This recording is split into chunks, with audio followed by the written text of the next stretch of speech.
the moment. What did Gannon like to do for fun?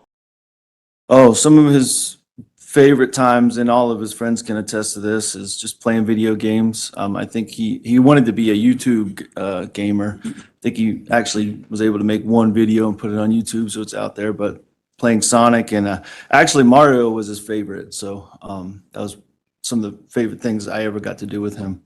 So Up on your witness stand, you should also have a binder there. You see that? yes, sir.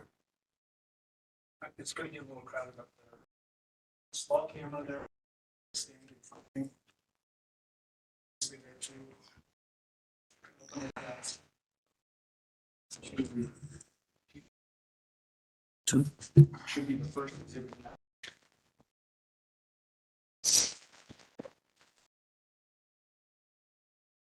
Yes. What is people's exhibit? Excuse me. That's a picture of Lena. Yes, sir. That would have been probably 2018 at our house in Myrtle Beach. Information of people's Defense. Exhibit number 2 will be admitted. All right. Oops. There you go. Where was that photo taken? Like I said, we owned a house in Myrtle Beach at that time, and I believe that would have been the fall of 2018. So how old was Lena? 2012, so 6.5. Yeah, right. Thanks. Yeah, about 6.5 years old. Was she also born early? She was. She actually tried to come out a little earlier than Gannon. They were, always competitive with one another. But Gannon was born at 24 weeks. She tried to come out at 22. But I think it was actually 34 weeks of, being with her mom in her tummy there before she came out. So she was about 2 months early. What was the relationship like between you? Oh, obviously as much love as a sister and brother can have. I think a famous quote Lena said after Gannon died was, "I'm just gonna miss getting on his nerves." So if that sums it up for you right there. But yeah, he loved his sister, and one thing I always urged him to do, and I know his mama did too, was to look after his little sister. And even getting off the bus and walking home, I used to fuss at him if he let her walk home alone. And it was 3 houses away, so that was kind of the theme for us: just be with your sister and be together, Were you and you can? How long were you and Lena married? Just shy of 10 years. But dating and all, I think we were together 11 or so, 12 years. You know the defendant in this case? Yes, sir. I was married to her for 4 or 5 years, whatever it was. When did you meet her? I met her, I think somewhere along the way playing softball on one of the various teams we played on. But I didn't really get to know her until the beginning of 2014, so January timeframe. January, you said? January of 2014 is when I met her and went out with her and started to get to know her. This is not intended to embarrass anybody, but were you still married to Landon? Yes, sir. We were separated and, with the intent of getting divorced, going our separate ways. And that's when I met and started dating Tisha. Did the defendant have her own? She did. Harley. You move in that binder to people's exhibit number 3. Is that a picture of progress? Sure is. Is that a fair and accurate picture of her? Yes, sir. When was that photo taken? Looks like, I think that would have been 2019. It looks like her high school graduation picture, if I'm not mistaken. This time I move for admission of people's. Okay. Exhibit 3 will be admitted.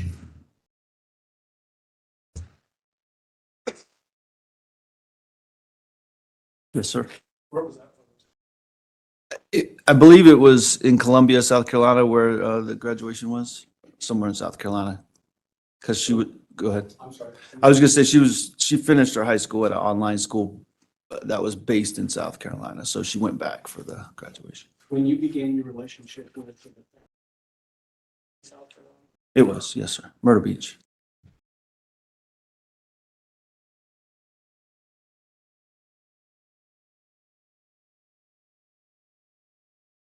When did you and the defendant get?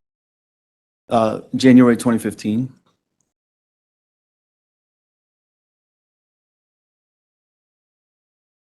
Yes, sir. You identify her and point to where she's sitting and describe what she's wearing? T-shirt right there with the kind of green jacket on, bluish green jacket. Black. Or ask what the record reflects that. The record will so reflect. Go ahead. What do you do for work now? I'm an officer in the Colorado National Guard in a full-time status. So let's talk a little bit about National Guard is typically. Typically, yeah, 1 weekend a month and then a summer duty. You said that you're full. I am. So I am it's called AGR, and that's what I've been my whole career. Even in starting in South Carolina, I was, it's active guard is what it is. Was there for rough 12 years or so as a recruiter and in other capacities. And then I took my commission as an officer and moved states. I didn't necessarily get transferred, but I moved states to Alaska as an officer, and then spent about 2 years there, and then been in Colorado since 2019 as an officer in the Colorado Guard. So my main duties are right now as a missile defense officer. So let's talk a little bit about the family history. You said you got married in January 2015. Sir. Was that in South Carolina? Yes, sir. Alaska, when did you? I got hired and went there. I reported in June. I had to come through here for some schooling. We call it TDY en route, but I got hired, went to school here, and then drove up to Alaska to be permanently stationed. June of what? 2017. Did the family to Alaska? Somewhat. It was when I initially drove there, I had my two children with me, Lena and Gannon, and we made that trip, and one of the most memorable trips of my life. And then Tisha and Harley came along the way a little bit later, but they never really permanently moved there. They came for a couple weeks at a time, and then came and left and did whatever else. Just a little bit. When what was the custody status? Initially, well, I'll talk about during our separation. They both stayed. The kids stayed in the house, and me and Landon alternated time in the house so the kids could be as stable as possible during that tough time. Initially, the custody status, Landon had the majority time, but we were both in the same local area, so we did the best we could at sharing that time. But I think she moved in initially with her mom, and the kids stayed there with her, and that was the initial agreement. And when you said she, just so that the record is clear, you're talking about Landon, I'm sorry. Yes, Landon specifically had the custody arrangement. at some point, custody. Yes, that would have been in March of 2018 while I was in Alaska.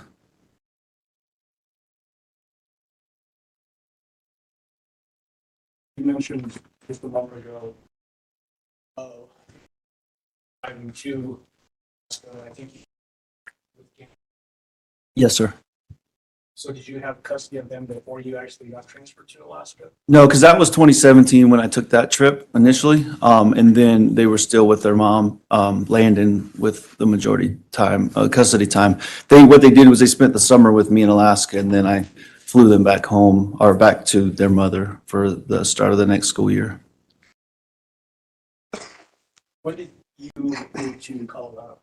I moved, me individually, I think I got boots on ground February 15th of 2019, I believe is the date I got here. And like I said, Tisha and the kids were here beginning of January, getting a house set and everything. Record is clear, you keep safety. The defendant, yeah.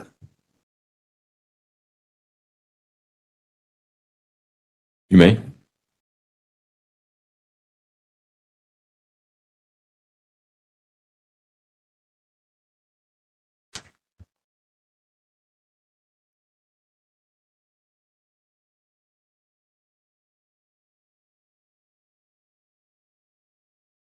show you what's been marked as People's Exhibit number 4. Do you recognize this?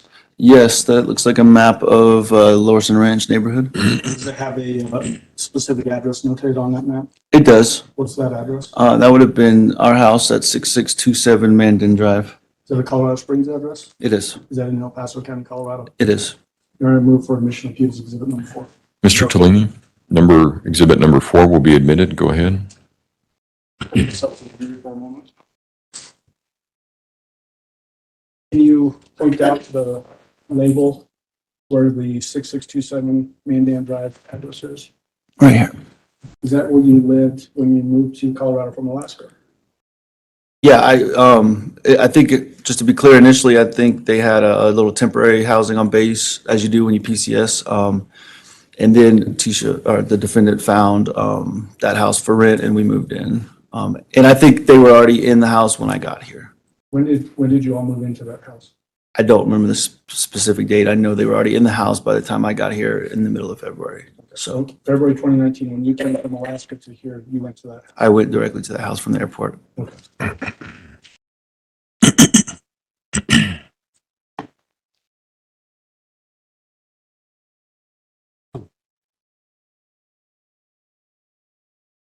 This already, but is that address in El Paso County, Colorado? Yes, sir.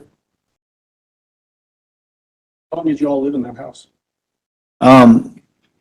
I lived there, I guess, right at a year, because when everything happened with Gannon in January of 2020, the investigation started taking place, and we pretty much decided just to move out. And the landlord allowed us to break the lease at that point. And then, so it would have been early February of 2020 when we moved out officially.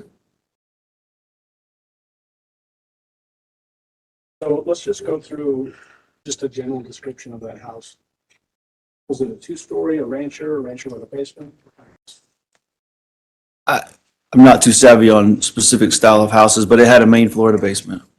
Was the basement finished? It was. Was there also an unfinished area? I mean, in the closet was unfinished, but all the areas we frequented in the house were finished. What about where the furnace room was? Yeah, when I said closet, that's what I was referring to, the furnace room, yes. I call it, yeah, because we kept the luggage and boxes and stuff in there. And there was another unfinished closet under the stairs as well. I'm sure we'll see that as well. Where was the bedroom that you ended up? On the main floor. And then was there a level above that? Negative. Okay, so it's just the main floor and then a basement. In the basement, yes, sir. Who else had a bedroom? Initially, it was Gannon when we first moved in, but at one point we switched Lena and Gannon to what we'll see as Gannon's bedroom, and Lena moved upstairs. And how many other bedrooms were upstairs? Just that one bedroom when you walk in the front door. So two bedrooms. 2 bedrooms total. Yep. And then kid bedroom. Yes, sir. Is there a living room on that main level? Yes, sir. Kitchen? Kitchen. Yes, sir. Access to the garage on that main level? Yeah, and the access included the laundry stuff, the laundry room. So And then what about downstairs? downstairs was, as soon as you come down the stairs to the left was I call it the closet, but the boiler room or whatever. And then Gannon's room right next to that. To the right was the living room area in the basement. And then behind that was a bathroom and what was Harley's bedroom. Have you look at the exhibit book? You will look at People's 5 through 12 and just give me a heads up when.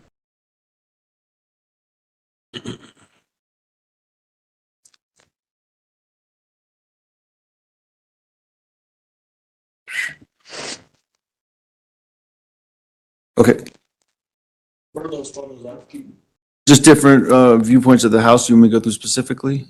Yeah, so are the Okay. pictures of the 6627 Mandan Drive residence? Yes, starting with the outside and working through the house.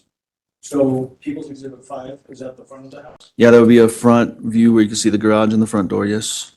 People's Exhibit 6, what is that? That's as soon as you come in the front door, there's the coat closet to the left and then a view of the living room.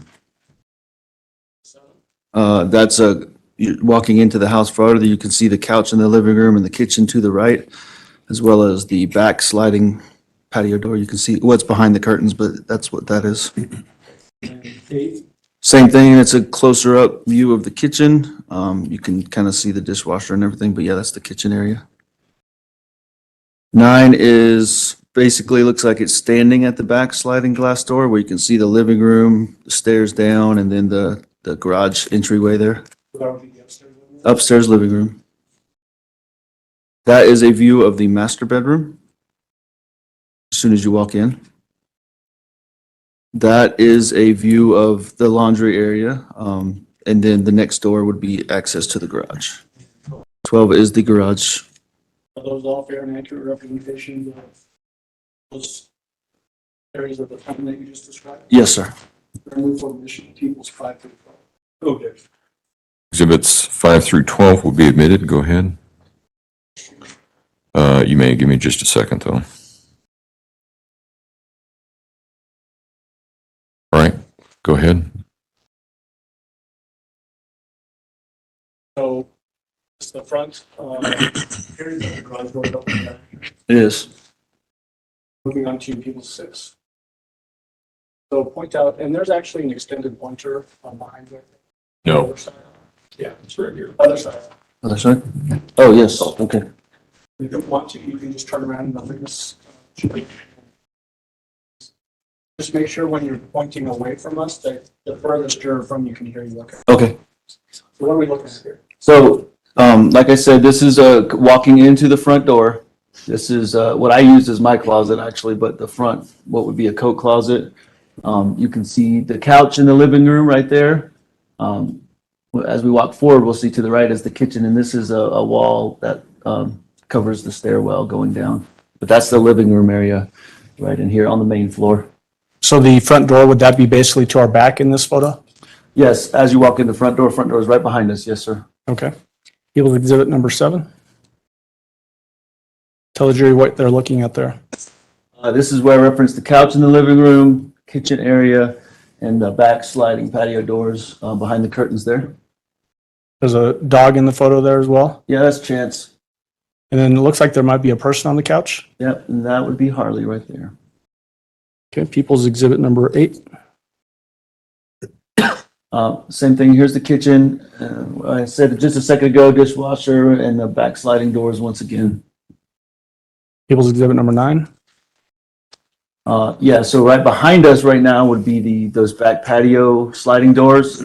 And here's the stairwell going down. This is the wall I referenced in the first picture. TV living room area. And this is the entryway into the laundry room. And this would be the master bedroom behind this wall. So sort of around the corner there. Yeah, you could have to go around the corner and into the master bedroom. And then people's exhibit number 10. What are we looking at there? So yeah, going around that corner, we've come into the master bedroom now. Master bedroom doors behind us, and this would have been a window into the backyard and master bed right here. And then sort of over to the left, what's to the left in that photo? So If you go sort of, if we don't have a picture of it yet, Right. but where would that go? if I'm standing looking at this back door and I turn my body to the left, there'll be the bathroom, the master bathroom, and then through that master bathroom would have been the defendant's closet. Okay. And then people's exhibit number 11.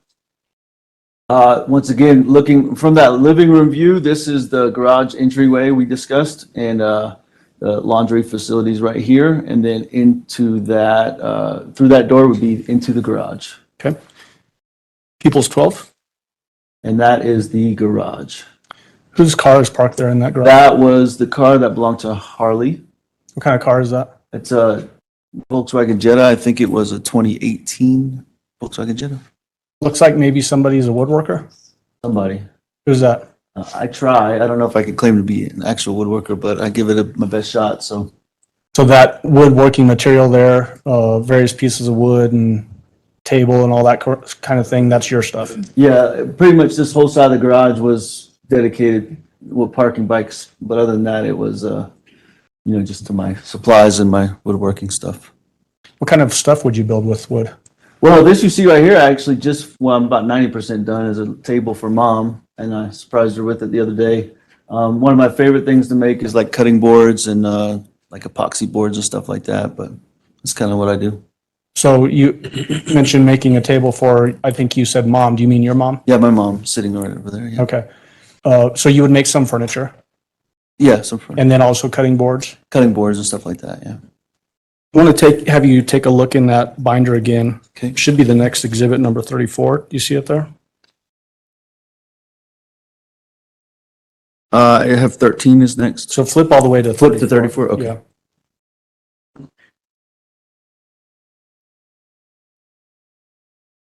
Yes, sir. Is that a photo of a table that you built? Yes, sir. Who'd you build that table for? I built that for Gannon, so he'd have a place to put his, Legos and his, his little toys and stuff in his room. Is it a fair and accurate representation of that table that you built? Yes, sir. You want to move for admission and permission to publish People's 34? Mr. Tellini? No objection. Exhibit 34 will be admitted. Go ahead.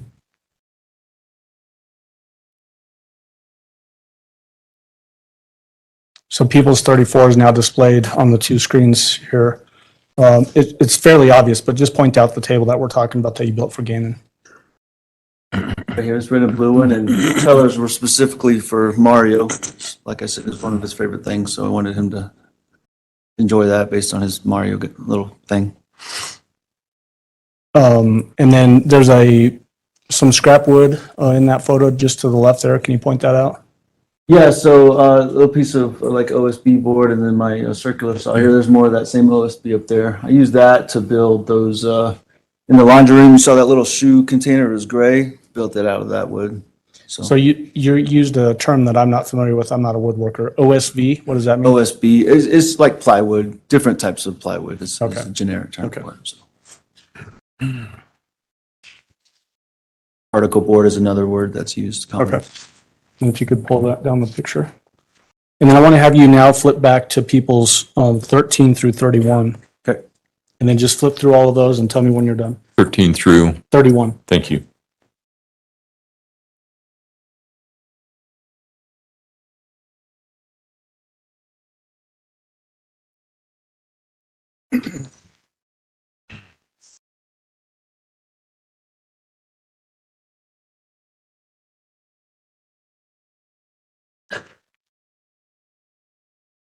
Stop at 31, you said? Yes. Okay. All right.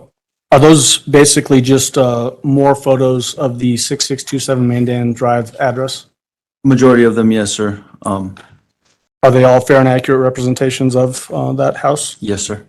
I move for admission of 13 through 31 and permission to publish. Mr. Tellini?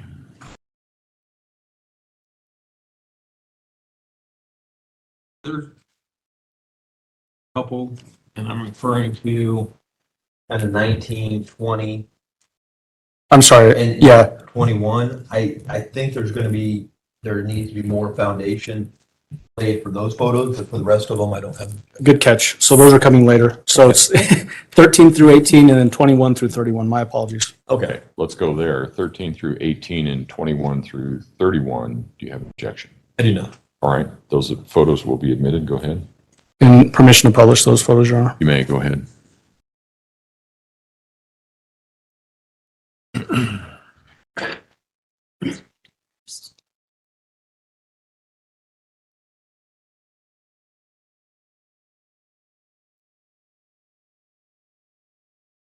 All right. So we've got 13 displayed on the screen there. Describe what we're looking at there. So if you can see over here, this carpet, this is where we came in the front door, and I said there was the wall leading down the stairs, and this is the stairway to the basement. People's number 14.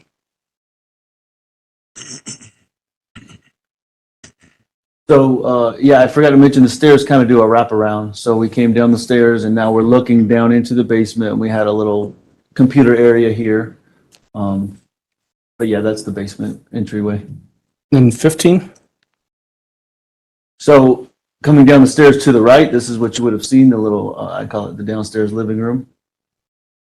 So TV, sofa, that kind of My thing. bike, and then the dog's kennel was over here.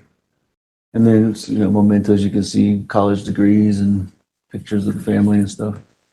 Was it typical that you all would spend time as a family in this room? Yeah, I mean, I watched a lot of movies with the kids down there, but we did upstairs as well. So, Would the kids spend time on their own down there? oh yeah, a lot. Because again, you can see his Nintendo Switch right here. As that was his pride and joy. And we also had a PlayStation, and they would watch movies, and so all the gaming and stuff typically took place downstairs. Just to the right of that photo, was there a hallway that went back to that back bedroom? Yeah, It's you hard can- to see. You can kind of see a little crease right here. That's the corner, and it goes into Harley's room and then her bathroom area. And there's another closet right there. But And then People's Exhibit 16? yeah, so this would have been the couch we just saw in the other picture, and then this is just the back corner. I guess it would have been the northwest corner of the basement. I don't know, but yeah.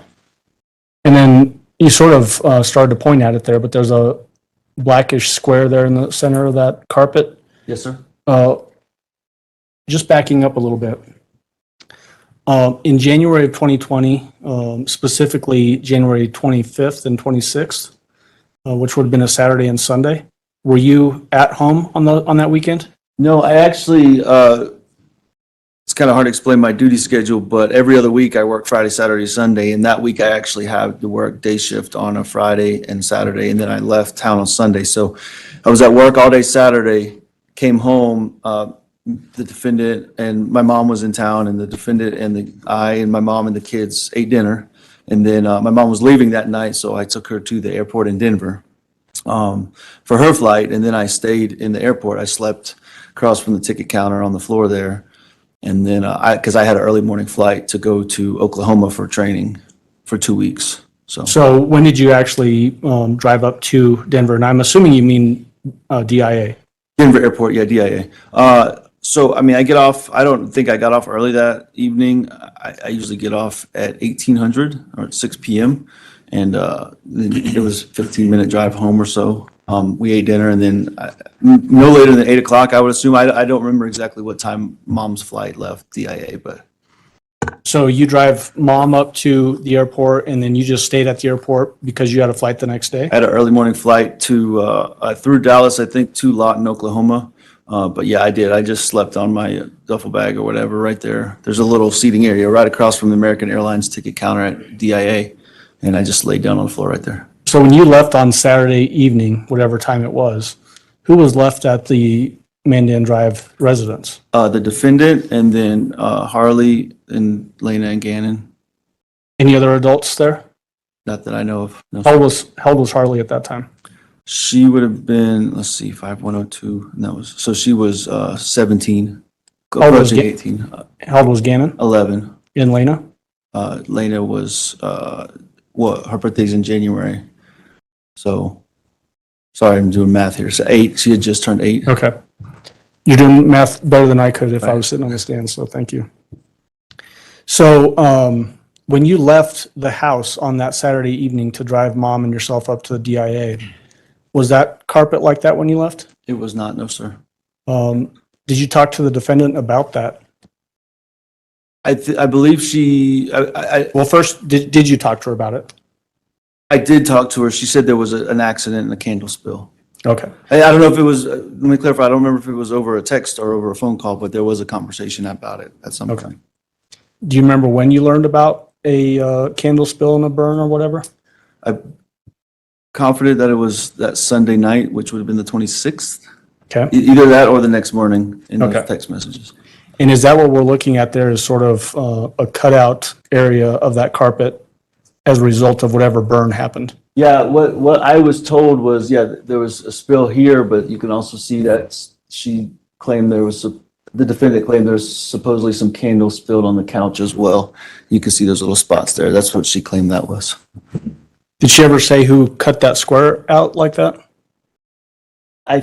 When I got home, I think there was something over it, so I don't know if the defendant ever told me that she had cut anything out. I cannot remember specifically on that. Okay. Let's move on to People's Exhibit 17. What are we looking at here? So basically, you're kind of standing by the TV almost now, and then you're looking back to where we came down the stairs, and this would have been that entryway into Harley's area. Once again, the dog kennel, we referenced that in the computer area, and this is when I called it a closet. I forget how you referenced it, but the boiler room or whatever. I call it a storage room, but Storage room, okay. unfinished area where furnace and that kind of thing? Yes, sir. Okay. And then where's Gannon's room in relation to that? So you'd have this, behind this wall, there's a small little hallway. As soon as you get here, you take a right and it leads into his bedroom. Okay. People's Exhibit 18?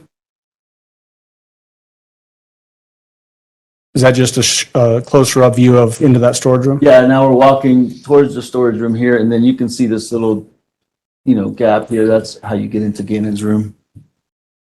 People's 21? So Judge, we'll have to turn the screen off for just a moment. Okay, we're ready. Hold on.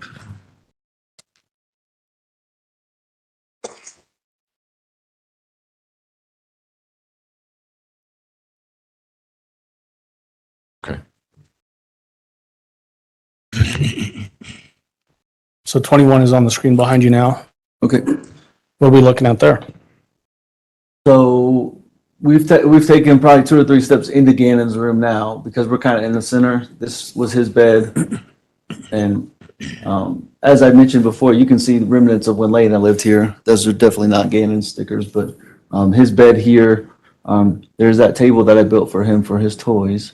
And then there would also be another bed over on this side of the room, as we're looking at it to the right. This was a storm well or whatever. Remember, we're in the basement, and I believe there was a ladder in this one going up to the backyard. His closet would have been over here, and then I think he had a little TV as soon as you walk in the room to the left. Okay. Is that essentially what Gannon's room looked like when you got back from Oklahoma? I don't remember if I walked down there immediately or not. I think I did, but I don't remember specifically, but that's about what it would have looked like. Okay. That was a common appearance of his room, so. Was his bed always sort of backed up into that corner? Yeah, his bed would have been typically pushed all the way up against this wall and this wall, not pulled away for any reason. Does it appear there's a little gap there in the? It's hard to tell in this picture because the covers are kind of ruffled up, but. Okay. People's Exhibit 23.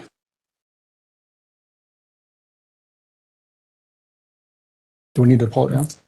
Can you just not do it? All right, yeah, it'd be 22 first, but you can't just. So People's 22, what is that a picture of? So now we're back in the master on the first floor, on the main floor, and we've walked into the master bathroom. You can see the shower right here with the tile and the glass door, and this would have been the defendant's closet, master closet, if you will. So all the clothes in there and whatever other things were in there pretty much belong to the defendant? Yeah, so as I referenced earlier, the coat closet, which is normally called as when you walk in, that's where I kept my clothes in her because the defendant had a closet full of clothes and there wasn't room for mine. So. Okay. And then People's 23? Yeah, this would have been just taking another step in where you can see, just her clothes, the defendant's clothes hanging up, shoes on the top rack there. People's 24? What are we looking at? That looks like that would have been the defendant's closet, I believe, because those were her book bags. And yeah, you can see some of the same clothes we saw in the previous picture hanging up here. So yeah, that's the defendant's closet as well. And her shoes there? Yeah, her shoes, another rack of shoes.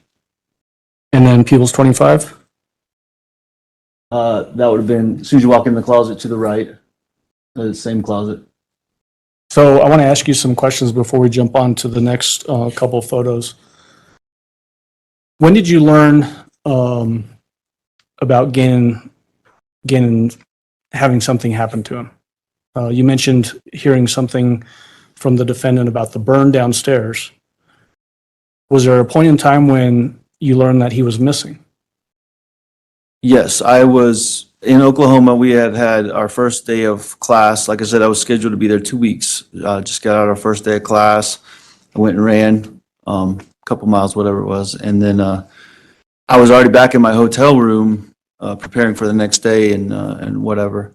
And then we started the conversation back and forth about he's not home yet. We had specific times for them to be home. Typically it was the street lights. It's something I used to do as a kid. I had to be home by the street lights. So we just implemented that, and he hadn't come home in time. And It was abnormal, but it wasn't worrisome. So I don't know how much you want me to go into that. Yeah, so I'm going to ask you some follow-up questions Okay. about that.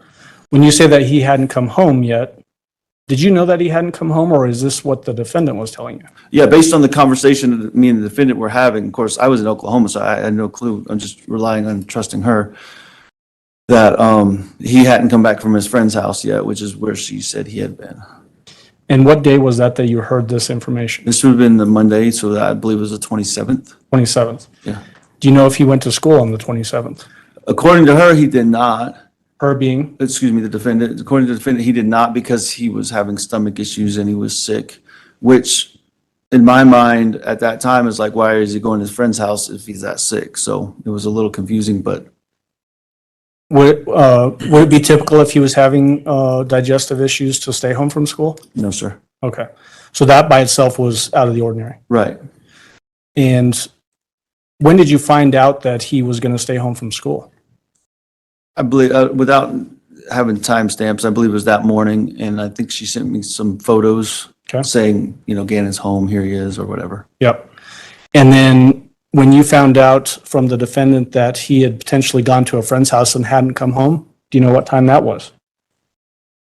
I mean, I don't know specifically without looking when that conversation started, but it was already in the evening where I was when we started that conversation. So you learn in the morning that Gannon doesn't go to school from the defendant because of stomach issues, and then sometime in the evening you learn that he had gone to a friend's house and had not come I had home. not come home.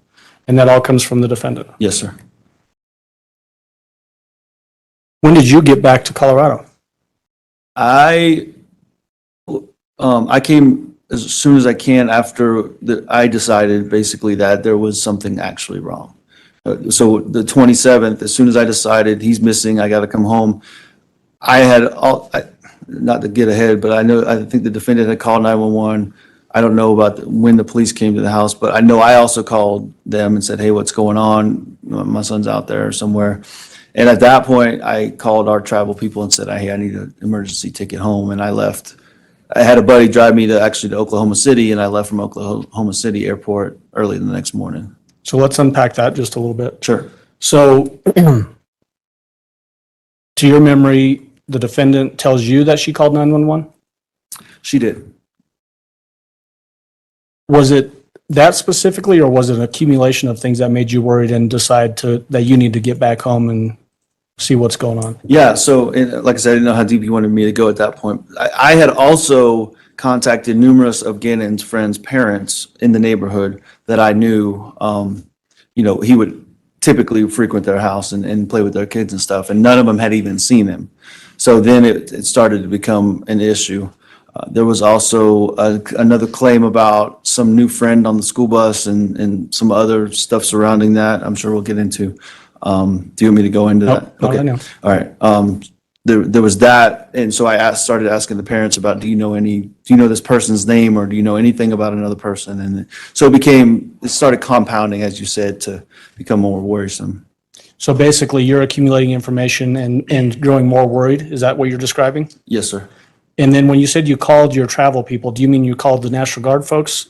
Well, we have like a central billing travel type agency that does all of our flights and stuff like that. So I just called them. I think it's called Sato. I don't remember exactly, but I called them. On my orders, it has the emergency number. So I just called that, say, hey, I got to go home. This is happening. Okay. I also called Landon and some of her family as well to try to notify them, hey, I'm going home. Something's wrong. When did you actually then fly out of, I think you said Oklahoma City?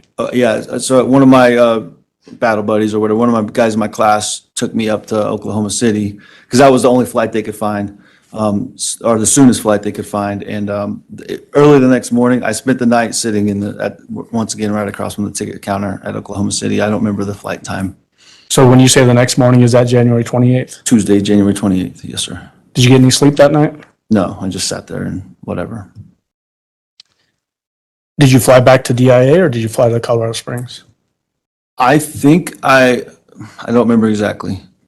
I knew I left Oklahoma City, but I'm pretty sure I got back to, I know I got back to Colorado Springs. All the different legs I don't remember, to be Okay. honest, but I know I came into Colorado Springs. So do you remember being picked up from Colorado Springs Airport? Yes, sir. Who picked you up? The defendant. So let's talk about that just a little bit. Does she have her own vehicle at that time? I don't know what she drove to the airport based on my, Listen to the question. Did she have her own vehicle? we went and got a rental, well, she went upstairs and got a rental car. Did she have her own vehicle that you all owned that she would typically drive? Bad questions on my part. Does she have a vehicle that she would typically drive Oh, does she have one? at that time? Yes, she did. It was a Volkswagen Tiguan, Okay. What color was it? black. Okay. What did she actually pick you up in at the airport? Like I said already, she went upstairs. I was down at the luggage carrier. She went upstairs to get a rental vehicle. Okay. Did that seem odd to you? Absolutely. Okay. At some point, were you in contact with Landon with this news of Gannon being missing? Absolutely. And 'cause once I decided there was an issue, and a legitimate issue, I think I called her first, can't get a hold of her, and then I started calling her daddy and other family members to try to get a hold of her. But I did talk to her Monday on the 27th that evening while still in at Fort Sill. And then I'm sure, I don't remember exactly along the way, but she said, I'll be there. And she started getting her travel arrangements set to get there. So Did she actually then come out to Colorado? she did. Where did she stay when she came to Colorado? Initially, I don't remember how many nights. I think she stayed at my house for a night or two. I don't remember specifics. Majority of the time, she got a hotel in town. It wasn't long that we all stayed in the house because we had to leave. So When she got to town, and I think you said, did she come straight to your house? I saw her for the first time at the sheriff's office, El Paso County Sheriff's Office downtown. Okay. Well, was she staying somewhere in Colorado? Did she go to your house? So she, from my recollection, she landed, came straight to the sheriff's office. I don't know if she did anything in between, but I saw her at the sheriff's office. We left there, I think, in my truck and went home to my residence, 6627 Mandan Drive. Did the fact that Landon was going to be staying in your house at 6627 cause tension between you and the defendant? From her perspective, I can't speak for her perspective. I didn't see their need for tension because there's a little boy missing and we got to fight together at that point. Okay, but was there tension between the two of you over that decision to allow Landon to be at the house? I believe it created some tension in her mind. Okay, Yeah, I didn't have that tension. No, sir. I'm just gonna speak to right. that. A disagreement though. Did she get mad at you for allowing Landon to be? Yeah, we disagreed on that note. Yes. Okay. At some point, then, did that cause the defendant to actually move out of the Mandan Drive house? I'm not asking you for specific days, just a yes or no. I believe that's what she said caused her, the defendant caused her to move out. Yes. I'm going to object at this point. It's unclear if he's just speculating as to what was going on in the defendant's mind, or if this was actually verbalized to him. If it was verbalized to him, I think he can testify. If he's just speculating as to what she was thinking, I think it's inappropriate. I agree. I don't think that he can testify as to what she was thinking at the time. He can testify as to what she did. He can testify as to what she said. And that's what I'm trying to get across here. And I'm actually asking for a physical thing. Did she physically go to the house and take things out of the house and move out? She did. Absolutely.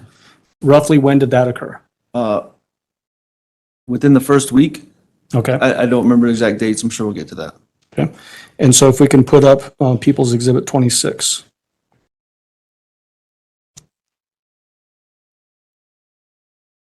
'26 hasn't been admitted yet. I move for admission of 21 through Oh, you're right. 31. That's right. Yep, I'm sorry. Whoops. Go ahead. All right. What is depicted in People's 26? This would have been the defendant's closet in the master bedroom, bathroom area. Looks like it's been emptied out. Okay. So did you move anything out of that closet? No, sir, I did not. Who did? The defendant. There's still some things that were left behind, it looks like. Yes, sir, it appears so. Are those some of the defendant's items as well? It may be hard to tell, It's but hard to tell. I mean, that, you mean to be specific here? I mean, some of that stuff is my items, but so I'm asking more about the things hanging. It looks like there's a belt or something and then some sort of a jacket maybe. This belt looks like it would have been mine. Actually, I remember it because I had that little crease in it. And I cannot tell what jacket that is, to be specific about it. Okay. And then People's Exhibit 27. Is this another view of that same closet? Yes, so that would have been my sweater. I don't know whose sweatshirt that is. And those are linens from our bedroom. Linens from your bedroom? Yeah, up here in the top corner from our bed. Okay. And then, so looks like you said the defendant came in there and moved all those things out. Yes, sir. You didn't help her at all? No, sir, there were other people helping her. Okay. And then I want to jump now to People's Exhibit 28. What is this? So this was Harley's room, and the door to Harley's room would have been over in this area, and then that's a door into her closet. Okay. And then People's 29? And that's walking into her closet, it looks like. Her being Harley? Harley, yes, I'm sorry. So the clothes and the shoes and whatnot, is that all Harley's Those are belongings? Harley's shoes, yes, sir. And then when the defendant moved out, the week of that 27th, did Harley also move out? Harley did, yes, sir. Let's move on to People's Exhibit 30. Is that Harley's clothes hanging in that closet? Yes, sir. And People's 31. Is that the way the closet looked after Harley and Leticia moved out later the week of the 27th? Yes, sir. You can take that down now, Judge. Thank you. I want to go through and have you describe for us how you all would communicate. Did each person basically in the family, and when I say each person, I mean you, the defendant, Harley, have cell phones All three of us did. Yes, sir. with separate phone numbers? Separate phone numbers, yes, sir. And then was there a fourth phone number that was assigned to Gannon and Lena? Yes, sir. It was like the kid's phone, yes, sir. What was your phone number back then? My phone number, 843-478-6714. Who was the provider for that phone number? I was. I'm sorry, the cell phone provider. Oh, AT&T. Okay. And then what about Gannon's or the kid's phone? 843, I remember it was 6724 because it was just one digit off of my end. I don't remember the middle three. Okay. So 843 area code. Mhm. You have to say yes or no. Yes, sorry. Okay. And then the last four, 6724. 6724. Okay. Who was the cell phone provider for that phone? AT&T. And then let's talk about Harley. Do you remember her phone number at that time? I don't remember off the top of my head. Okay. Do you know who the cell phone provider It was was? AT&T. AT&T. Also 843 area code for sure. What is 843 area code? That's coastal South Carolina at the time. And then what about the defendant? Did she also have a cell phone? She did. Who was the cell phone provider for that phone? AT&T. Do you know her phone number? Yeah, yes, sir. 843-655-7460. During the course of the investigation, did law enforcement ask you for access to the phone associated with the kids or Gannon's phone? Yes, sir.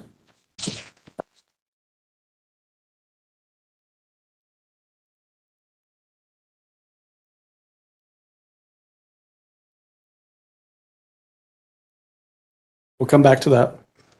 We've already talked a little bit about vehicles. What was your vehicle? I had I believe it was 2016, but Nissan Frontier. It was red, had a 6-inch lift on it, some big mud tires. Was it a Titan? No, it was a Frontier. Frontier? Nissan Frontier. And you said what year was it? I believe 2016, either 2015 or 2016. Who typically drove that vehicle? Typically, I did. Anybody else drive it? The defendant from time to time. Did she like driving it? I don't remember ever enjoying driving it. Okay. And then what about Harley? We saw a picture of it, but that was a white VW Jetta, I think you said. Yes, sir. 2018, I believe. And then what about the defendant? She had, I think it was 2019, but a Tiguan, a black Tiguan with black rims and kind of blacked out tint on her windows. Did you all own that vehicle? No, that was a lease.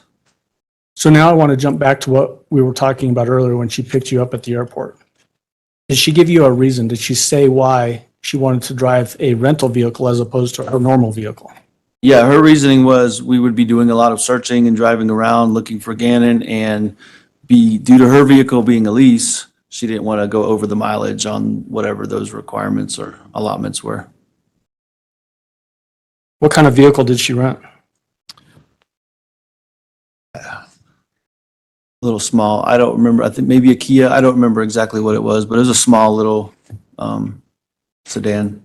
What color was it? I believe silver, Was it white maybe? maybe white. You don't have a good memory of that? I don't, because we just parked it in the driveway and drove my truck around. So, which made totally no sense. So let's talk about that. Did you actually own the pickup at that time? I did. Not a lease issue. No, I was paying the note off, but I mean, I owned it. It was my Okay. name. Why was it strange to you, the way you said this earlier, that there was a rented vehicle as opposed to her normal Tiguan vehicle that she was picking you up in? Once again, and I know I've made this statement already about something else, but in these moments when it's an emergency, things like miles on your car don't matter. It doesn't matter what car we drive if we're going searching. So it just, and in the moment, I'm just like, whatever, just do what you want. But yeah, it didn't make any sense. Did she tell you where the Tiguan was? She did. She said it was, so, because I asked, it brings back, remember, I asked, how did you get to the airport if your car's not here? Well, I parked it at French Elementary School, which is where she was employed. And one of my coworkers brought me, or whatever it was, one of my coworkers brought me to the airport and dropped me off. So just so we're clear, you asked her about that and she told you that one of her coworkers drove her to the airport and dropped her off. Absolutely. Is French Elementary School close to the Mandan Drive address? I mean, it's on the south end of town, but I mean, it's a couple miles away. Okay. Did you ever drive over to French Elementary School to look for that vehicle? I did. Did you find it there? I did not. Did you find that odd? Absolutely. Let's talk about Gannon's relationship with the defendant. How would you describe that relationship? Trusting. I'm comfortable saying I think he had love in his heart for her. I don't think he was afraid of her, any fear for her. One of the things about Gannon that is special, and I think it's special about a lot of young boys, he absolutely loved his mom. And he had some of that same love for Tisha too. So he was a mama's boy. He was, absolutely.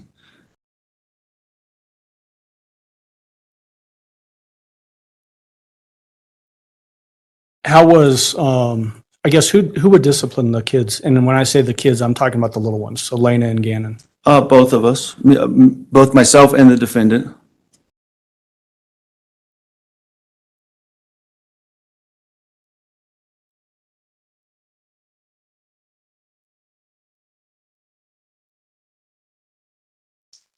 I want to get into now your relationship with the defendant. We talked about how you met her. How would you describe the relationship? Was it a loving relationship? What was it? At what point? Well, let's start at the beginning. I think loving is a good example. It was fun. It was, as you brought up, I was coming off of a divorce. So yeah, it was fresh. It was new. I had a good time. I didn't have custody of the kids at that point, so we were a little bit more free and, things we could do. How old were Gannon and Lena when you met the defendant? When I met her, Yep. 2 and 5, I believe. I think that's right.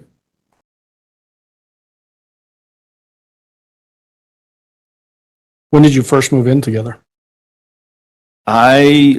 So my officer school took me through August. I had to go to a 2-week phase in Alabama. Landon and I sold the house. And it was I think I signed the papers and it sold while I was gone, but right in that same time frame, late July, early August, when I got back is when I might have moved my stuff into where we started renting a house, but I moved in late August. Of what something year? like that, 2014.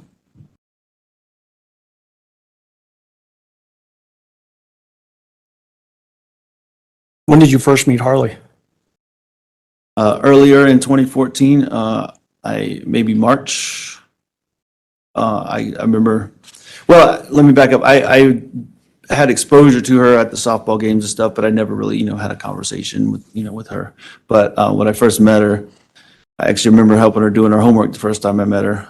She was doing some vocabulary.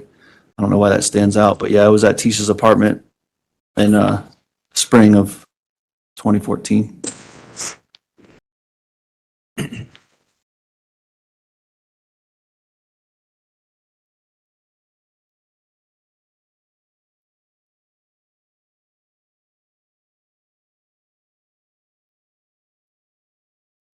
When were you officially commissioned in the National Guard? I took my commission June 9th, 2016. Did you change your duty assignment roughly around that same time? Yeah, I was in National Guards, as you mentioned, is mostly reserve. So before I commissioned, I was enlisted, made it up to Sergeant First Class, E7. And in active guard status, I had to resign my full time in order to take my commission. And then I was in the reserve status for about 8 months, 9 months before I went to Alaska. Okay, so what I'm asking is, did you have to change where you were living and where you were assigned with the National Guard after you took your commission? Not immediately. Did you at some point move to Columbia, South Carolina?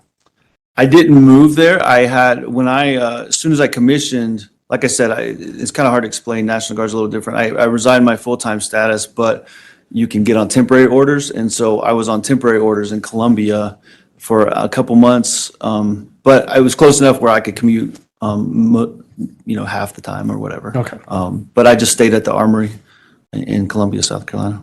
So that's when you say you stayed there, that's where you were working. I worked there and then I got a cot and stayed in an extra room down the hall or whatever it was. And then the house that you mentioned earlier in Myrtle Beach, South Carolina, did you and the defendant buy that house? Right around that same time, yes, sir. Do you remember going to Oklahoma roughly around that same time as well? I did. I wasn't slated to go until January, and this trip to Oklahoma would have been for 6 months, and this was for my basic officer course, not to be confused with the 2 weeks in 2020. Right. So I went there. I was slated to go in January, but somebody dropped out, so I was able to go, I think, the end of July, and it took me through December, just shy of 6 months. Did you take either Gannon and Lena with you to Oklahoma for this 6-month period? I did not. At that point, their mother still had majority custody, so, but they did come and visit. There was a few holidays or whatever, and I came home a couple of times to visit during that time period. What about the defendant? Did she ever come to Oklahoma to The visit? defendant did, as well as Harley. Did she ever move to Oklahoma during that 6-month period with you? She never moved. I don't remember her staying at maximum a week. I don't even think she stayed that long at any point. Was it that year, 2016, when you learned of the job up in Alaska? I did. While I was in Oklahoma, I learned of that. Was that something that interested you? Absolutely. Did you apply to that position? Absolutely. When you finished that training in Oklahoma in 2016, where did you go after finishing that training? I came home, I say home, but came to the house that the defendant and I owned in Myrtle Beach. Okay.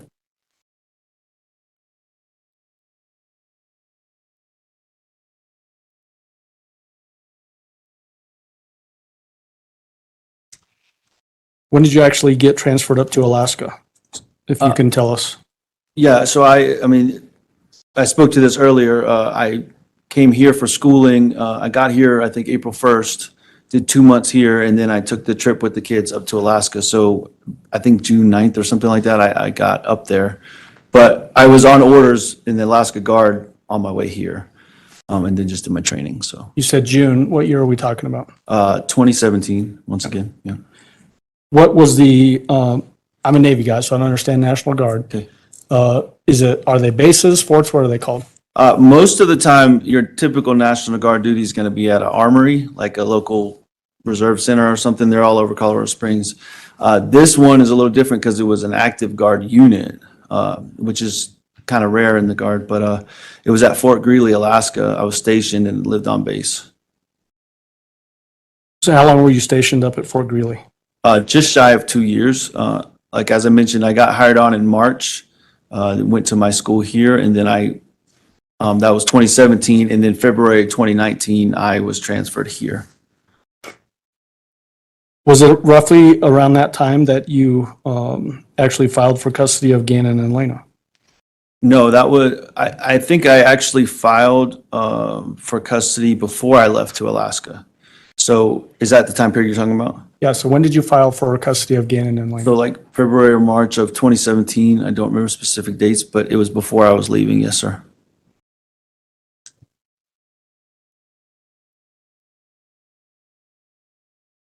Do you remember a specific incident occurring prior to you leaving for training where you and the defendant got into an argument in Yes, sir. 2017? In 20,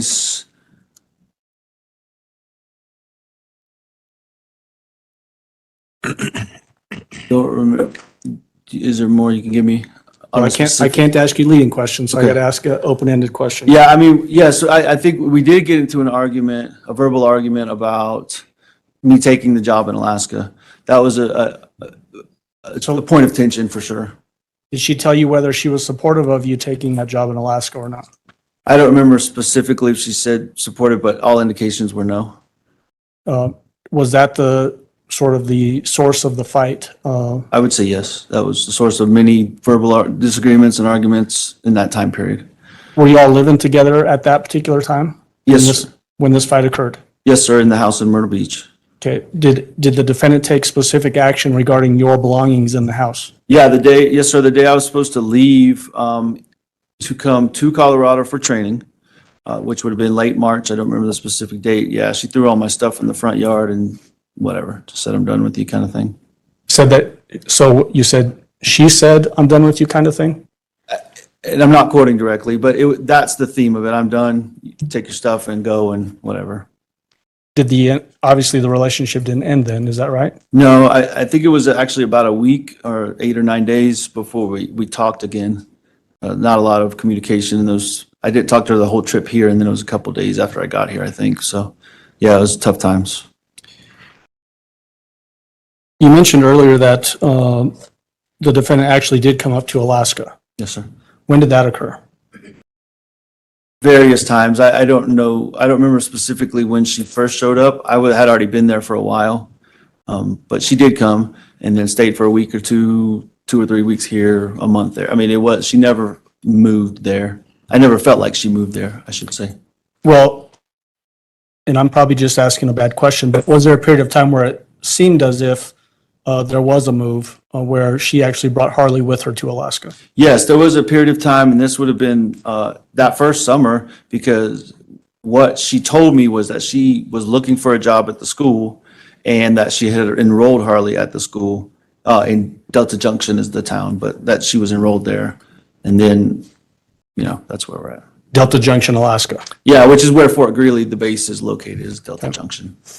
So did the defendant and Harley actually come to Alaska during that time frame? They did. There would have been sometime June or July. I don't remember how long they stayed, like I said, but.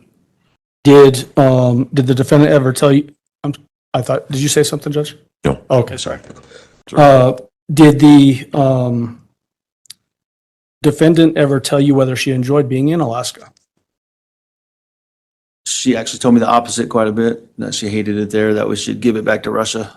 So. Give Alaska back Yeah, to Russia? just give it to them Yeah. because it's so bad up there.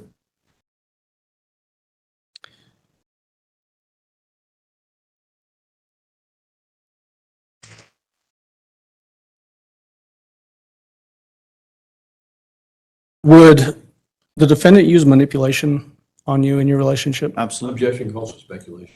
Overruled. Go ahead, you can answer. Absolutely.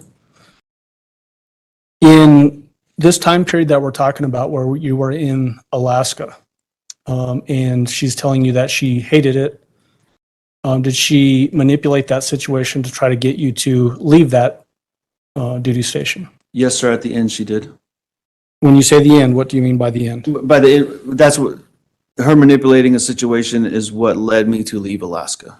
When did the manipulation in that regard change or cause you to start to leave Alaska? That specific incident or set of incidents would have been in the fall of 2018. What was the nature of that manipulation? Objection 404B. Council approach, please.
All right, ladies and gentlemen, we're going to take a break until about 10:40. Again, do not discuss the case among yourselves. Do not discuss the case with anyone else. Do not do your own investigation about any aspect of this case. And if we can have everyone back in the jury room ready to go at 10:40, we should be able to start on time at that point. All right, for the jury, please.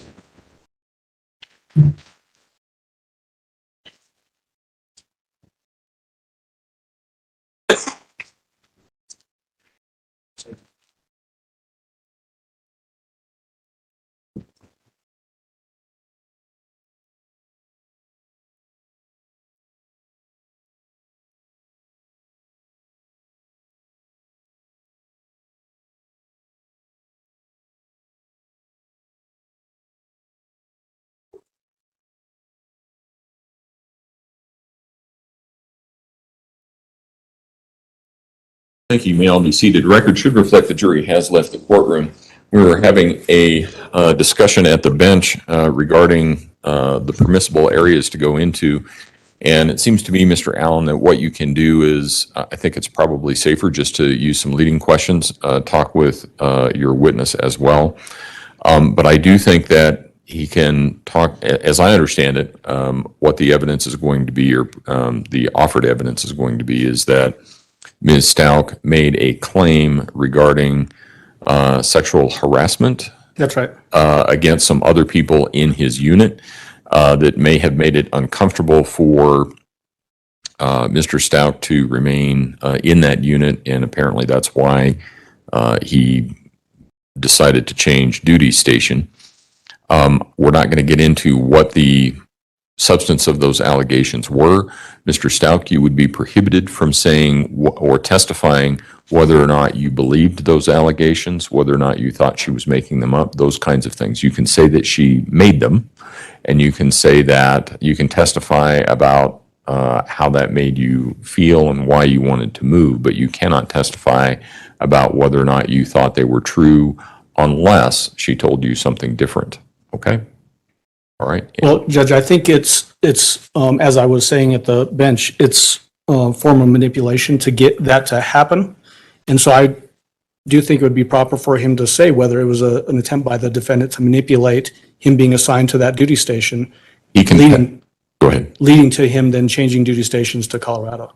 He can testify that he thought she was manipulating him, but he cannot testify that that's what she thought. There you go. Because in this case, I do think that there's some issue about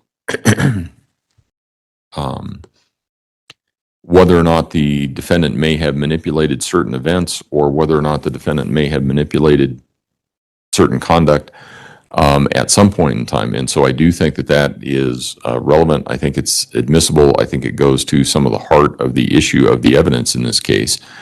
So I think that he can testify as to whether or not he thought he was being manipulated, and leave it at that. I don't think he can go any further than that. Mr. Tellini? Yeah, and so I've got a couple different objectives. Go ahead. here. I mean, one, basically what we're talking about, at least it sounds to me, and I'm making the record, that we're talking about propensity evidence. She manipulated him in Alaska, therefore when she was doing this other stuff in January of 2020, February of 2020, must have been manipulation as well. That is propensity. Further, there has been no 404B notice filed by the district attorney of the prior bad acts. I'm unaware of any case that I've come across that does away with Rule 404B just because we raised the issue of not guilty by reason of insanity. Obviously, we have some different experts that are going to come on that have been provided different evidence. Some of that may be described as 404B. And so that expert, that influenced that expert's decision. I think it would be relevant and admissible through that expert. I just don't think it's admissible through this witness we have here.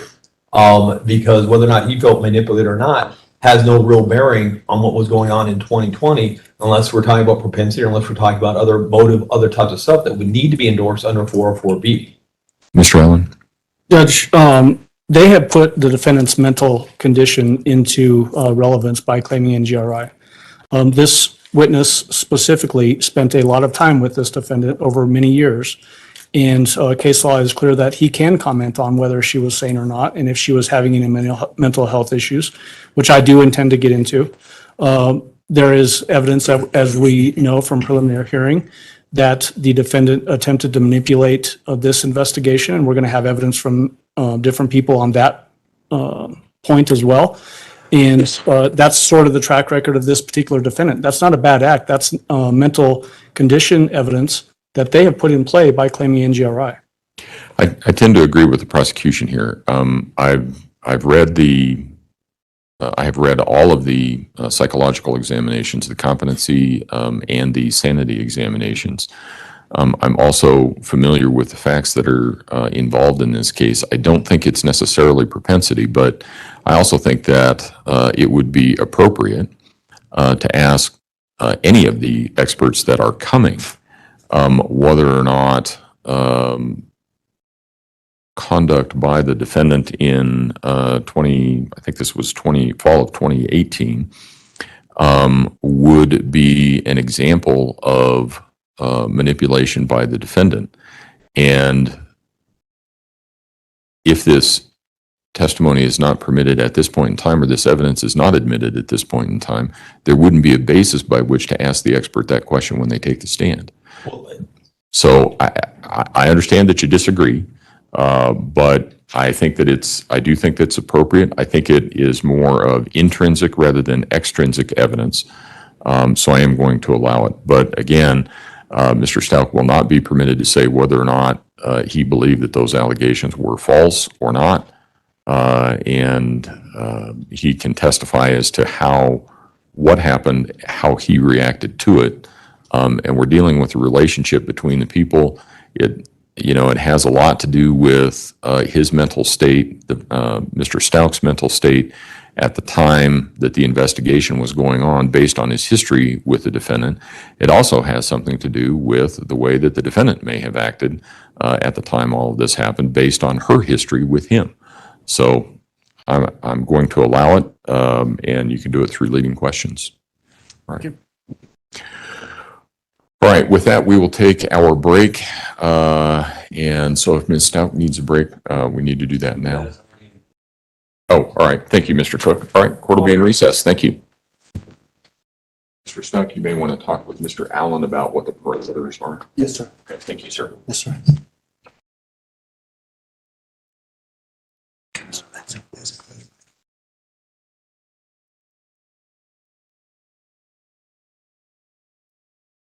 You need to use the restroom. I was going to, you need to hand this. Yeah. Okay.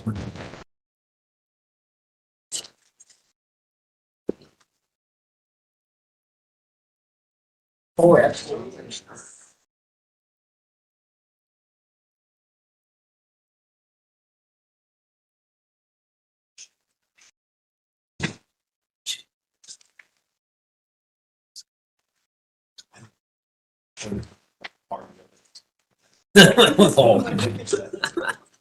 So Res Just, I was trying to think of the new Res Justify case. I can think of the top of my head.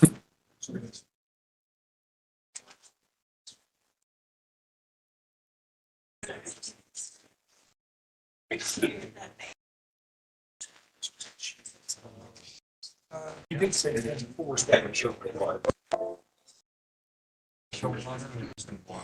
They have like fours. No, like one of like I don't know. Whatever.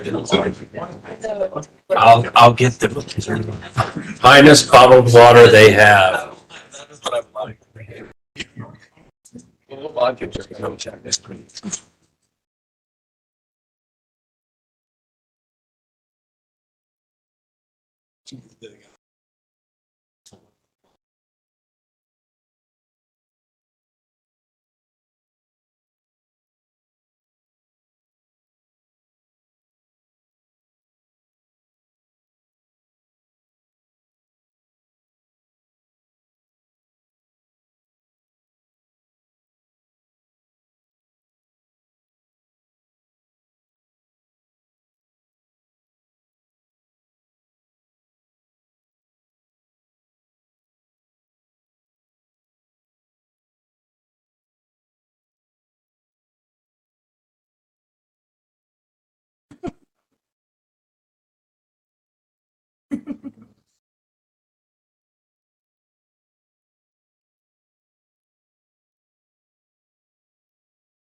Jack, what time did you tell us to be back?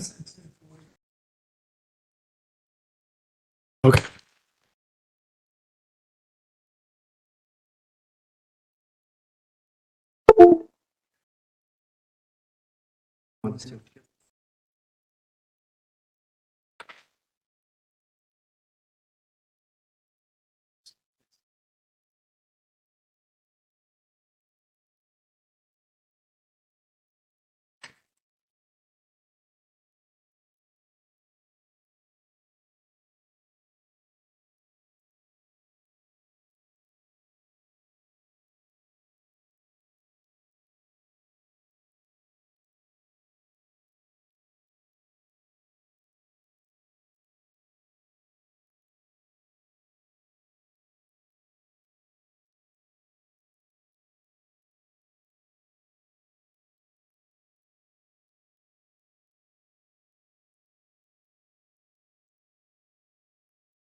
Do we have?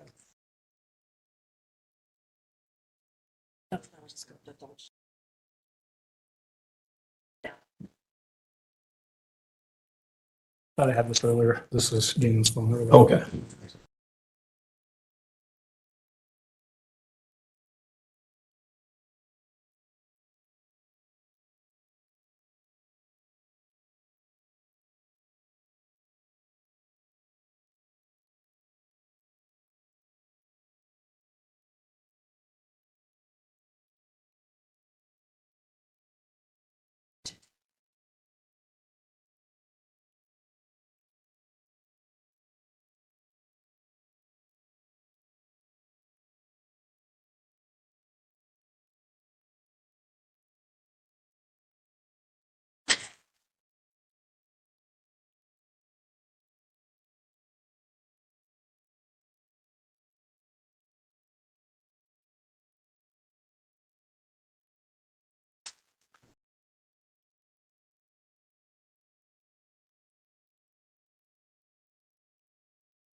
This thing drives me crazy.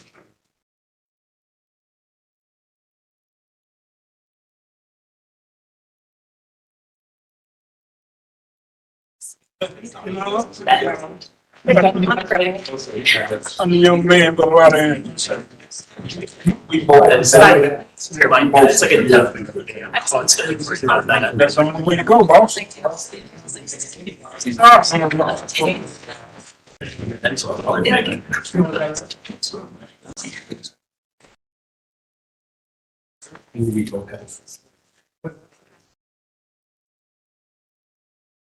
You can land wherever you want.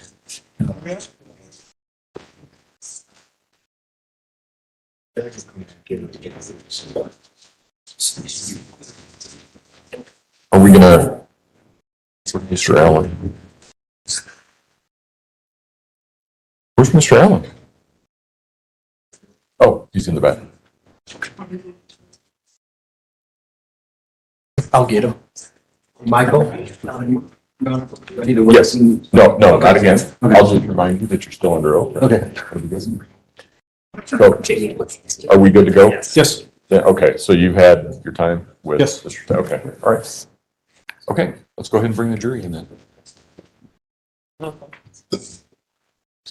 You doing okay with that? Judge, one thing, apparently, I'm not sure if the mics are actually, yeah, this is working. I just need to hold it closer. That one is. Yeah. And is that one turned on also? Yes. Okay. The ones at council table remain off for the reasons that we discussed long ago. Okay. But the lectern is on, witness is on.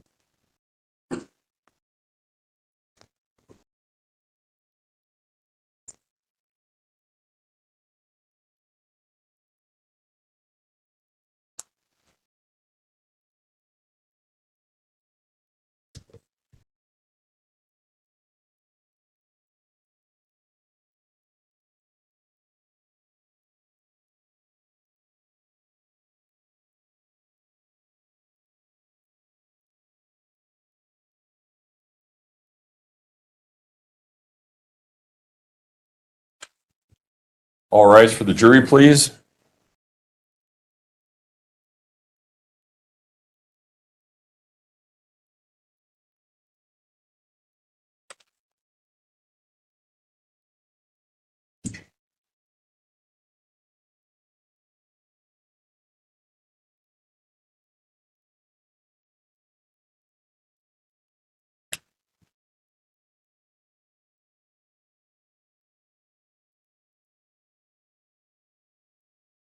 Thank you. May all be seated. Court will recall 20 CR 1358, People versus Letecia Stauch. Record should reflect the jury has returned to the courtroom. When we took our break, we were in the midst of the examination of Mr. Stauch. That's where we will resume. Mr. Stauch, I remind you, sir, that you're still under oath. Mr. Allen? Thank you, Your Honor. So Al, we were just getting into whether the defendant manipulated your assignment to Alaska. Did she, well, let me ask you this. There was a point in time where she raised sexual harassment claims that caused tension for you and your command in Alaska, is that right? Yes, sir. Did that involve a Corporal Jenkins and a Lieutenant Colonel Ortega? Captain Jenkins and yes. Lieutenant. Captain Jenkins? Yes, sir. Okay. Again, I don't know these National Guard ranks. It's Army. Army? Yeah, it's Okay. Army. Again, I don't know that either.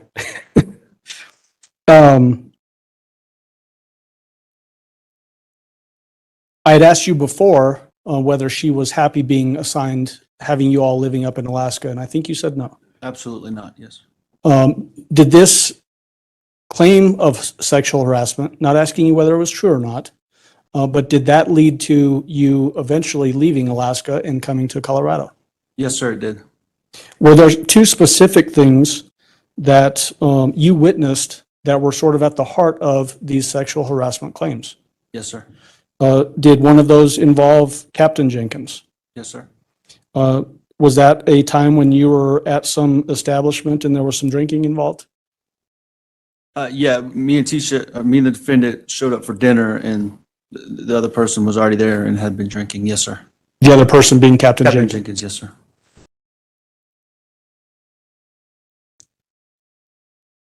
Was that one of the issues that the defendant raised as the basis for sexual harassment? That situation, yes, sir, a comment he had made. Okay. And we're not calling Captain Jenkins, so we don't need to get into what he said, Yes, sir. okay?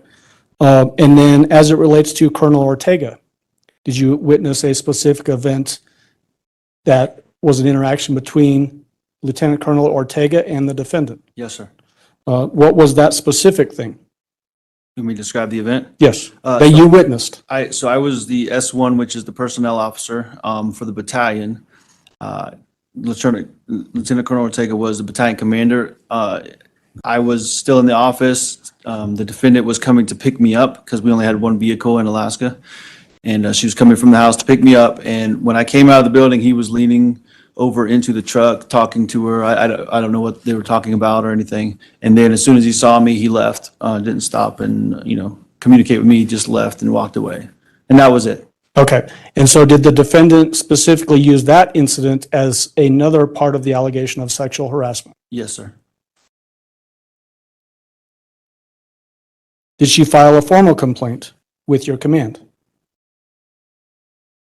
There was I don't know, I don't think it was with the command. I think it went through the state.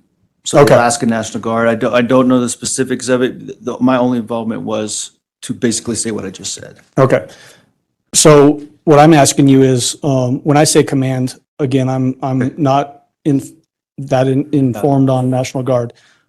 Did she inform the National Guard of this complaint of sexual harassment? Yes, sir. And you knew that? Yes, sir. Did that cause you issues in your unit? Yes, sir. And did that eventually lead to you transferring from Alaska? Yes, sir. Was there a time when she specifically sent you a text and told you that she was pregnant? Yes. And did that text also include a ultrasound picture? Yes. Did she tell you that she was actually pregnant with twins? Yes, sir. Was that another form of manipulation? Yes, sir. Speculation. Sustained.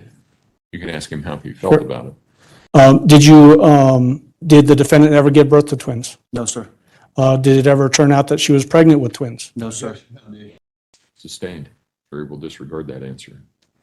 Well, did you ever go to any doctor's appointments with the defendant? For that specific instance, no. Okay. Do you know whether she went to any doctor's appointments for that specific incident? I'm confident that she didn't. No, sir.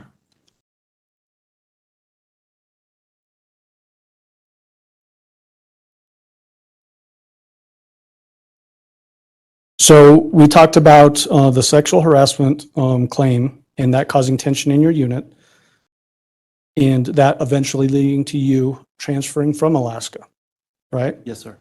When did that actual transfer occur? Like I said previously, when I say boots on ground, I arrived here February 15th, I believe, 2019. And I think you had previously said that the defendant preceded your move to Colorado. Yes, sir. When did she leave Alaska? So she wasn't in Alaska. She came to Alaska for a couple weeks or a month, I think in December that would have been 2018.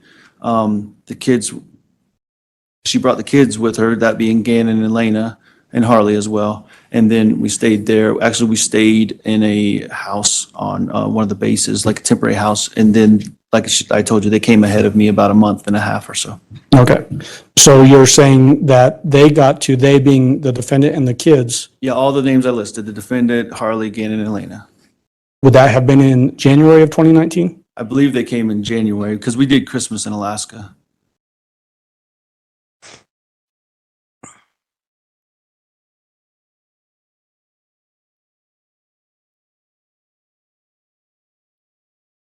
And I think you had previously said that that the defendant actually found the 6627 Mandan Drive house, and that's where you all moved into. Yes, sir.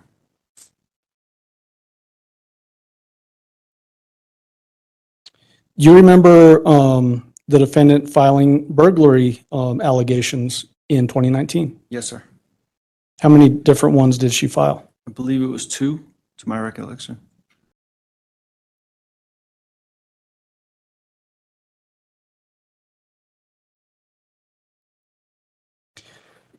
One of those specific claims was a burglary in the fall of 2019, correct? Yes, sir. And there were some things that she pointed to you to support that as being a valid burglary claim. Yes, sir. One of which was a hammer hanging from a string in the garage. Yes, sir. That included potentially somebody had maybe got into the attic access in the garage. A squatter is how she referred to it. Was there ever a squatter in your house? No, sir. No one was ever found. Did you have an ammo can in the house? I did. Yes, sir. Was it dumped out on the floor and made to look as if someone had rummaged through it? Objection, lead. Stained, you can ask him what he found and what it looked like. Okay. Tell us what you remember about this ammo can. In this specific break-in allegation, the ammo can, I kept it, I think next to the bed or under the bed or something, and it was open and dumped out like somebody had been rummaging through the ammo can. One of the clothes hampers was dumped out, and the bed was kind of pushed. The mattress was pushed off the box spring, just enough to look like somebody had forced their way through that area. Did the defendant tell you that that was another piece of evidence or sign that there had been a burglary in your house? She did. Was there also a gunshot claim? There was. Did this come from the defendant to you? Yes, sir. What did she say about that? She claimed that she fired one of the weapons, I don't remember which one, up the storm well. That's pretty much what the summation of it. So let's talk a little bit about that. One of the weapons you said. Did you have firearms in the house? I did, yes, sir. What kind of weapons? I had a 9mm, a Smith & Wesson 9mm compact. I had I don't remember the brand, but it was a black and Tiffany green 9mm full size. I also had AR pistol type gun. There was a 20 gauge Benelli youth shotgun and a 12 gauge. It was all black shotgun. I forget the brand. And then I think there was at least one Smith & Wesson little 380 compact as well. So when she's telling you that there was a weapon that she fired in I think you said the storm well, is that the window well? Yeah, and the specific one was the window well next to, if you remember the picture where the computers were, there was a window well right behind those computers. That's the one she said that she fired it out of. Did you ever find a shell casing associated with that gunshot? No, sir. In that particular, those pistols that you're talking about, the Smith & Wesson 9mm, that what sounds like a Tiffany green or blue 9mm and that 380, are those semi-automatic handguns? Yes, sir. Are you familiar with semi-automatic handguns? Sir. Have you fired them? I don't know specifically the 380. So what I'm asking is generalized. Have you? Yeah, absolutely. Okay. Yes, sir. When you fire those weapons, does the slide automatically slide back and eject the shell casing? Ejects it and then loads the next round into the chamber. Did you ever see any evidence that that gun had been fired in that window well in the basement? No, sir. Did the defendant ever admit to you that she made up those burglary claims? Yes, sir. What did she say? I don't remember specifics, but I don't know how much you want me to elaborate, but I had to do some digging, and eventually I found out that most of the stories she had told was just not accurate, and then she finally admitted to making up the claims of break-ins. I don't remember if she gave a reason why either. In your mind, was that another attempt or attempts at manipulating what was happening in your relationship? Absolutely.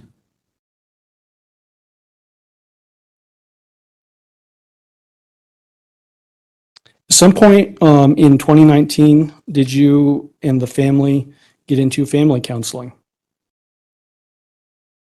Not family counseling. What counseling?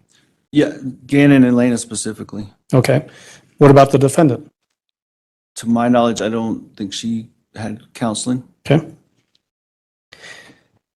Did she make specific comments to you about Gannon that led to you wanting to get Gannon into this counseling? Yeah, there was two reasons. And do you want me to elaborate on that?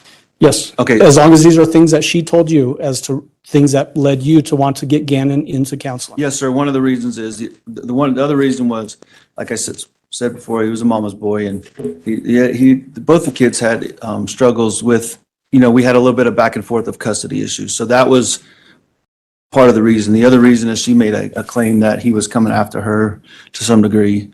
He and her. Gannon coming after the defendant to some degree. And so, once again, twofold mission with the counseling. One, to make sure he's dealing with his, the situation with his mom and being apart from her. And then also the counseling should uncover anything else that's going on or any disdain he had for the defendant. Who was the defendant closer to as far as the two little kids? So Gannon and Lena. Lena, undoubtedly. Did you say undoubtedly? Absolutely, she was.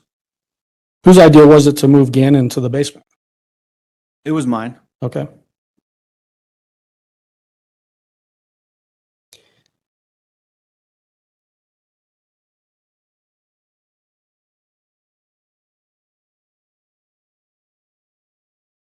Did you ever witness Gannon displaying any behavior that would support the claim that Gannon had it out for the defendant? Absolutely not towards no one. I absolutely never witnessed that, period. Did you ever take family trips together? With the defendant and the three children? Yeah. Yes, sir. Okay.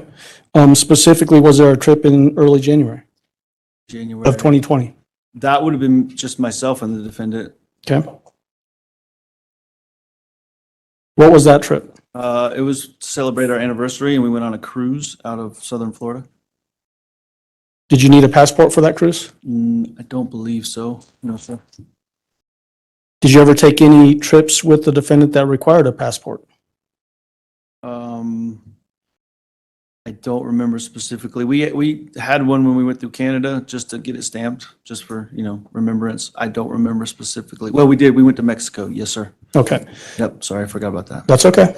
So that leads to this question. Did you have a passport? I did. Yes, sir. When you said you went to Canada to get it stamped? Mhm. You have to say yes or no. Yes, sir. When you went to Mexico, did you get your passport stamped? Yes, sir. Did you see her with a passport? In Mexico, yes. Did she get that passport stamped in Mexico? I don't remember. I would assume it would have had to been, because we went to a resort in Mexico, so. But you know for a fact that she did have a passport. She did, absolutely.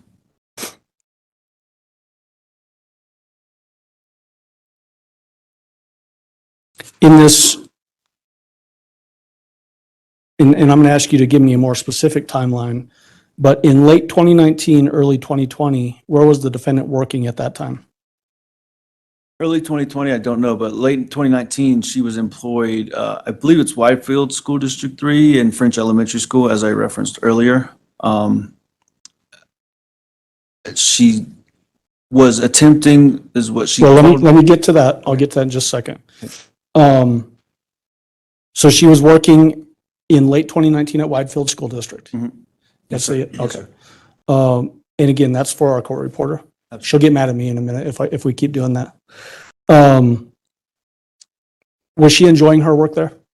She was not, Did she tell you that? absolutely. What did she tell you?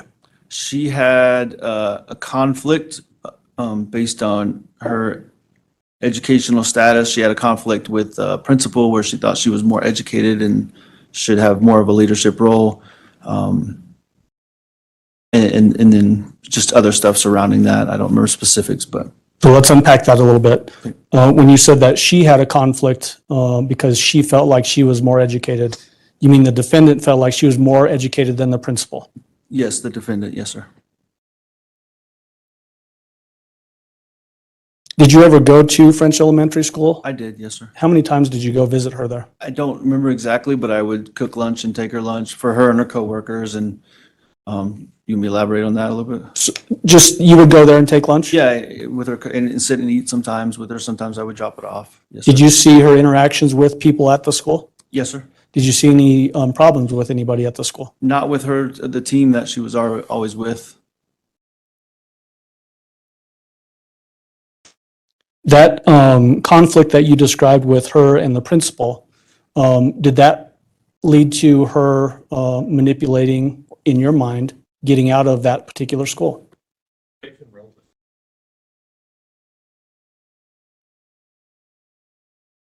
Allow it, overruled.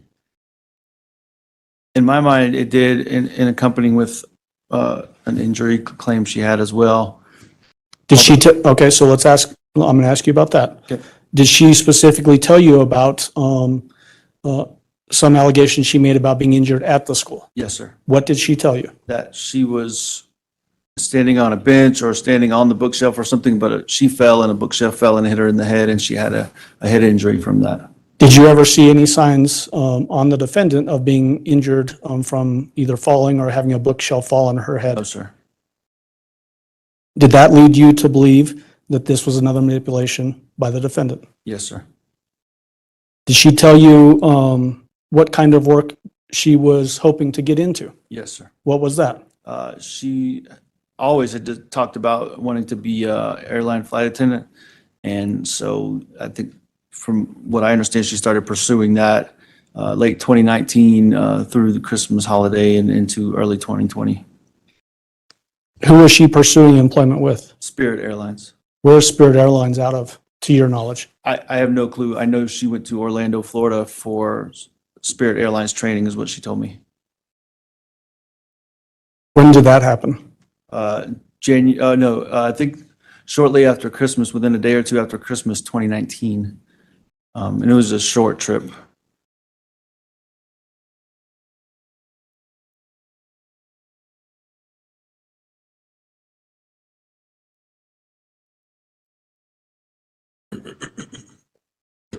You mentioned earlier when we were first talking about the weekend of January 25th, Saturday, Sunday, January 26th, your mom being in town. Yes, sir. When did your mom get into town here in Colorado Springs? She was here for about a week, if I remember correctly. I don't remember a specific date, but she was there, I think, that whole week. Did she stay in a hotel or at the house? At the house. Where did she sleep? Oh, I don't remember that specific time where she slept. Okay. You mentioned that there was Gannon's bed in his bedroom. Mhm. You have to say yes or no. Yes, sorry. And then there was a second bed in Gannon's bedroom. Yes, And then there was a bed in Harley's bedroom. yes, There was the master bedroom. yes. And then you had couches both downstairs and upstairs. Do you remember, with that in mind, where your mother slept when she visited you in? I still don't, not that Okay. specific visit. Okay. How were you and the defendant getting along during this period of time when your mom was visiting? Not well. How was the defendant interacting with your mom? I think it was fine and peaceful. I don't remember it being there any negativity. Was there anything out of the ordinary? I don't remember. Okay.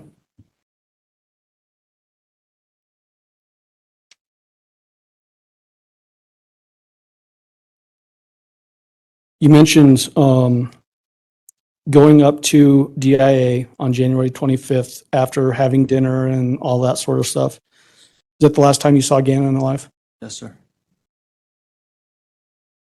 Did you say anything to him?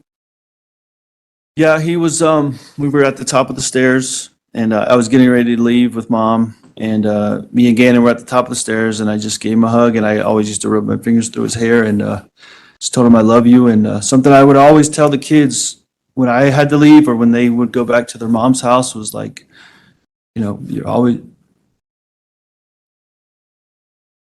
going to be in my heart, and I'm always going to be in your heart. And I'll see you when I get back. And he's like, okay, Daddy, love you, and I'm going to finish watching Pokemon. I remember it like it was yesterday. Yep.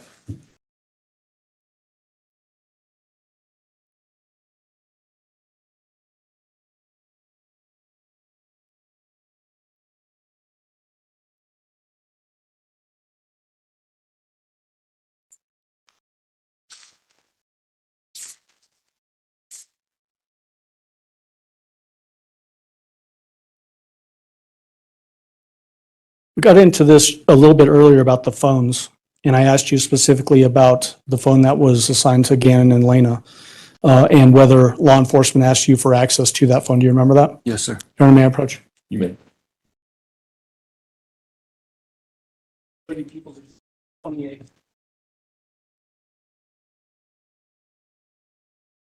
Yep, I remember. You recognize this? Absolutely, that's their What is phone. this? That's Gannon and Lena's phone from that time period. Does it appear to be changed at all? It does not. Okay. Your Honor, I move for admission of People's 228. No objection. Exhibit 228 will be admitted.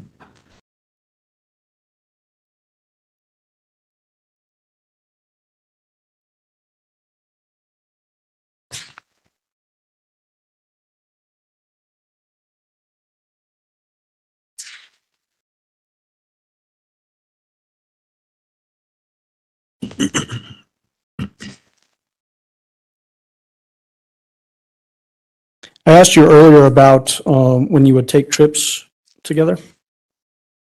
Do you remember taking a trip to Hawaii? Yes, sir. When did that occur? You okay? Yes. Is there Kleenex up there? Yeah, I got some. Okay. I think 2018, spring, it was right before that volcano erupted. So I think it was spring of 2018. Who went on that trip?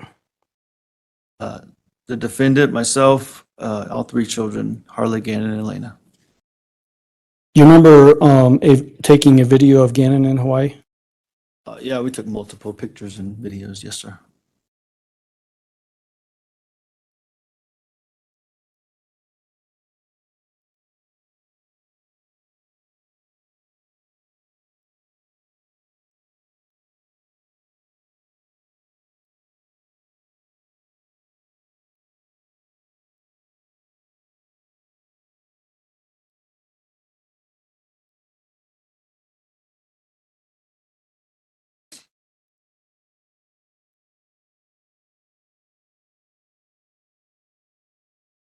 May I approach? You may.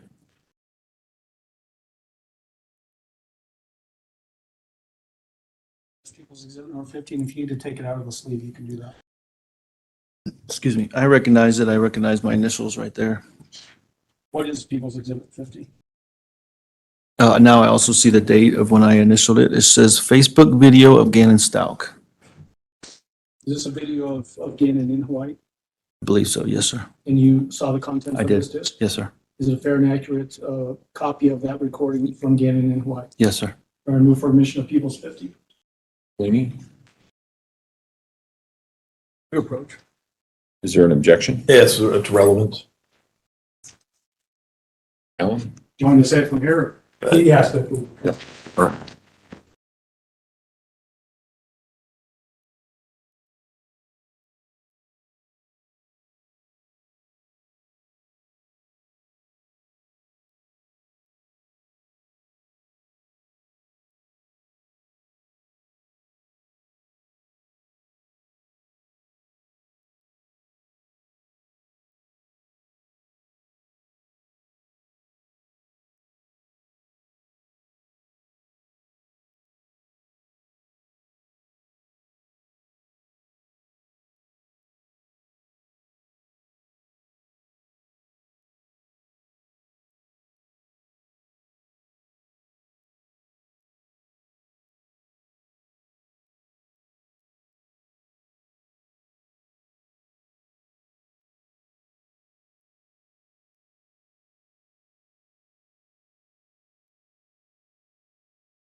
Mr. Allen? Yep, so we'll come back to that in a moment, Al.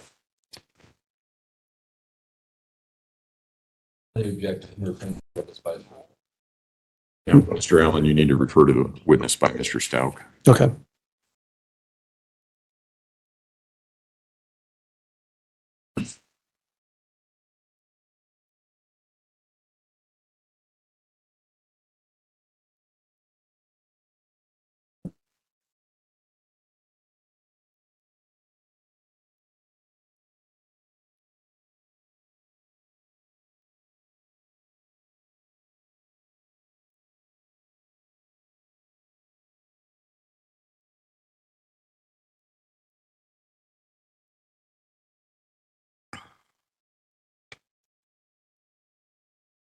I want to go back to what we were asking, or what I was asking you about earlier about the defendant telling you that Gannon had it out for her.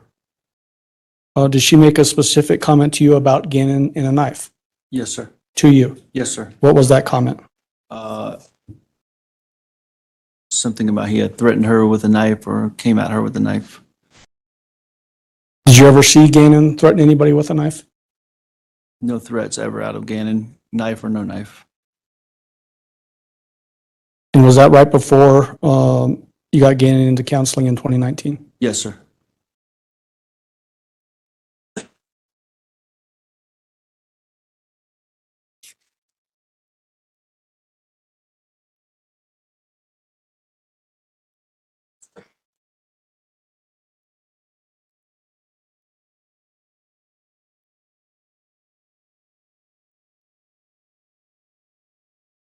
I want to ask you about, specifically, I asked you earlier about trips that you would take together. Mhm.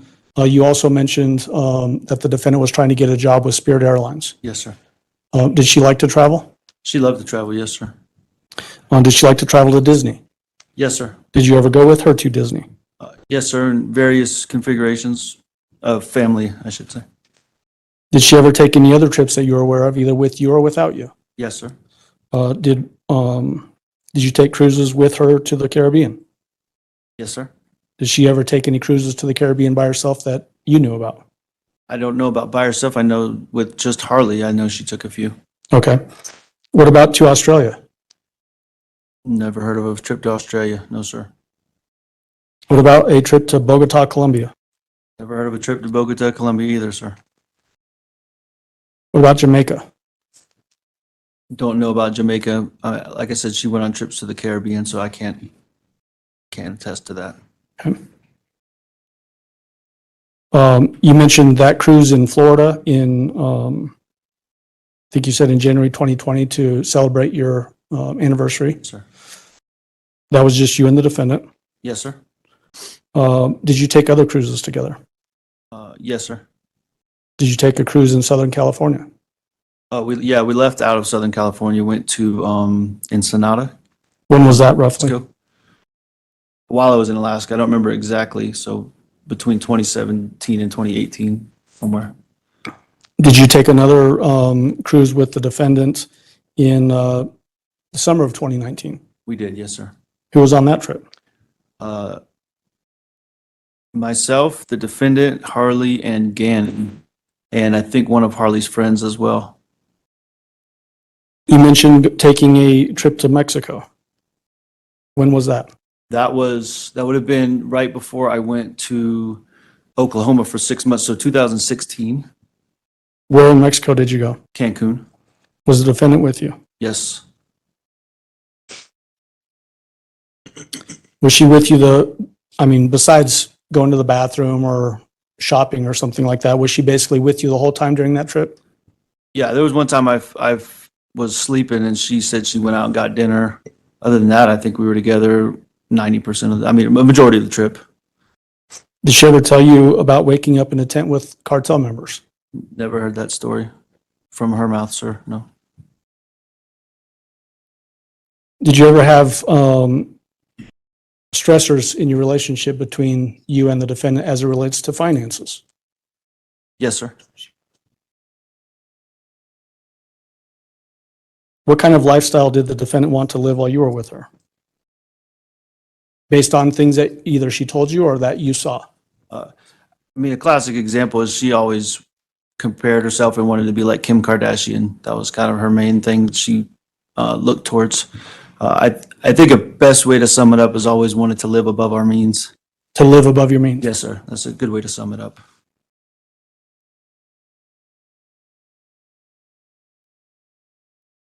Did you agree to being living above your means?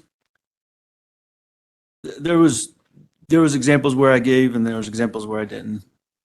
But was that ultimately a source of tension between you and the defendant? Yes, sir. Did she ever accuse you of infidelity or cheating? Yes, sir.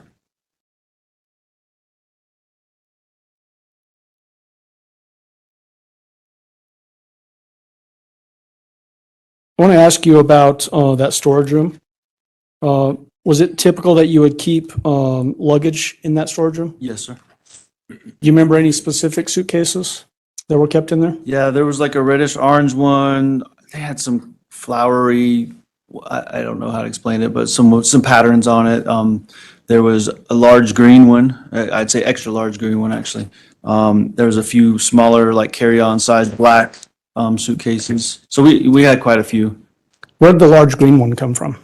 I believe that, well, I know for a fact it came from Landon, which is Gannon's mother, her Aunt Veronica. Landon took a trip there at some point in mine and Landon's relationship, and she came back with that suitcase full of clothes. And I just kept it after me and Landon split up. And was that also stored in that storage It room? was.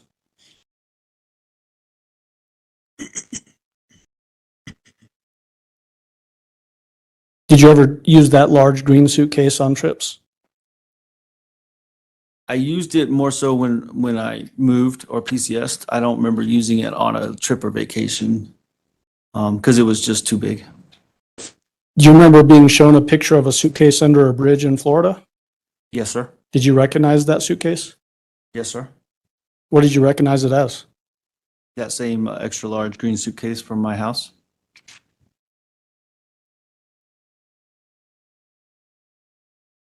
Want to have you flip to People's Exhibit number 48 in that notebook.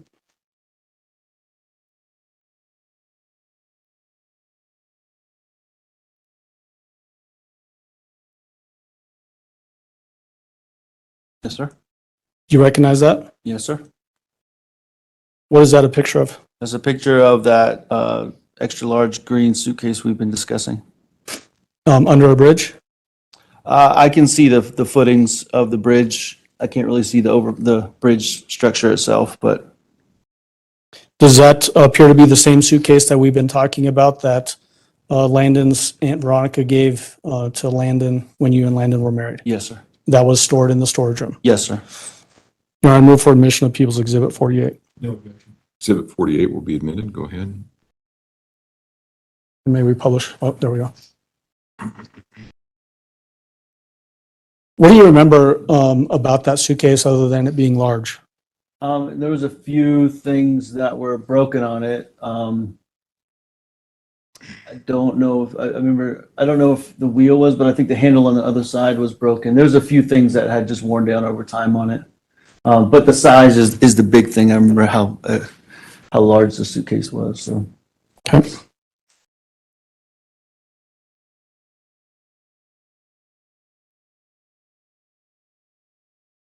All right.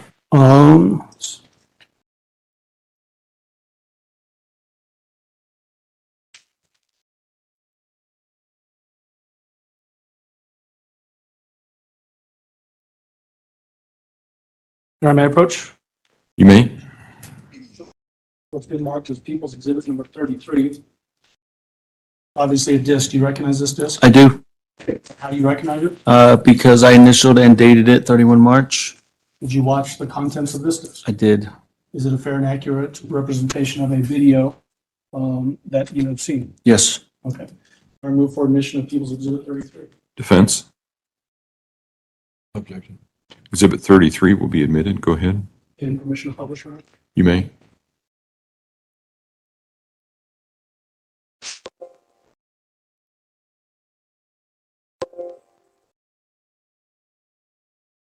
We need the screen, Judge.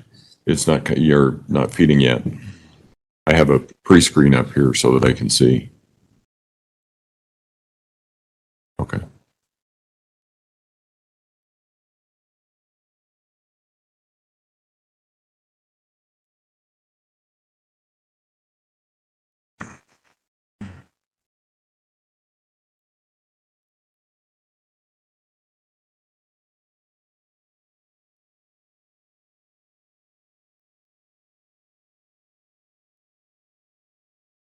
Two, I just don't know what to do.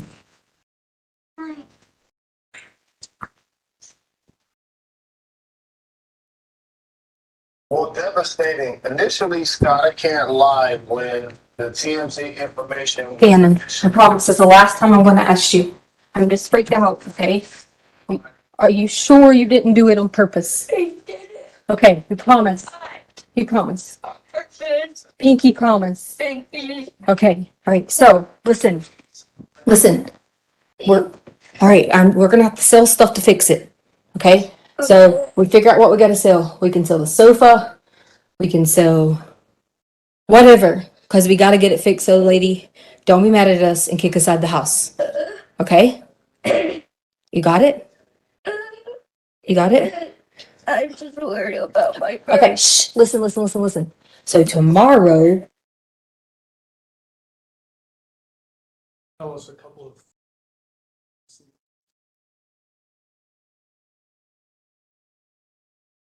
Council, approach for a moment, please. It's okay.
All right, Mr. Allen?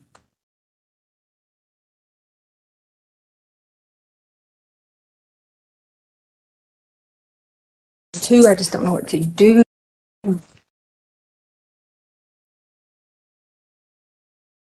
That you can see.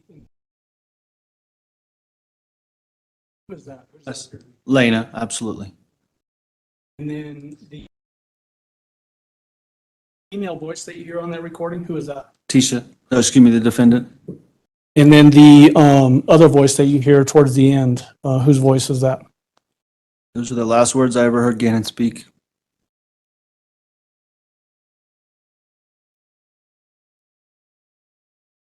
I want to have you jump back into that binder, Mr. Stauch, and look at People's Exhibits 19 and 20.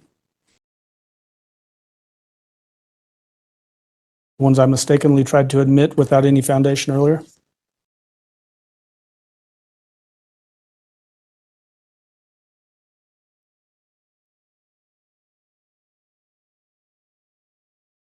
Okay, You recognize those? 19 and 20, yes, sir.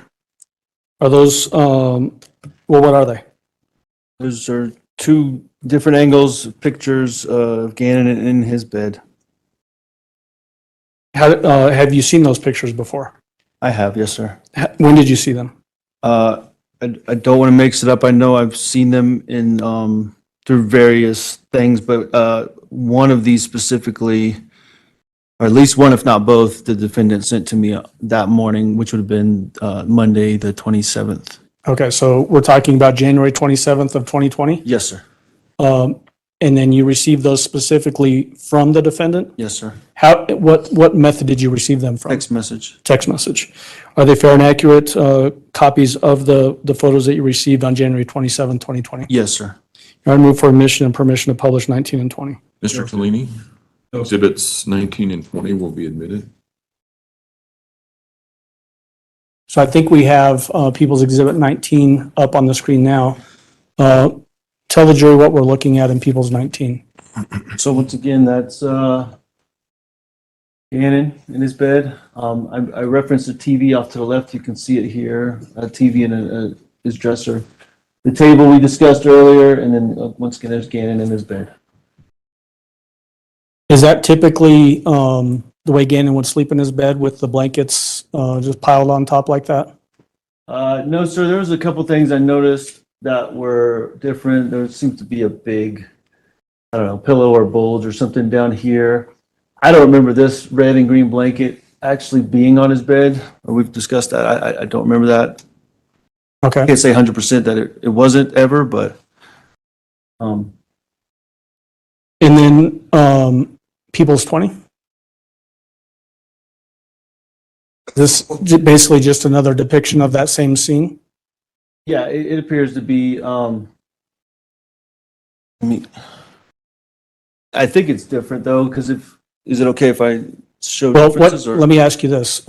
Is there a difference between the two photos based on your observations? Yeah, of it? absolutely. What are those differences? If you look at where his hand is here, and if you look, if we can go back to the other one, his hands are in a totally different position. See how his hands were crossed right here, the blanket's kind of pulled back a little bit. And then a huge thing to me was his bed was almost never pulled away from the wall like this. And we discussed that in a previous photo, that his bed was almost always pushed up against the wall. And then the bulge that you referenced in the other photo in People's 19. Same as right here. Yeah, right there. And then 20. Right here. And notice that difference as well. And do you even recognize that particular blanket, or you recognize it, but you don't think it was typically on Gannon's bed? Yeah, that blanket is one that was in our house somewhere. I just don't think it was a typical blanket. It wasn't his. It was not his? It was not his blanket, and it was not typically on his bed. Okay.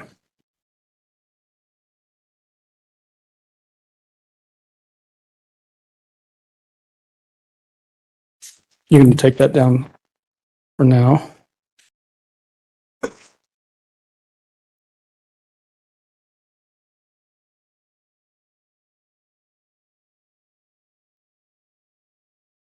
I want to jump back, Mr. Stauch, to when we were talking about your trip to Hawaii in 2018.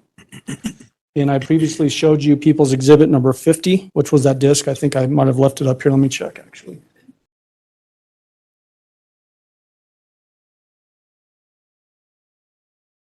Yes, sir. Yes, sir. You want to, this time I move for admission of People's, request permission to publish. Mr. Tellini, Subject to prior objection. objections? That was me. I hit the mic. Okay, all right. The objection is overruled. Exhibit 50 is admitted. And permission to publish, huh? You may.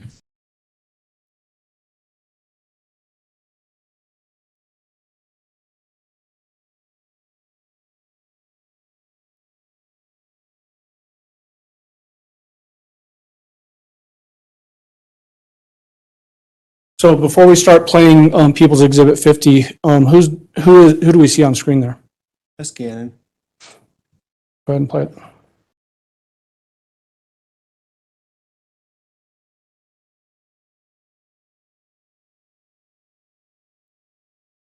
Where are you at? In Hawaii, go.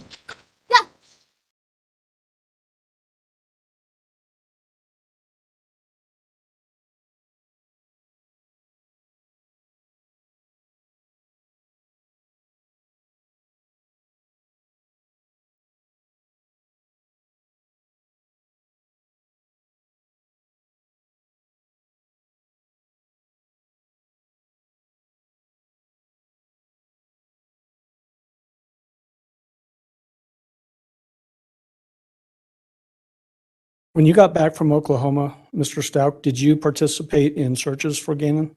Yes, sir. Tell the jury about what you did to look for Gannon. The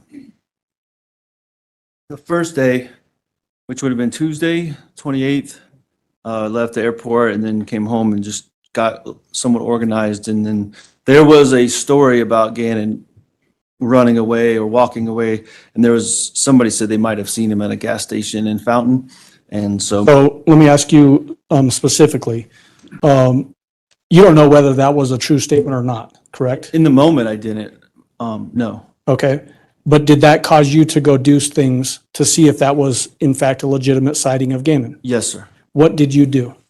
Myself and the defendant in my truck, my red Nissan truck, drove to that gas station. I went in, well, I think I met the officer there, if I remember correctly, and went in and watched whatever he allowed me to watch the footage of what boy that was alleged to be Gannon coming in and out of the store, and so I could confirm if it was him or not. Was it Gannon? It was not. It was another boy with his father that, or whatever, another boy with an older man. Just wasn't Gannon. It just was not Gannon, no, sir. What else did you specifically do to look for Gannon? There was times when after the day was over, I'd drive around at night just seeing if I could spot him.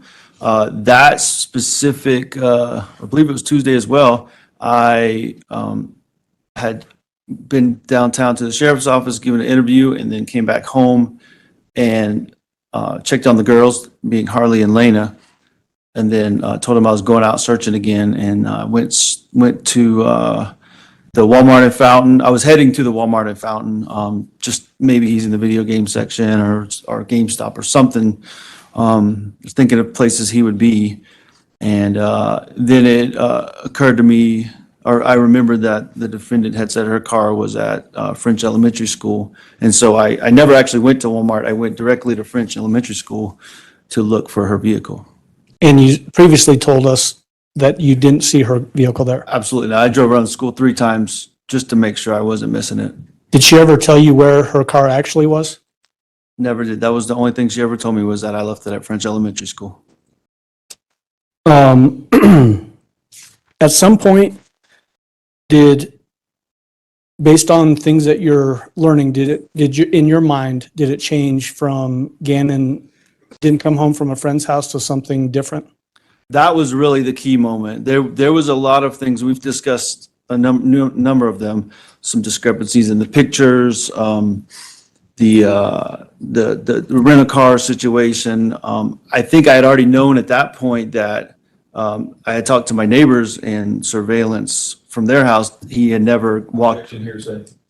Sustained. Well, I think what he's describing, Judge, is what he saw on surveillance. You can't talk about what your neighbor said to you, but you can describe what you saw on the surveillance tape. So 2 different circumstances. This is not the surveillance tape of the truck. This is, Let me ask a question. yeah, thank you. Did you have an occasion to see surveillance video from neighbors in your neighborhood? Did you? Yes. Okay. Did you see Gannon ever walking away on those videos from your house and never returning? I did not, no, sir. Okay.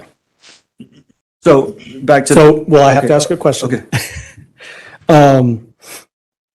So you were earlier describing an accumulation of things that led you to change your opinion or your mind as to what actually happened with Gannon. Yes, sir.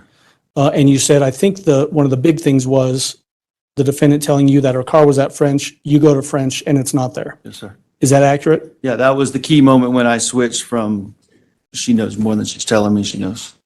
Did you also participate in interviews at the sheriff's office as it relates to the investigation into Gannon's disappearance? I did, yes, sir. How many times did you go to the sheriff's office? Twice on that day, once before the driving to French, and then immediately following that, I called them and said something's wrong, and I went immediately back to the sheriff's office after that.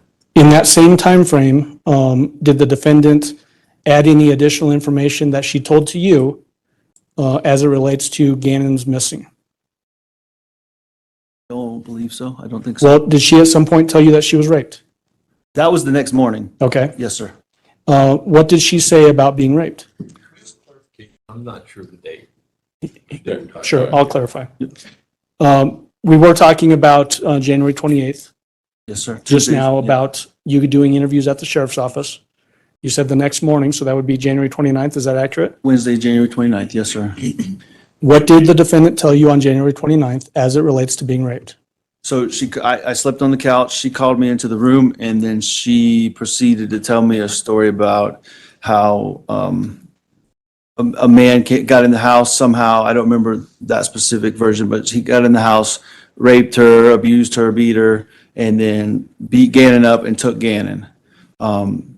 And you want me to keep going on that specific? I want you to tell what she said in that particular story. Right, and then she also said he had got burned, and that, and then she said that, well, I said, well, where's everything at? Like all the mess, the blood and everything. She said, well, I cleaned it up. I got scared, and so okay, well, where's the bloody mess, the clothes, the rags, whatever. Well, I disposed of it. Well, where did you dispose of it? It wasn't in the trash can at the house. It was somewhere else. And it was just this long string of stuff. Okay, so let me break in there. Sure. It sounds like the way you're describing that's a discussion that you had specifically with her, where you're asking her questions and she's responding to your questions. Well, there was two parts, and that's why I asked you about elaborating. The first one was just her talking. Okay.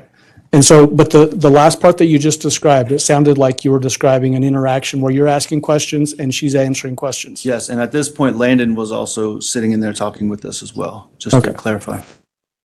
When you had the opportunity to view neighbors, I guess ring doorbells or surveillance videos, did you see any strange men on those videos going to your house? So to clarify, I did, and it was stopped because it was hearsay, but I never saw surveillance of him leaving or not leaving on foot. And I'm sure we'll get to the other surveillance later, but I never saw that. That was just what the neighbors told me. So What I'm asking you right now, Al, or Mr. Stauch, I apologize, is did you see on any of the neighborhood video, any strange men going into or out of your house? Sir. When, I think he just said he'd never watched any videos. This was just what the neighbors had told him. that's not what he said. No, he overruled.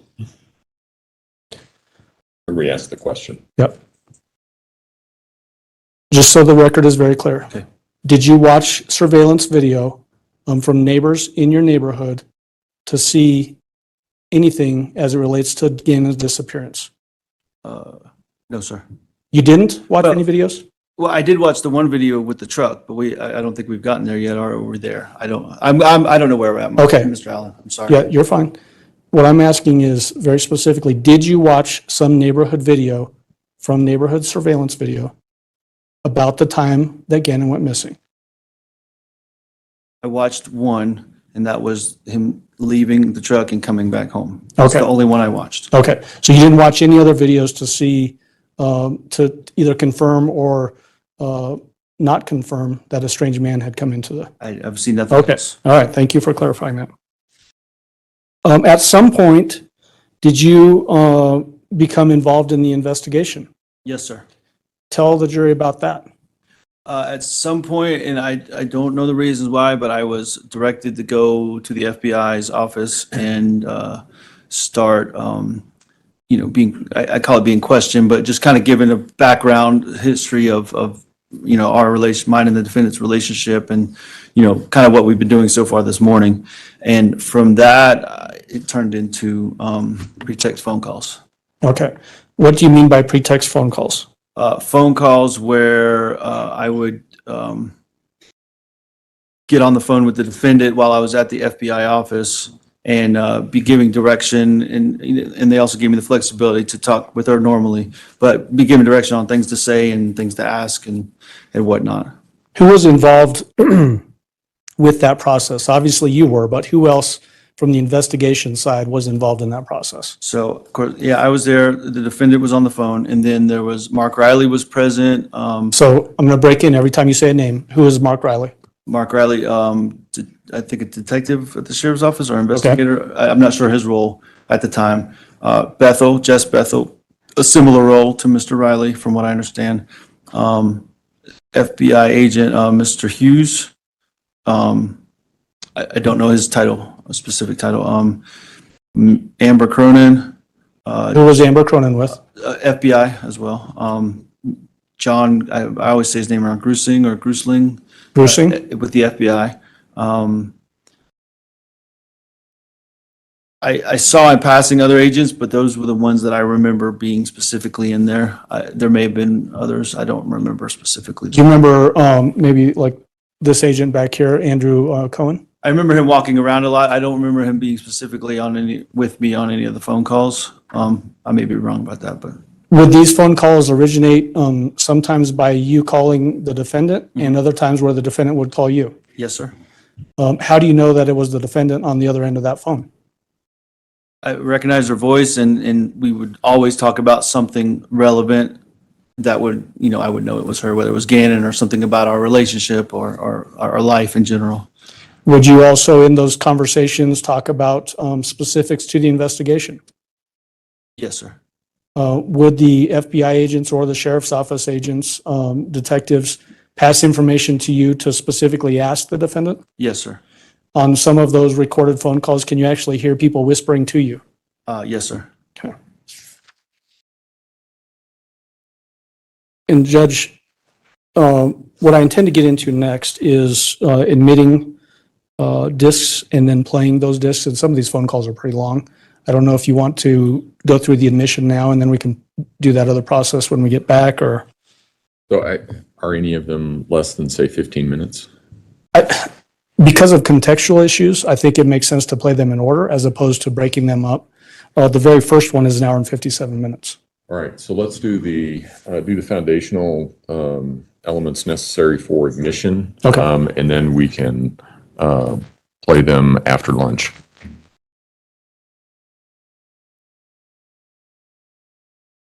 And probably just admit all of them at the same time. Yep. And then go from there.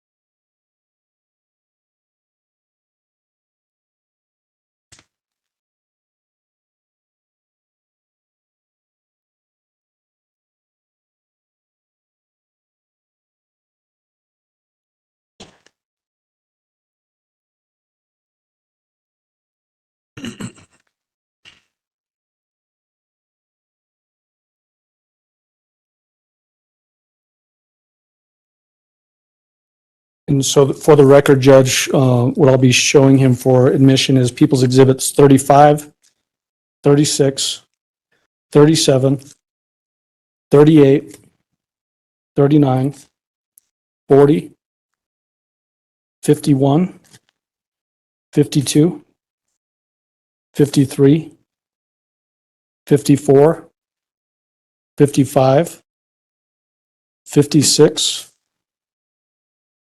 57, 58, and 59. Okay, May I approach the witness, Your Honor? you may go ahead. Can I just stay up here with this? Yeah, that's fine. People's Exhibit 35, obviously a disc again. Do you recognize it? To the front of it. Yes, my initials and the date.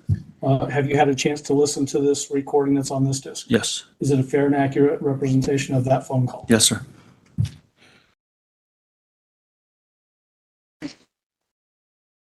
People's Exhibit 36, do you have your initials and date on that one as well? Yes, sir. Did you listen to this recording? Yes, sir. Is it fair and accurate representation of that recording? Yes, sir.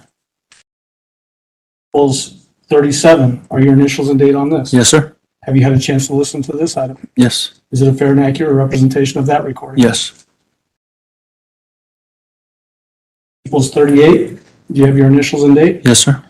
Have you listened to the contents of this disc? Yes, sir. Is it a fair and accurate representation? Yes, sir. 39, do you have your initials and date? Yes. Have you had a chance to listen to the contents of this disc? Yes, sir. Is it fair and accurate? Yes, sir. 40, are your initials and date on this? Yes. Have you listened to the contents of this disc? Yes, sir. Is it fair and accurate? Yes. 51, are your initials and date on this disc? Yes. Have you listened to the contents? Yes, sir. Is it fair and accurate? Yes. 52, are your initials and date on this disc? Yes. Have you listened to the contents? Yes, sir. Is it fair and accurate? Yes, sir. 53 are your initials and date on this disc? Yes, sir. Have you listened to the contents? Yes, sir. Fair and accurate? Yes. 54, date and initials on this disc? Yes. Have you listened to the contents of this disc? Yes, sir. Is it fair and accurate? Yes. 55 are your initials on this disc? Yes. Have you listened to the contents? Yes. Fair and accurate? Yes. 56 are your initials on this disc? Yes. You listen to the contents? Mm-hmm. Yes. Fair and accurate? Yes, sir. 57 are your initials and date on this disc? Yes. Did you listen to the contents? Yes, sir. Fair and accurate? Yes, sir. Tedious, isn't it? Yeah, sure. Uh,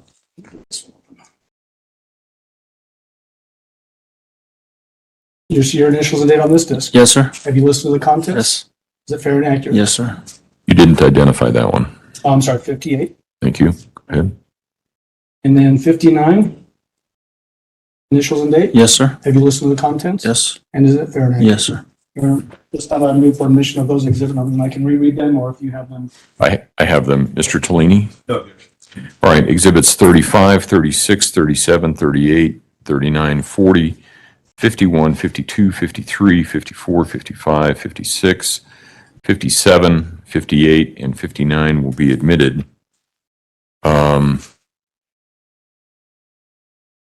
Council approach, please.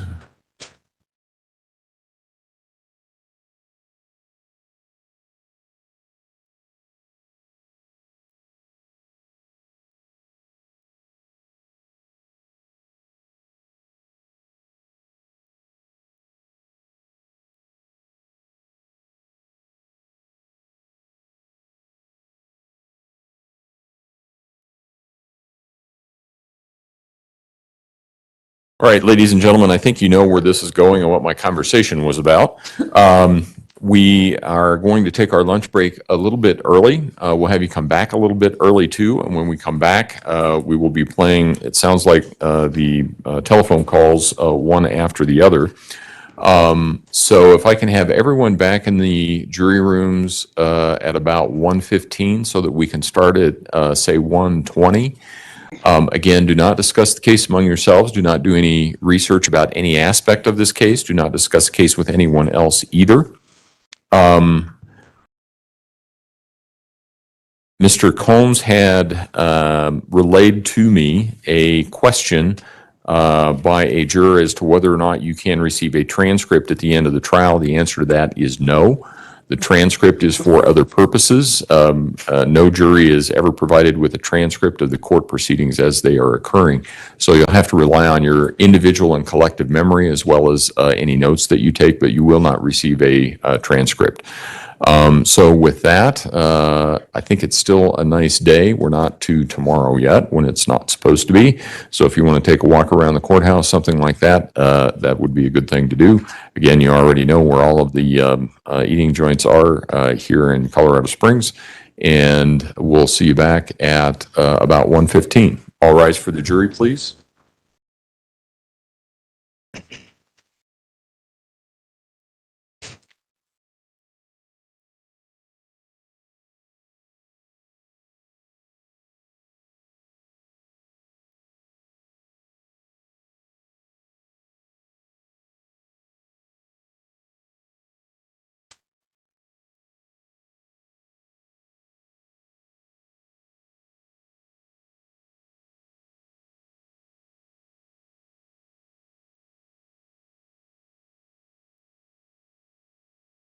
Thank you. You may all be seated. Mr. Stauch, you can go ahead and step down from the stand now.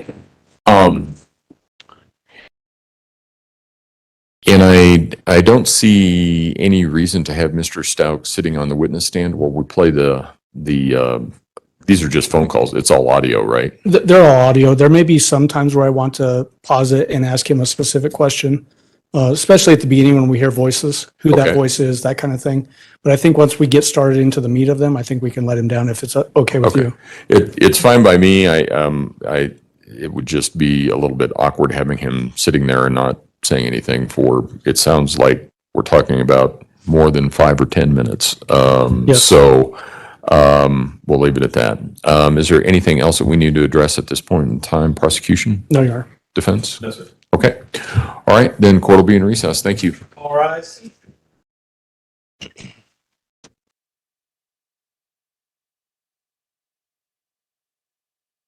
Thank you. You may all be seated. Court will recall 20 CR 1358, People versus Leticia Stauch. Record should reflect the jury has returned to the courtroom.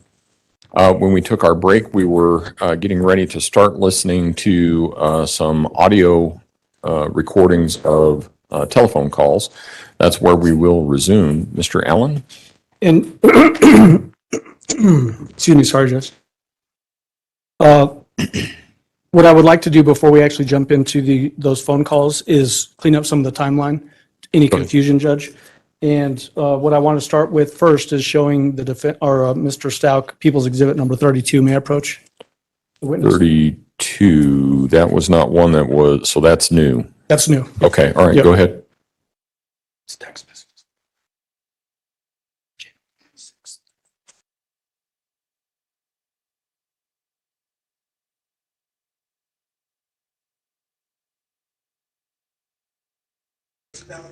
And take a moment to familiarize yourself with People's Exhibit number 32.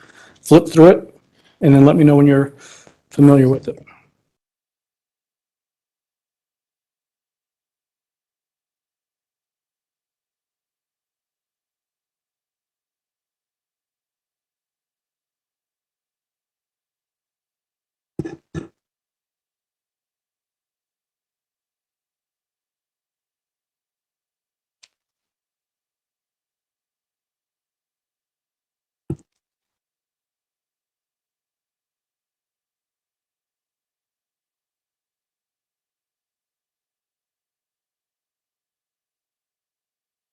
Had a chance to look that through? Yeah, I've looked it through, kind of thumbed through it. Okay. What is People's Exhibit 32, just generally speaking? Generally speaking, it's multiple text message threads between myself and the defendant. On the outside cover of that binder, does it have sort of a key on it that tells us what we're looking at inside the binder? Yes, sir, it does. Does it have a blue box with your phone number above it? It does. And again, just to remind the jury, what is your phone number? 843-478-6714. And then the other side of that cover sheet, does it have a green box that would signify defendant's text messages? It does.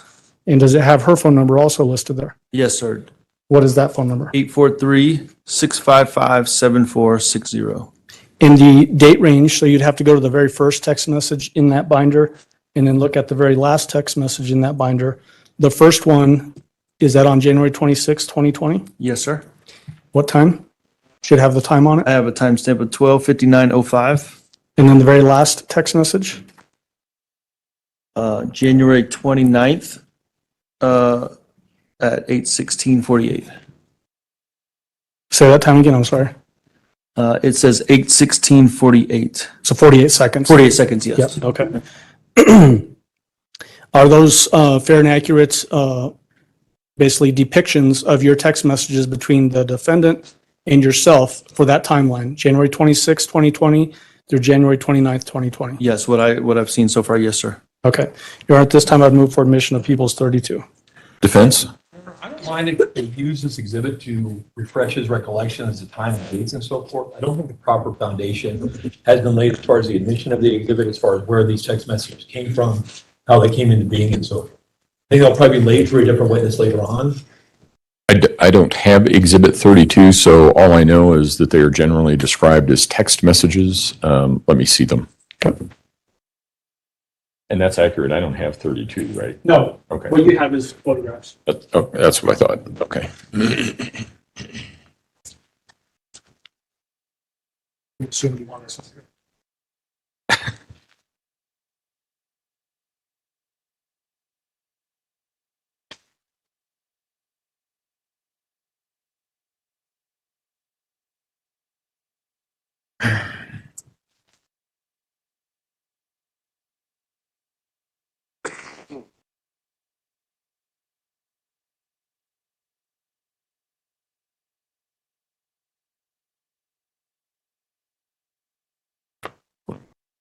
Is that?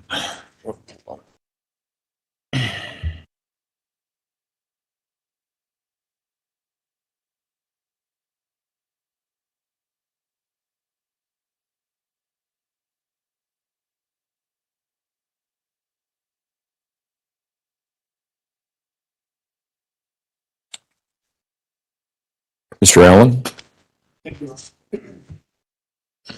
So, Mr. Stauch, how do you know what those are?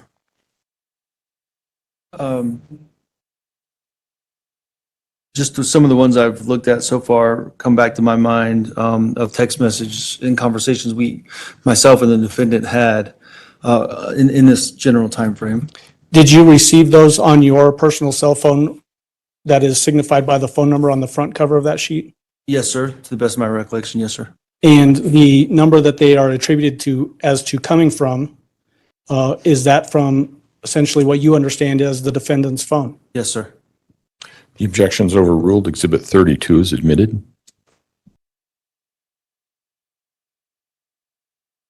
If you, I'm not going to have all of these displayed on the screen, Mr. Stauch, because it would be obviously a lot of text messages there. But can you flip to January 27th at 2:48 a.m.? Is it a page number?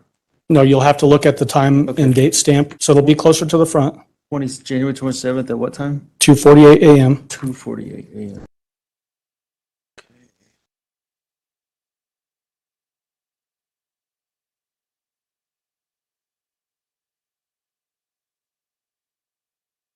Yes. Do you see a text message from the defendant's phone at 2:48 a.m. on January 27th? Yes, sir. What does that text message say that was sent to you? It says he is in the bathroom again and blood coming out butthole, and he is crying about going to school tomorrow like this. And he is still upset about the candle accident. I told him it's fine and that as long as he was okay, not to worry about something minor we can fix, and let's worry about his stomach hurting. So when the text message in your mind says he is, who is the he is in that text message? Gannon. How do you know that? Because I don't know if it's in these text message thread, but we had discussed his, that specific stomach incident previously already in this general timeframe. Okay.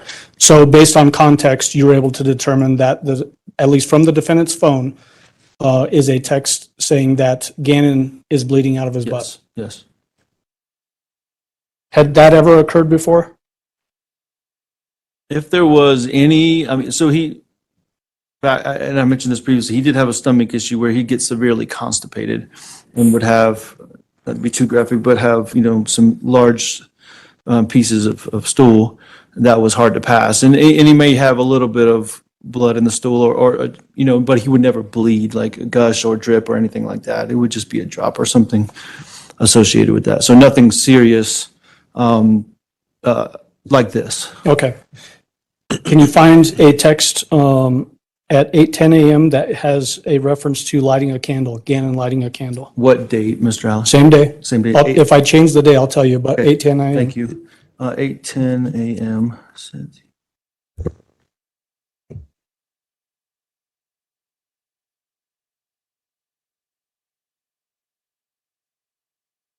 Don't see 8:10 a.m. about the candle.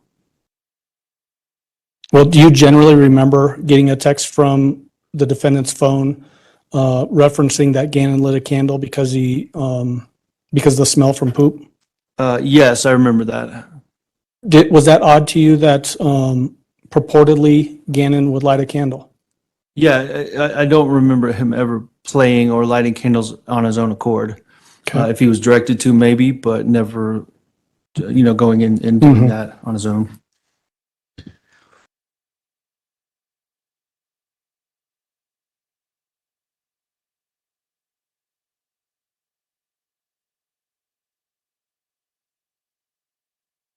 Next thing I want to ask you about is, were you aware from the defendant about the defendant taking Gannon and Lena hiking at Garden of the Gods on the 26th?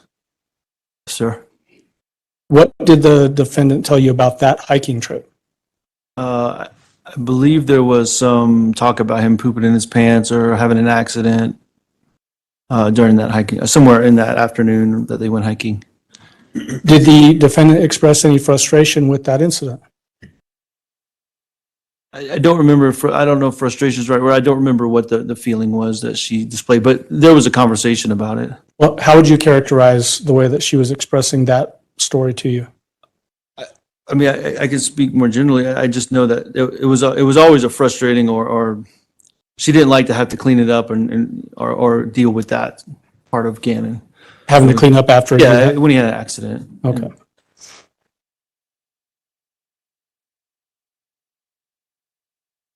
And then we already had previously talked about, you got a text message on the 28th in the morning, 2 text messages actually with those pictures of Gannon in bed. From the bedroom, yes, sir. Do you remember that? Absolutely. Okay. When you got back to Colorado from Oklahoma, did you meet with detectives at a Starbucks? Yes, the Starbucks in Fountain, yes, sir. Was that on January 28th, 2020? So Tuesday, yes, sir. It was Tuesday, the 28th, yes, sir. okay. Who was with you when you went to that Starbucks? Myself and the defendant. I mean, and then whatever detectives were there. I don't remember specifically. I think there was 2 or 3, but Okay. as far as our side goes, it was myself and the defendant.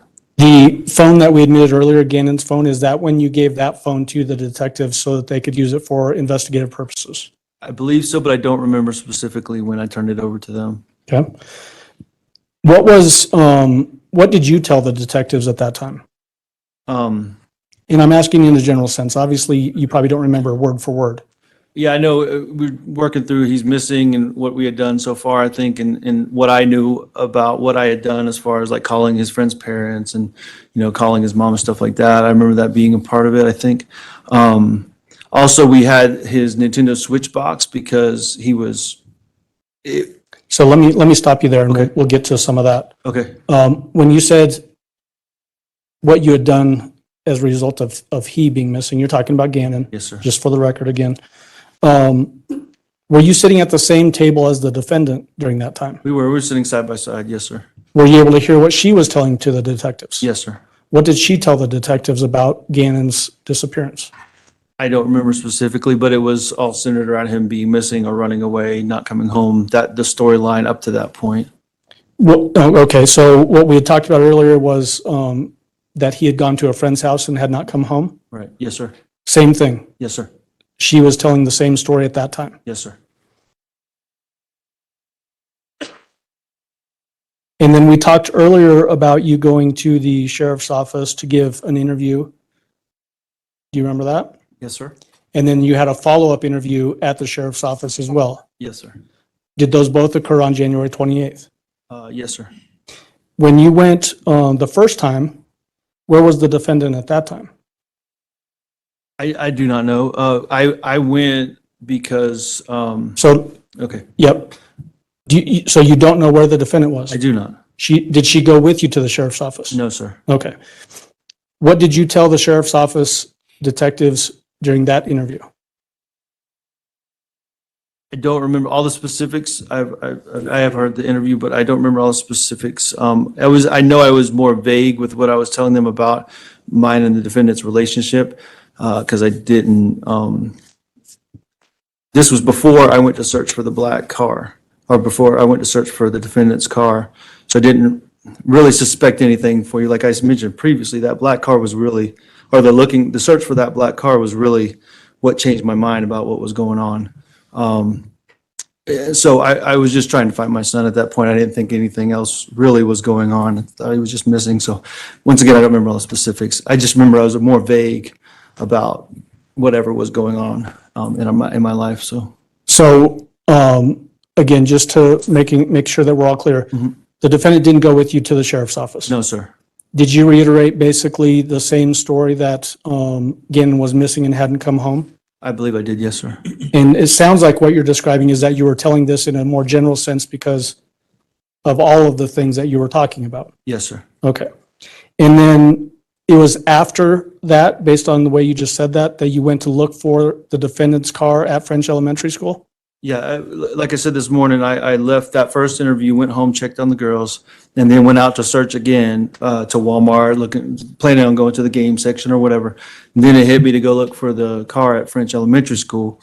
Wasn't there, and I didn't get too far out of the parking lot of French before I called. I think I got a hold of Bethel is who it was and said, hey, something's wrong. And I was actually freaking out pretty hard.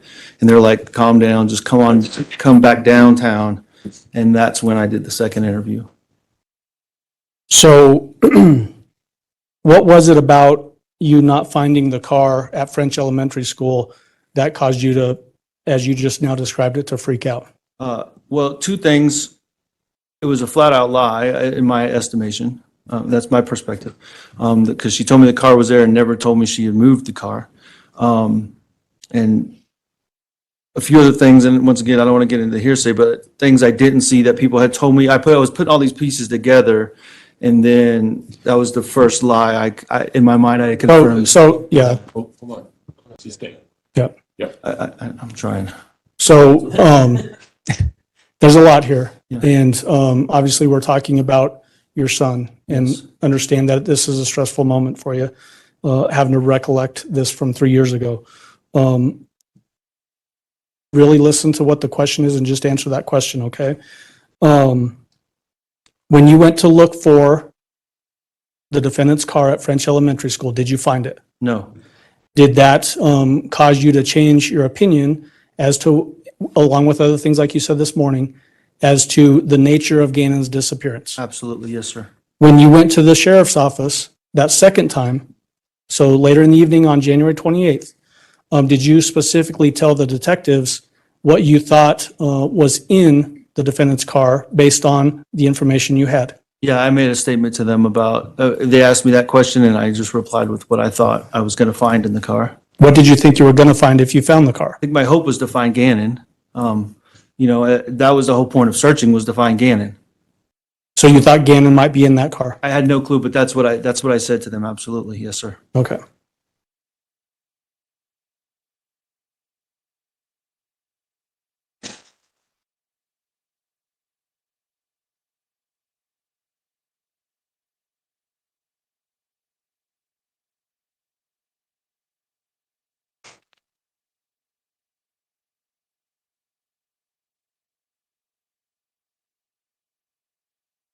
And then if you can flip in those text messages to January 29th at 7:19 a.m.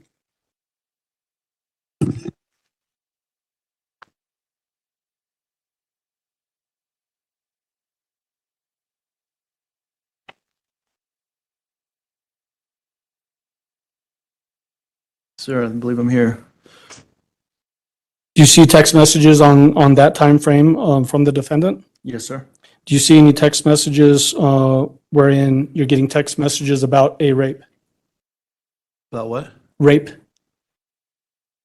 You said January 29th, 7:20 a.m. or 7:19 a.m. We're not publishing. Oh, you did? Oh, sorry. Had been admitted, so I thought that's what you I wanted. thought we did it, Judge. Oh, no, it was me.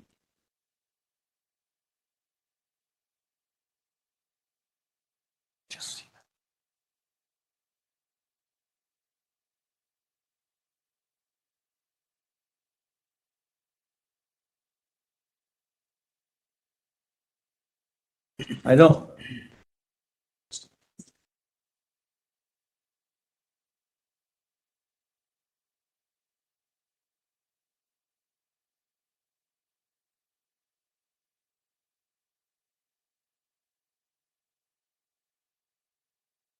And is always the case with technology, now the screen is black on this computer.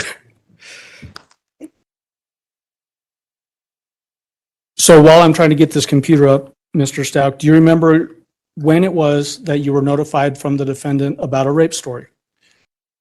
I'm not asking you to look at the text messages. Yes, absolutely. It's in relation to these texts. She was asking me to come talk to her in the bedroom through the text message. As I stated this morning, I was sleeping on the couch. She was in the bedroom. And then I finally gave in and went in and accepted her request to talk. And that's when she started telling the first rape story. What did she tell you about a rape story? The first story was that, like I said, she had got raped. The person, there was, not just the sexual part, but she had been beat up or whatever. And then Gannon also had been beat up. And You know, he talked about his burns and all that stuff as well. And then Gannon was taken by this person, that it happened in Gannon's bedroom and that she cleaned up the mess. And I think that was the brunt of the first version of the story.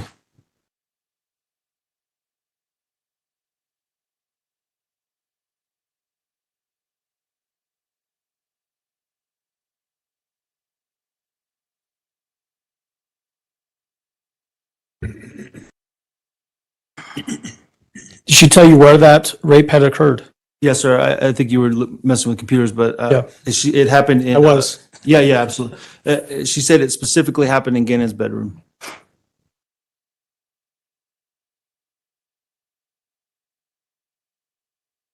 Did you go into the bedroom and talk to her? Yeah, but prior to this first rape story, I No. did, yes. What I'm saying is, you were describing that you were in the living room sleeping on the couch.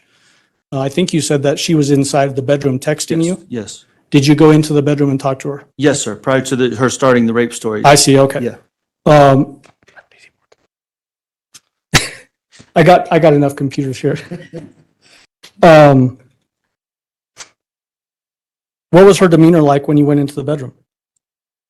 She seemed a little frantic, a little, I mean, that's the best way to put it, just frantic and, you know, but I don't know any way to describe it. It was just kind of all over the place. Well, let me ask Freaking you out, this. but- Let me ask you this specifically.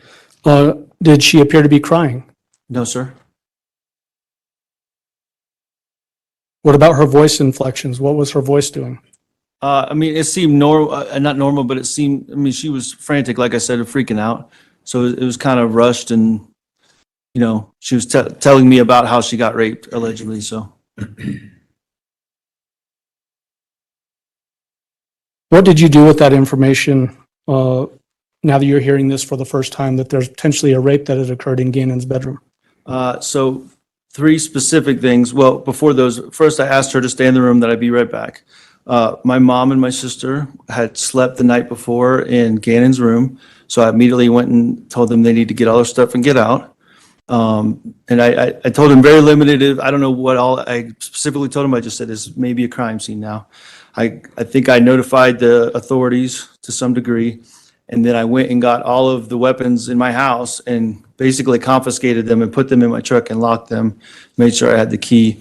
I think, my one Smith & Wesson 9mm compact, I handed to Landon's brother, just for safety and keep it on his side. I trusted him. He's like a jailer or a police officer or something. So, All right, so let me break in there for just a moment.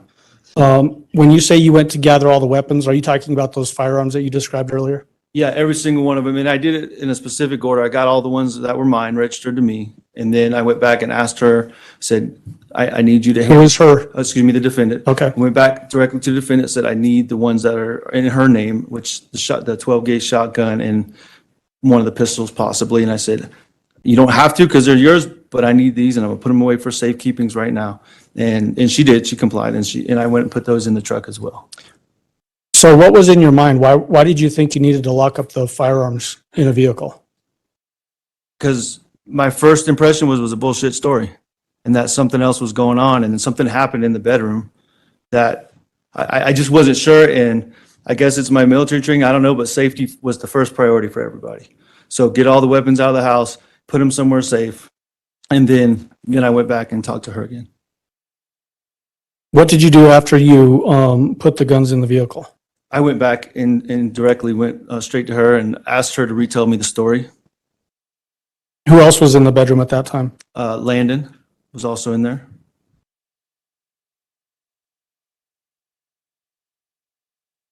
Did the defendant at that time give you an impression that Gannon was injured as a result of something happening in the bedroom, along with this rape? Yes. Anything about blood? Yes. What did she say about blood on Gannon? Well, it was involved in the rape and the beatings that they both supposedly took, that there was just blood everywhere, her blood and his blood. Did she say what she had done in regard to that blood? Yes, she said she had cleaned it up. Did she describe any blood on bed sheets? I believe so. I don't want to say specifically yes, but I believe she did. Okay.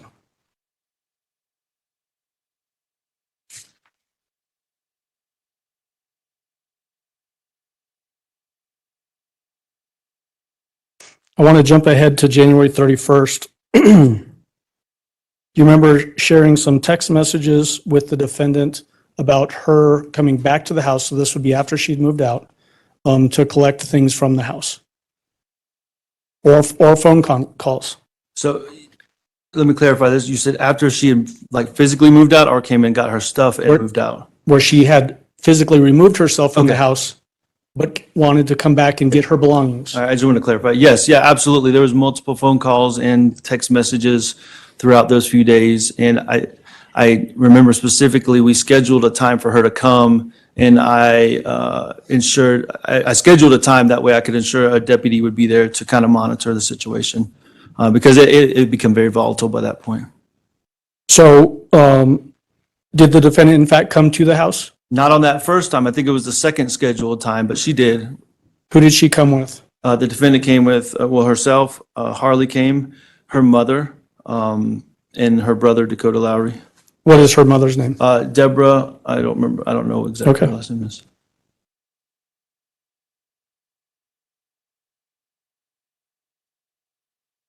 And I'm not asking you to tell us anything that Harley said, but how was Harley acting during this time? Very reserved, I think is the best way to put it.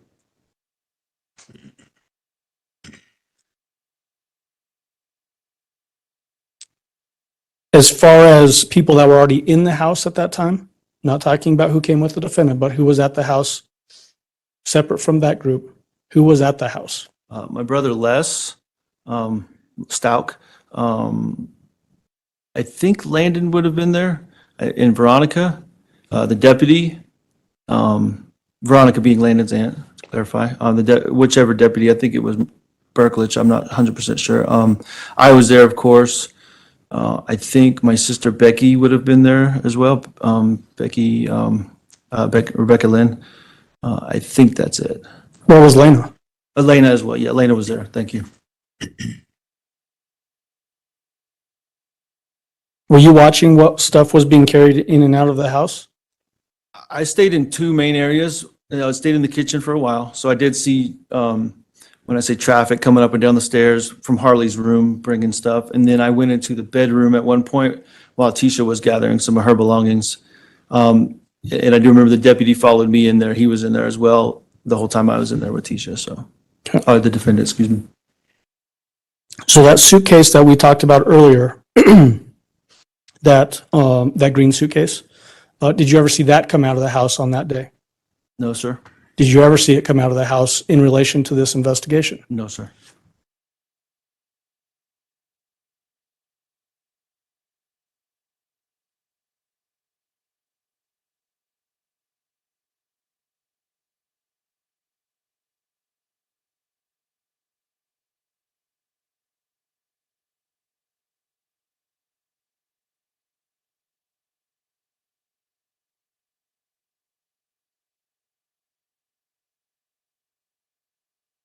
Once she moved her belongings out of the house on January 31st, how would you communicate with the defendant after that? Through text message, there may have been, and I'm speaking in between the period before I started the pretext phone calls. There was text messages and I believe some emails and possibly some phone calls as well. I don't remember specifically, but any version of those three, I think, were in play. What about in-person conversations? I don't believe I ever saw her again after she left until I saw her in the courtroom. Okay.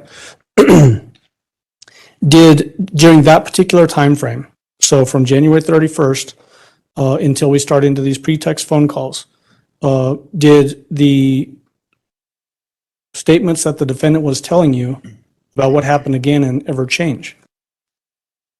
Yes, they changed yes. In what ways did they change? Different people were accused, something happened again and at different places, I think I'm mixing up some of the pretext stuff too. So I'm trying, I don't know, but yeah, there was different stories told. Okay. So, And so we're going to get into the pretext phone calls, Yeah. obviously, and that we'll actually be able to hear those things. What I'm trying to do is just get into what you're thinking happened based on what you're hearing from the defendant. And so you said that there was different names being mentioned. Mhm. It's a yes or no? Yes. Okay. Do you remember any of those names now? Yeah, I think one of the first ones was Eduardo. Or, yeah, some version of that. There was another name, I don't think it came into play until the pretext, the Quincy Brown. I Okay. think that's when that came into play. So let me back up and stop you Yeah. there. In relation to the name that you just said, Eduardo, Mhm. that's a yes or no? Yes, yes. What did she tell you about Eduardo? So I'll be honest, I'm having trouble. I think all the different versions are mixing together when they happen. So I don't know. I know there was a story that the defendant told me about, there was a man in the neighborhood, a carpet guy or So something. let me ask you specifically about that. Please. Did she give you a statement about her allowing a man from the neighborhood that was a construction worker into the house to fix the carpet? I think the story was she gave him the code. But yeah, somehow he got in the house.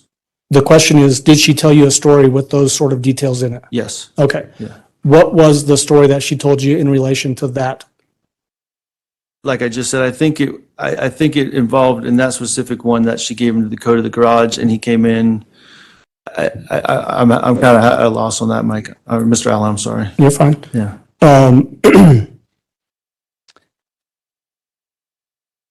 Did you know anybody by that name? Absolutely not. I don't believe. Did she allege that that's the person that raped her in the first time that she tells the story? Yes. Okay.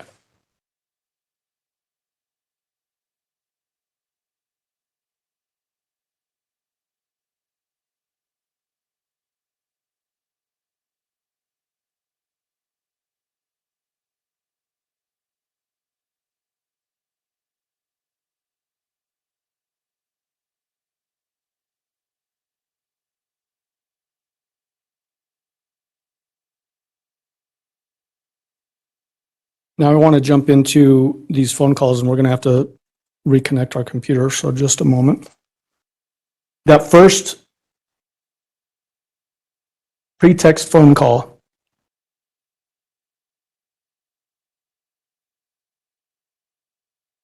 which is People's Exhibit number 35, previously admitted.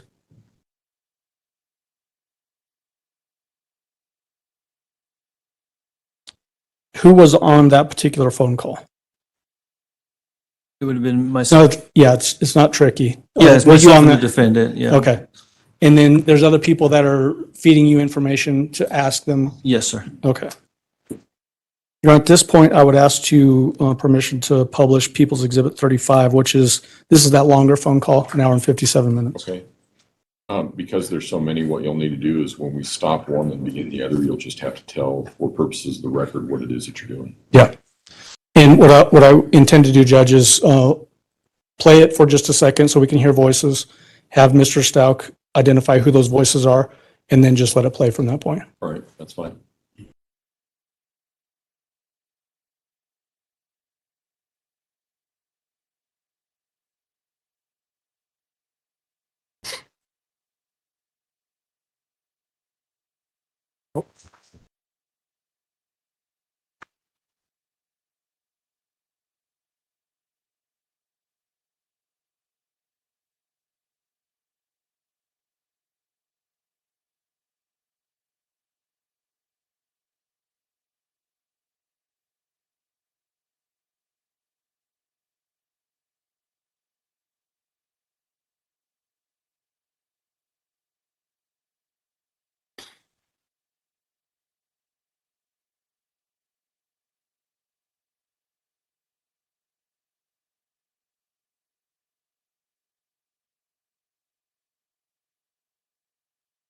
Judge, you would think after COVID, we'd be more adept at our computer skills. It's my fault.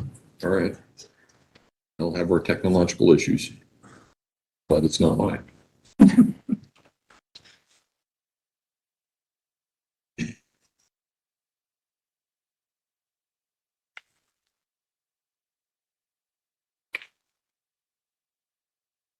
All you have to do is plug it in the same way that you had it before. Yeah, we just didn't. There we go.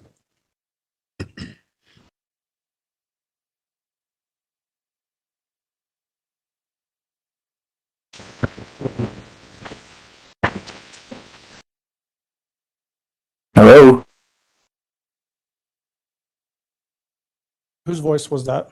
That was my voice. Okay, go ahead. Isha?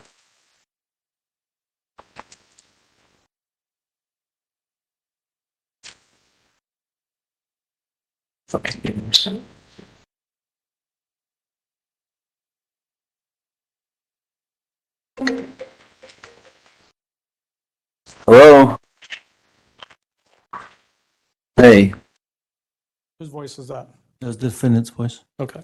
So Judge, at this point, we'll just let it play. All right, Mr. Stauch, you can go ahead and step down. Thank you.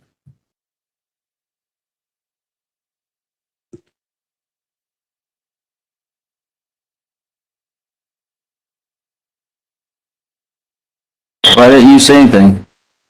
I did. I said hello. It's just hard because I have to get service off Wi-Fi. Yeah. So what's up? Oh, I'm so hungry. You still haven't eaten anything? No, Huh? no. Why not? I don't have any money or cards. They have all that. I have all my debit cards, credit cards. Who has all that? They have it from my car. I don't have anything from my car. Oh, you didn't have it with you?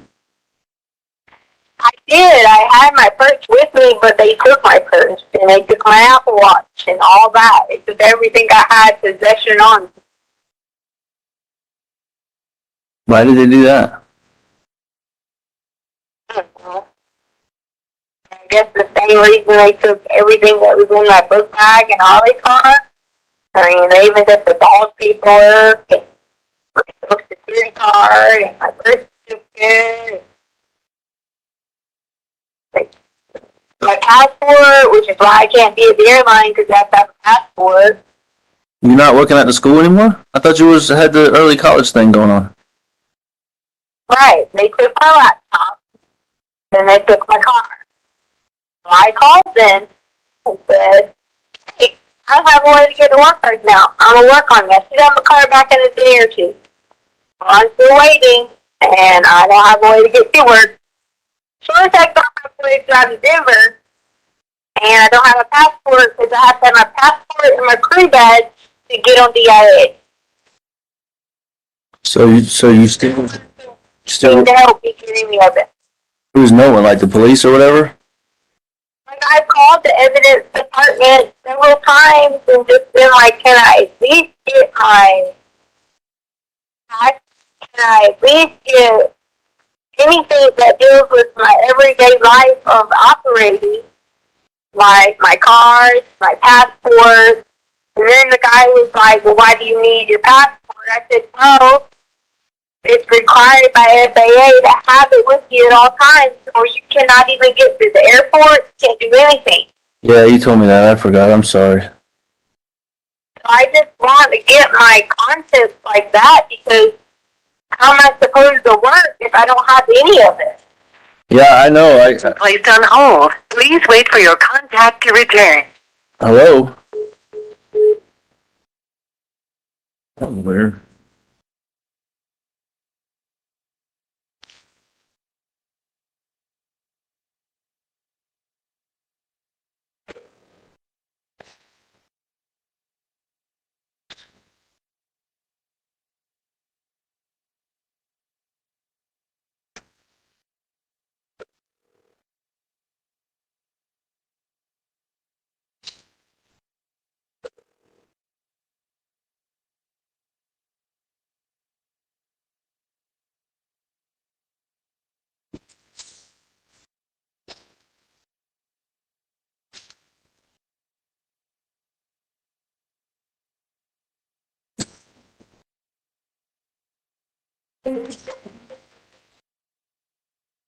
Hello?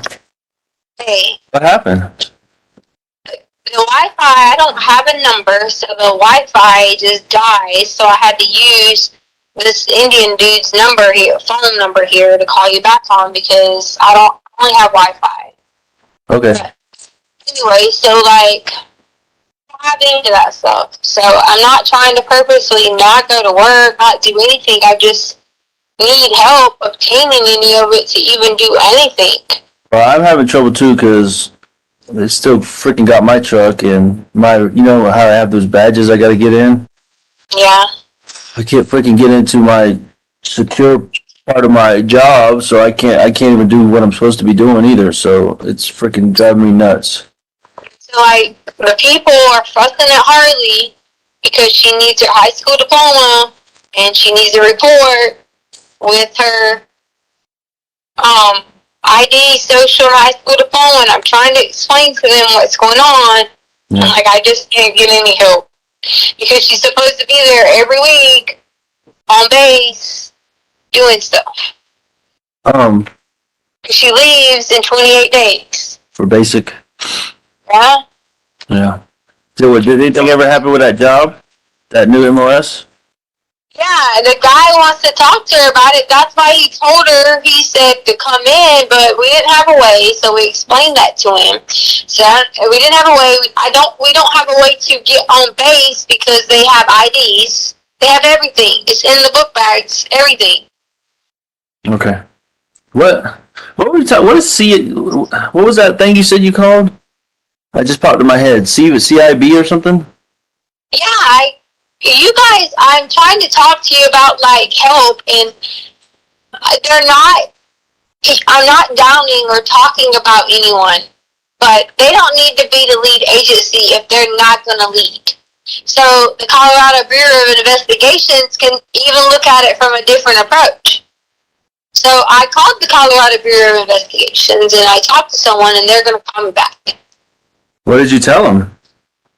I didn't say anything bad about anyone. I just said there's a lot of key things that they're choosing to leave out. And I said it's becoming a witch hunt after one person.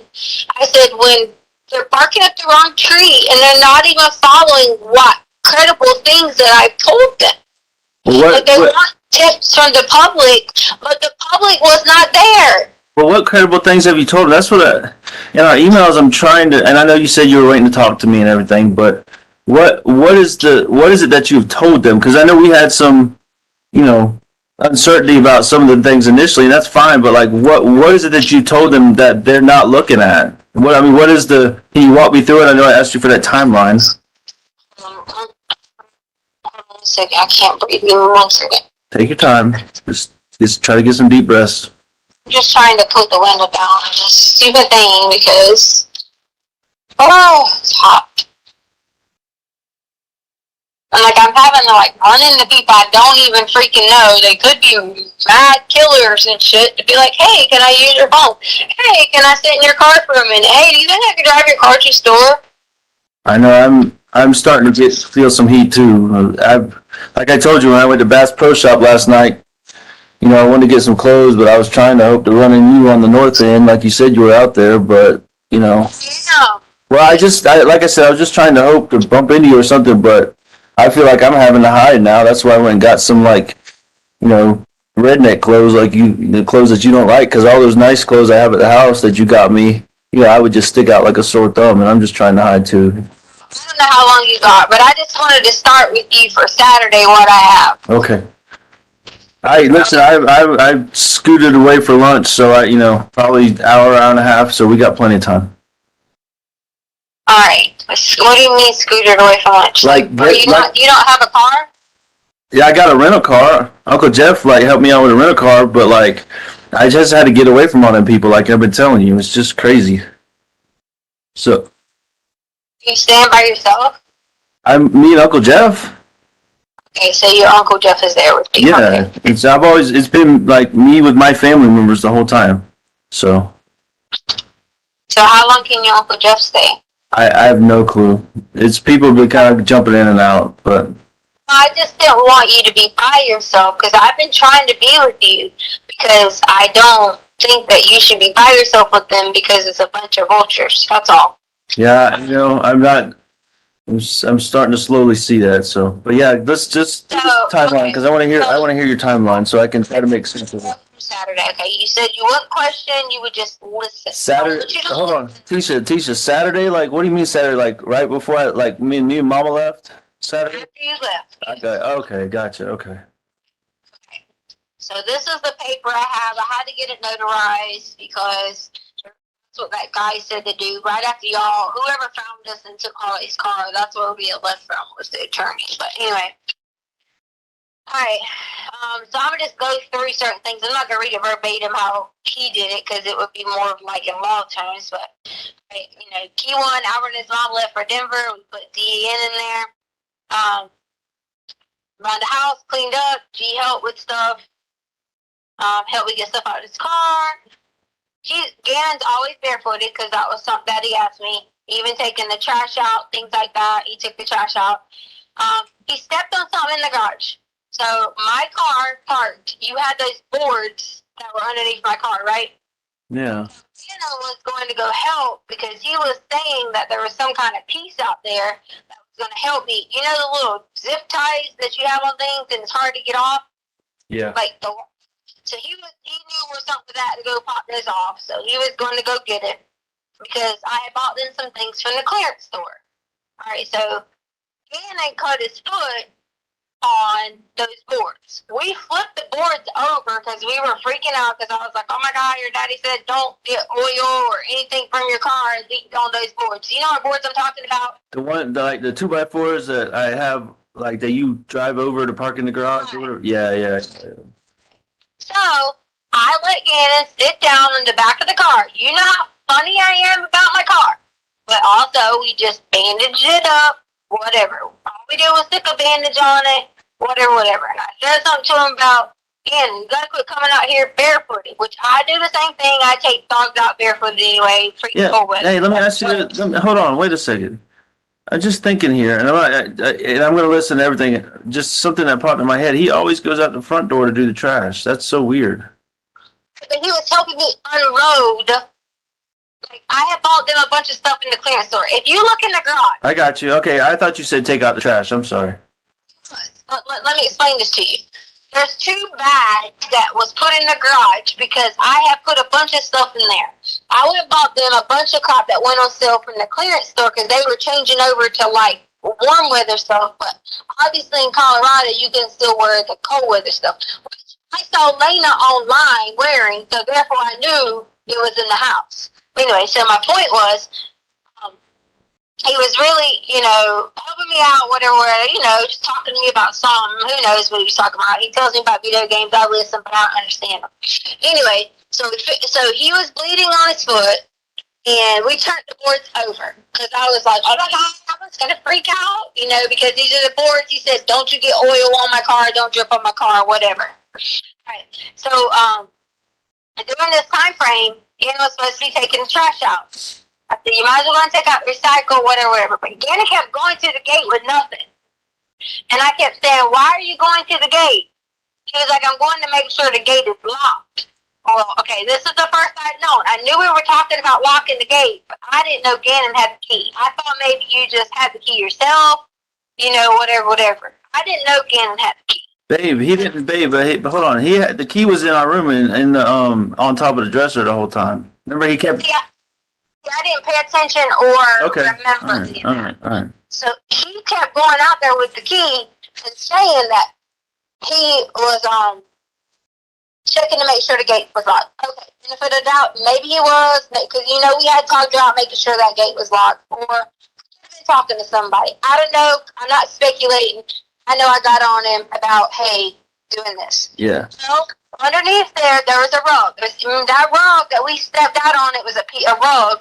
There was blood on it. I had walked on it, and I was like, Gannon, we probably should just throw this away and find a new rug to put out here.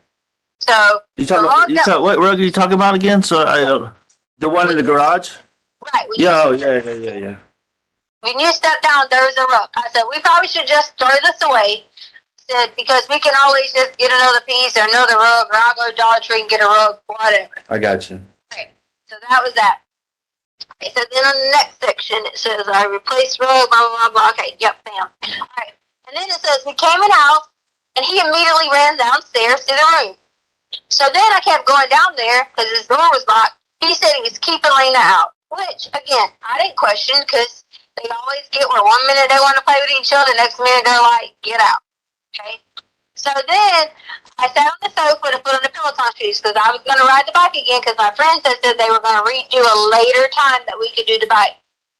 Gannon kept coming in there saying, are you going to stay here? Are you going to stay down here? Are you going to stay down here? So I took it as if he was like excited I was going to stay down there and, you know, just be able to run around and do whatever.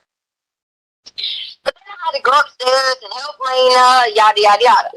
So I got on my statement, it says I was back and forth, but came back when I heard a loud noise. So there was a loud noise that happened downstairs. So of course, I run back downstairs and realized, or so I thought, was a box or something fell over in the storage room. Sounded like something was really loud in the storage room, but I assumed that it was a box. Gannon had his door locked, so I knocked on the door. Of course, I'm like, hello, because I hear a lot of noise. And so he opened and said I couldn't come in. And I was laughing. I'm like, why? And he told me he was doing something. I don't remember what he told me he was building. I'm sure it was something about the toy cons or joy cons or whatever. I didn't think anything of it. Just, okay, he's building something, whatever. But there was a loud noise, and he was in his room.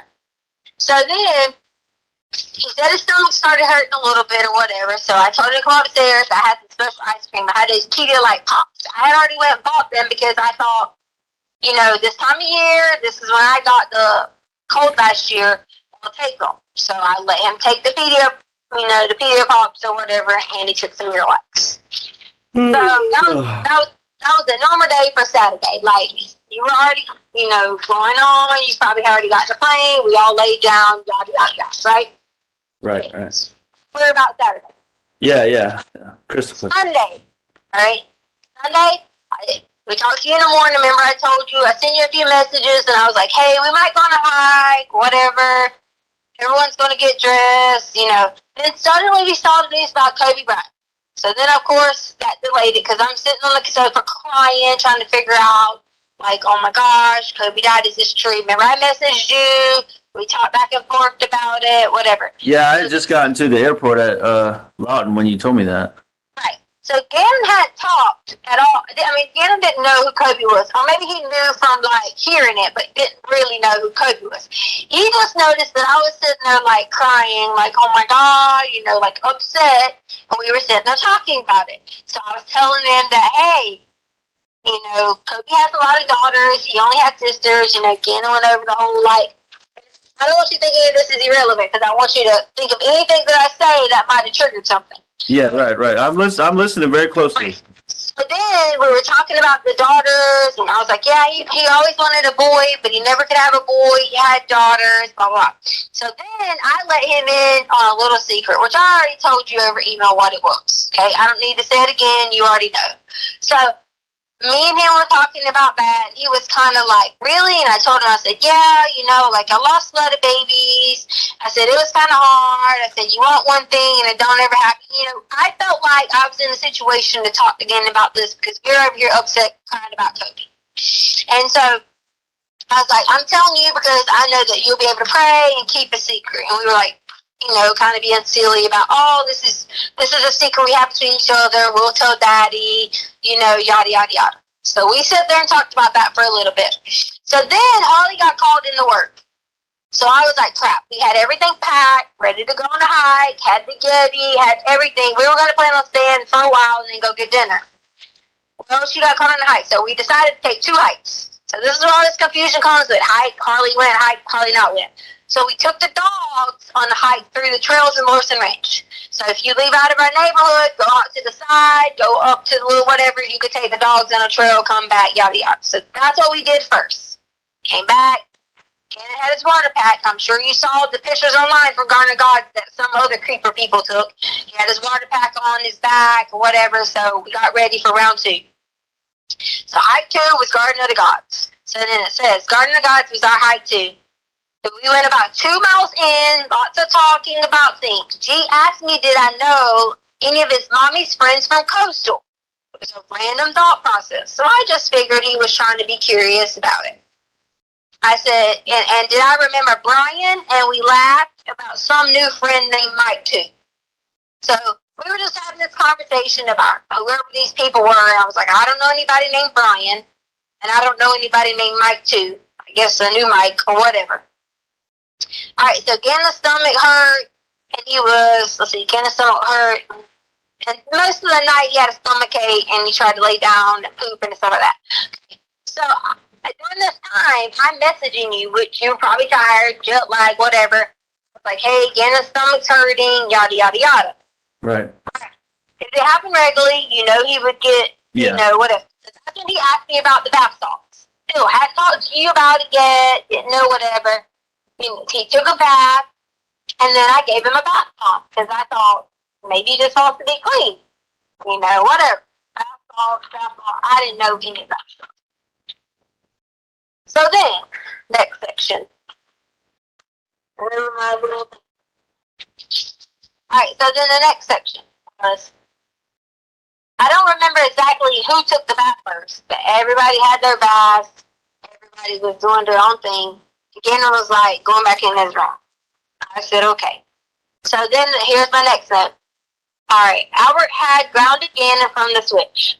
I understand that he said he was still grounded, but he could get off, you know, the next day. He'd been in his room most of the night. I knocked on the door. He said he was playing with Grayson. I ain't never heard of fucking Grayson before in my life. So again, Grayson? He said Grayson? he said Grayson. Okay. So in my mind, I thought, who the hell's Grayson? But I didn't see anybody in the room. Obviously, I weren't like looking under beds or anything like that. Honestly, I thought, does kids at 11 still have imaginary friends? Or are they talking, is he talking to somebody online? Because he's not supposed to have, you know, like technology. Yeah, right. Given I said right, yeah. the benefit of the doubt, I didn't say anything else. I just said, oh yeah, okay, cool. So Grace and I said hi. I laughed it off, went off about business, didn't see anything. So later on, I don't know the exact approximate time, but I saw he was on the sofa. And I was like talking to him. I was like, oh, you want to sleep out here tonight? Or Oh, what, downstairs sofa? yeah. Yeah, I got you. Okay. I'm like talking to him about tonight, whatever. He told me his Uncle Matt was gonna visit. Okay, so I don't know who the hell Uncle Matt is. So I was just sitting there like, okay, that's when it dawned into me that he had to be talking to someone on something, because Grayson, I have no clue who it is. Matt, I have no clue who he is. Then I was like, this can't be characters in some game, because it didn't sound like some game characters. I don't know Uncle Matt, and I don't know Grayson. So he was talking about his Uncle Matt was going to visit, and I thought, okay, you know, again, trying to be sensitive to the fact that I know that he probably has friends, family on the other part of the country that maybe he was missing or whatever. So again, I was like, boy, yeah, so again, that's my statement. So again, I was like, boy, you need to stay off that TikTok. You're being silly. Because I already told him he needs to stay off the TikTok. He was being silly. All right, so I went upstairs. He was on the sofa to watch TV. I told him I'd come back later with him because he wanted to watch something on the show, but I had to get Lena ready, and I promised him I would let him stay up 30 minutes later. I said, you know, I was upstairs, getting Lena ready for bed, yada, yada, yada. Well, then, out of nowhere, the alarm is going off. It didn't start with anything other than the alarm. Lena had laid down. I had went in the room. I was sitting there with the dogs. I don't remember exactly what I was doing, but I was doing something on Roku. I hear the alarm go off. So I walked in the living room, hit the alarm code in. And I'm just like, alarm code. And it stopped. So I thought, who in the world, you know, was on the alarm code? Then it beeped again. It kept going. And then it started fire. It was yelling loud, fire, fire, fire, fire. And I'm just like, fire? And I look around, don't see any flipping fire anywhere. So as this goes on, I'm like, okay, put the code in again, it stops. So So I'm like, okay, I might get on the phone with ADT because something's wrong with this thing. Remember when we were out of town, the neighbor said she smelled gas and her thing was going off, but then they didn't find anything. Yeah, right. So I was thinking maybe it's something to do with this. So that was how my whole process was. So then at that point, I was like, the carbon monoxide thing started beeping. And I ran in there where Lena was at, and I said, Lena, are you asleep? Because I knew, unless I was under some adrenaline rush, and this is not being mean, I would just pick Lena up and yank her out of bed. But luckily, she hadn't fell asleep all the way. I said, Lena, because I thought I was being crazy. I said, do you hear that? It said fire, right? She's like, yes. And so I grabbed Lena, run her outside, run her with the dogs, give her the keys to the truck, throw them in the truck, and I run back inside. Run back inside, still don't know anything, and then remember, oh my God, Gannon. Sorry that for a second I hadn't remembered that because I was trying to still figure out where in the heck I was at. So I run back downstairs and realized that there's smoke downstairs. I was coughing and choking and couldn't get through the smoke part. Run back to the garage. You had these little mouthpieces that you could put over your mouth. Yeah, dust protectors, whatever. So I grabbed one of those, put it over my mouth, ran back downstairs, and when I ran back downstairs, again, I was still asleep, not knowing this was going on, and there was fire. I took the cover. There was a whole bunch of tons of cover that was inside that little tan thing and Gannon had on or whatever, and I just jumped on them. I don't know if that was the right thing to do. If it was the wrong thing to do, I'm sorry. But I just jumped on it and kept jumping on it, and Gannon was right in one of the covers. So Gannon did burn his arms. Wasn't bad. It was almost like, you know how you get a little bit of oil on it and it's just underneath the skin, but as long as y'all peel it, it's fine. Yeah, but hey, Tisha, which arm was it? Both arms or this inside? I mean, but how was it? So, because I remember we talked about that before a little bit, but we never got it. I feel like it was across the arms. I feel like it was, and I told the investigators this. I said, and I don't want to skip to this part, miss this part. But remind me that. Say this later. I told the investigators later that I said I probably should have looked a little more in depth at his arm. What if he's hurt? Yeah. Because it could have been, he wasn't complaining oh, it's hurting. He wasn't saying anything along those lines. But I should have looked a little bit more in depth. But honestly, we ran. So we ran out. I'm sure they got the footage of us. Me running out first because Gannon was grabbing his cover, running out behind there because he was crawling. Hey, what time was this so I can maybe tell somebody to look at the footage? Well, I mean, I told them originally, I don't have access to the ADT now, but I told them because the ADT said it had an alert for fire. So I would imagine whenever that alert went off from ADT, it would have been within that few minutes. Yeah, fine, I got you. 15 minutes. Hey, tell me about it.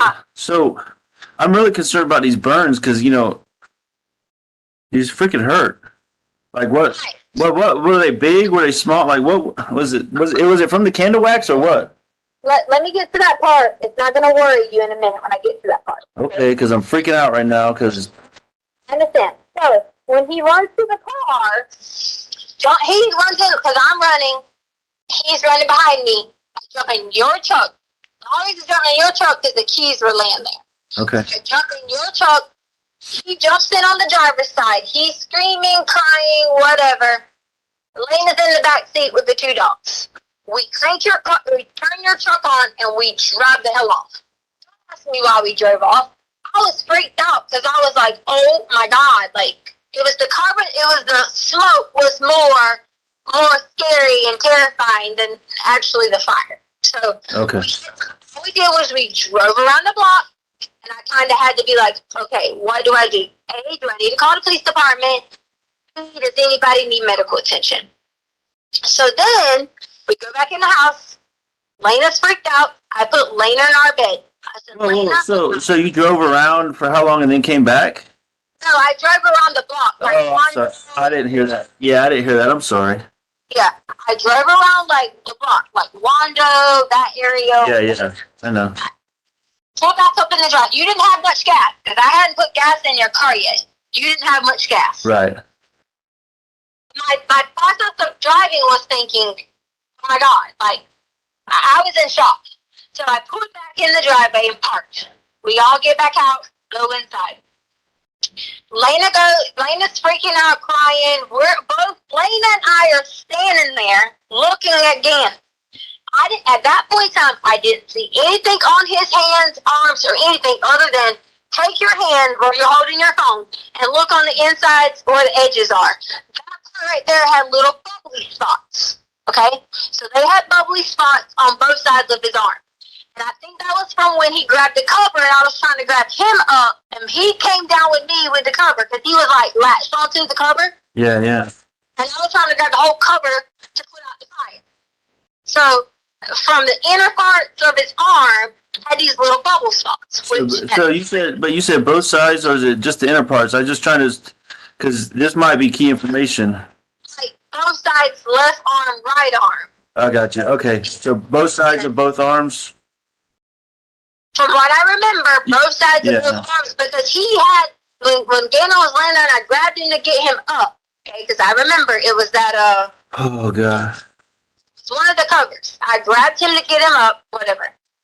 He gets in the car, whatever, we're talking. He's explaining to me that he thought I was coming and he was grounded from the switch. So he thought I was coming, and when he thought I was coming, he knocked over the candle. Okay. Because apparently he was playing the switch when he shouldn't have been playing it, which is fine.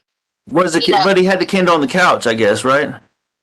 No, he had sitting on some kind of little, that little white thing that was sitting next to the couch. Okay. Oh, I got you. I don't know if the candle fell over. I don't know. I know that when I got there was a fire and it was on his cover. So I was trying to rip the cover out of his hands to get him up and like jump on the fire. They have pictures of where there's burn marks on my elbow where I jumped on the fire. So we get in the car and he's crying and screaming and telling me he's sorry and he don't want to get in trouble because of the switch. He was on the switch and he shouldn't have been on the switch.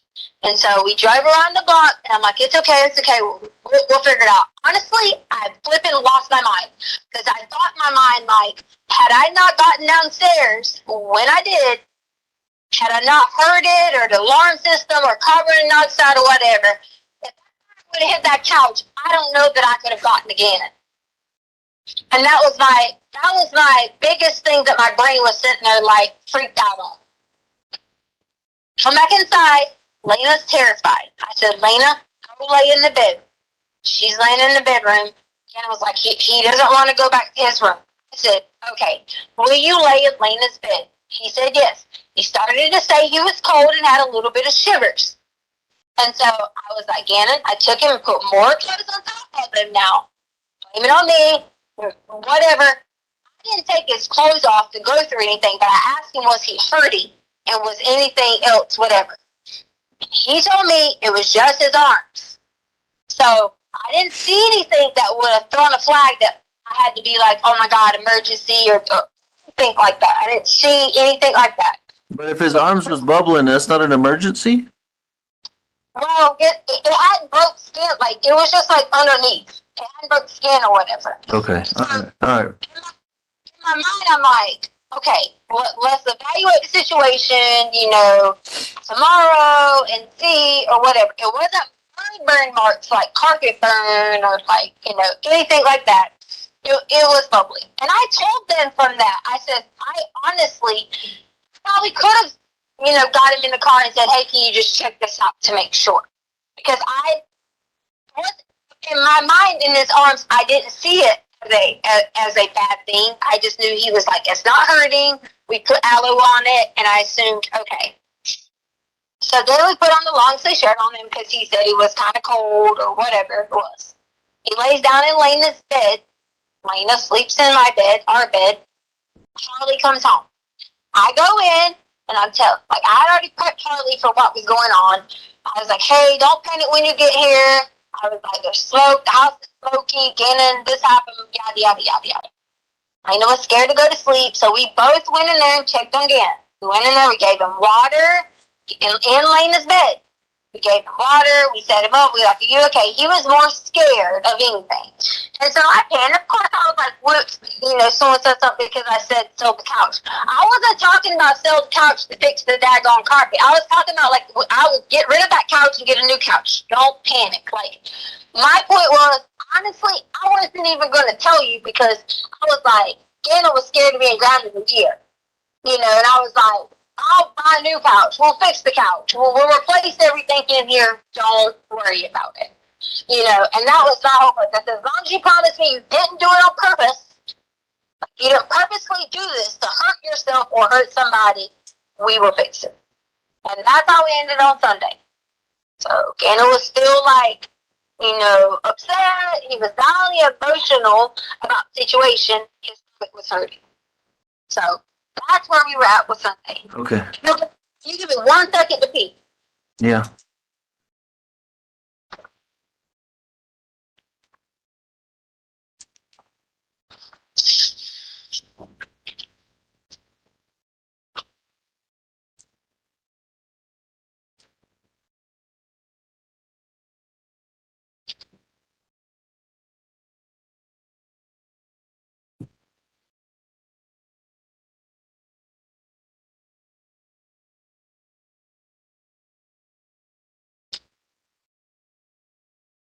Okay, I'm back. Right.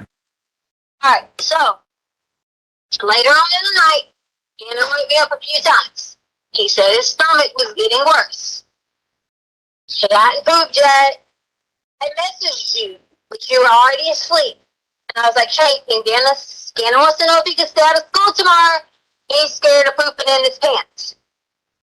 I think you probably were still asleep. You might didn't get it until the next day, which is not your fault, my fault. It was time zone and tiredness and whatever. Yeah. I stayed up with him a few times in the bathroom. Finally, I was like, okay, I wrote you back. I said, I'm just going to make the decision that Gannon can stay at home tomorrow because he is so terrified about pooping in his pants. So the next morning, I called the nurse's line and I asked the nurse's line about his stomach and giving him Miralax and yada, yada, yada. You talking about the TRICARE nurses line? No, the urgent care nurse's line right in front of Fountain and whatever that road is. I got you. So I called them and I said, hey, I know typically people are constipated, you give them Miralax, yada, yada, yada. He hasn't really went to the bathroom and he has blood coming out his butt. And so they just basically explained to do the best she could to get him to pass, and if not, then we needed to call our care provider, whatever. People started beating me up over that, saying you didn't need to have a referral to do this. That wasn't what I was trying to say. I was trying to make the point of, does the boy need to have, anything done, or can I just give him, an enema or something like that? Because I already talked to him about that. So if this don't work, you want me to give him, an enema or something, because it was a big old turd he was trying to get out. Yeah. So then, that morning, we were I said, Gannon, I'm going to stay at home with you today because I don't want you to stay by yourself. Now remember, we've let Gannon stay by himself. He's been responsible, whatever. But in this state, as in his state that he was in, not feeling well, stomach hurting, bubbling a little bit here and there, and being embarrassed, I made a decision that it was not okay for him to stay there by himself if he was sick. If he's on normal times, taking care of his sister, playing his Switch, doing his thing, then that's fine. But I said, Gannon, you're going to need to go with me. I said, there's a few things I need to handle today. He asked me what, and I was going to look at a bike for you. This guy that was on Craigslist, because he had this bike, like a touring bike, and I said, you want to go with me to look at this touring bike or whatever. And that was Monday?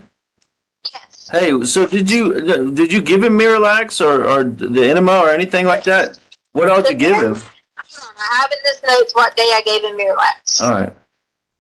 Trying to poop regularly took, that was the bath salts day, to Saturday. He had Miralax on Saturday. Yeah, here it is. I gave him ice cream and said it said it had special stuff. Because I was telling him it was really those like Pedialyte ice cream. Yeah. And took Miralax. That was on Saturday. So, hold on, I'm trying to just, cause, obviously I'm worried to death about his little arms. Did you rub any cream on it or give him anything for the pain or did pain medicine or anything like that Right. to help him? Even pain medicine, because I didn't have any pain medicine to give. What I gave him was the aloe that was in our bathroom, that green aloe. Aloe. We even made like a little silly joke about it because he wasn't hurting. Remember how I was wrapping Sadie up with the little thing? Yeah. I wrapped it around his arms too. Oh, yeah, the little bandages or whatever. So I put the aloe, the green aloe on it, and I said, we'll do you like Sadie. And we laughed about it. Yeah. Laughing about it, being, yes, it hurt a little bit, but being silly about it on his arms. So that.